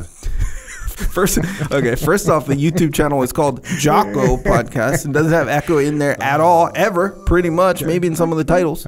Nonetheless, yes. Yeah, what's the difference between a YouTuber and somebody that's posting YouTube videos? I don't think there is one. Yes, there is. Well, I don't know. I guess if you go YouTuber. No, YouTuber is that's their primary occupation is to be on YouTube. But then again, even that, that is it, I think, as far as I know. There's some really legit YouTubers out there that make freaking awesome stuff and post it. Yeah, fully. There's also a lot of YouTubers out there. It's hard to throw them in that same bucket with the awesome. Yeah. The awesomeness. So I think you're more in the bucket of Wait. All right, what's the next section? I'm not a YouTuber. Anyway, all right, cool, good. I mean, you're a YouTuber, I'm a YouTuber. No, that's not our primary. So technically, we're not YouTubers. Okay, we have a YouTube channel. And it is, I think it's legitimate. Okay. So check that out if you want. I like also, it. Psychological Warfare is an album that Jocko made. We made of Jocko telling you how to get through moments of weakness. I was actually telling you. Yeah, telling me. Now it's everybody. Now everybody that wants to. Because we all have them from time to time. You see what I'm saying? But yeah, you can get that anywhere where you get MP3s, whether it be Amazon, Google Play, boom, that's where you can get them. Also, if you want a visual representation, you want things to hang on your wall, basically. Yeah, fully. Go to flipsidecanvas.com. My brother Dakota Meyer, he's got a company made in America, making cool stuff to hang on your wall, which is legit. Bunch of books. We've got a bunch of books. We got the books that we talked about today. The book we talked about today primarily was Undaunted Valor, an Assault Helicopter Unit in Vietnam. There's also Volume 2, Medal of Honor, and Volume 3, which Matt Jackson, Colonel Jackson, said was the best of the three about Lam Son in 718, largest air battle. Final spin. I have a novel coming out myself, and it's a story, it's a book, it's a poem, it's a new form of writing. Am I allowed to do that? We don't know. Yeah. I don't know if I'm allowed to do it, but I did it. It's a story. If you want to get final spin, if you want that first edition, boy, that first edition is going to be legit. All right. Hey, if you want the first edition, order it, because guess what the publisher's thinking?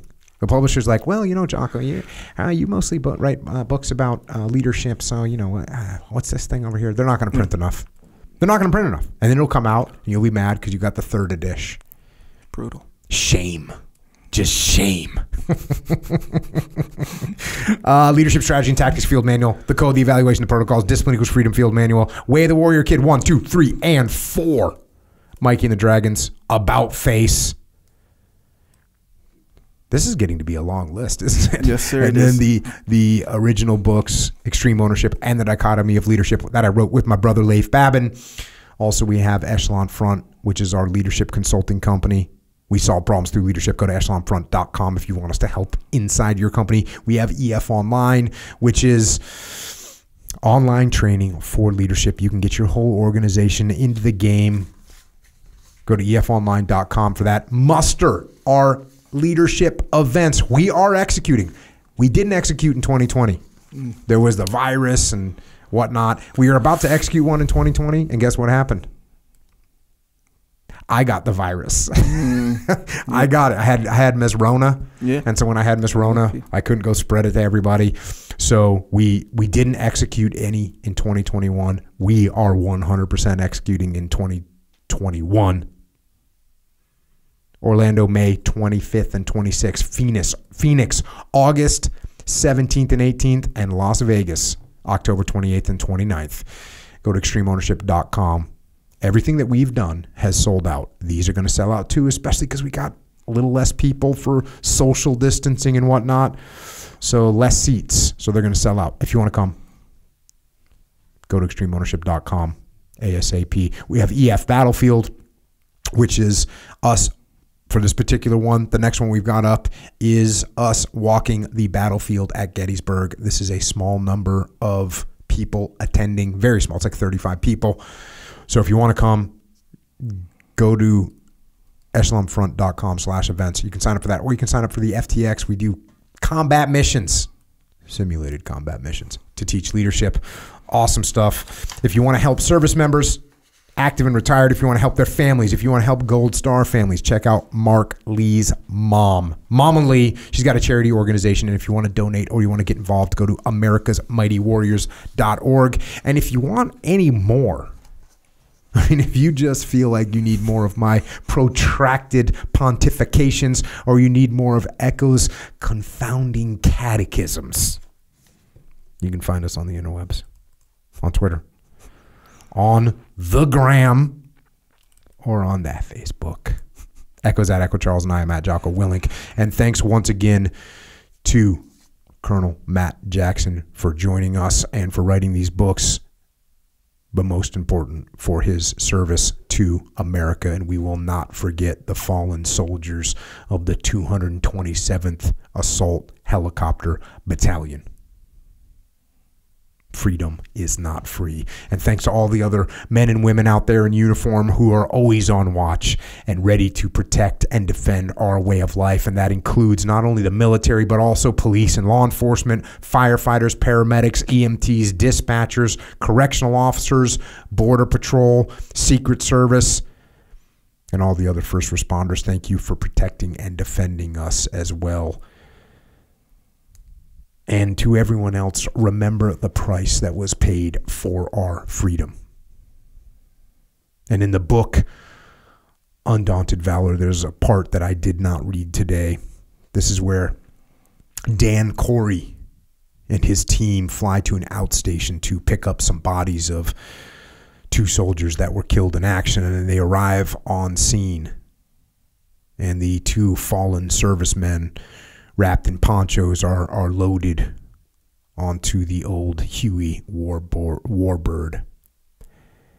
And Dan Corey whispers a prayer that he had written. He says, "May they soar with the angels on wings of eagles. May they watch over those they loved and those who loved them. May they rest in peace until we gather for the final formation." Amen. And that's all I've got for tonight. And until next time, this is Echo and Jocko. Out.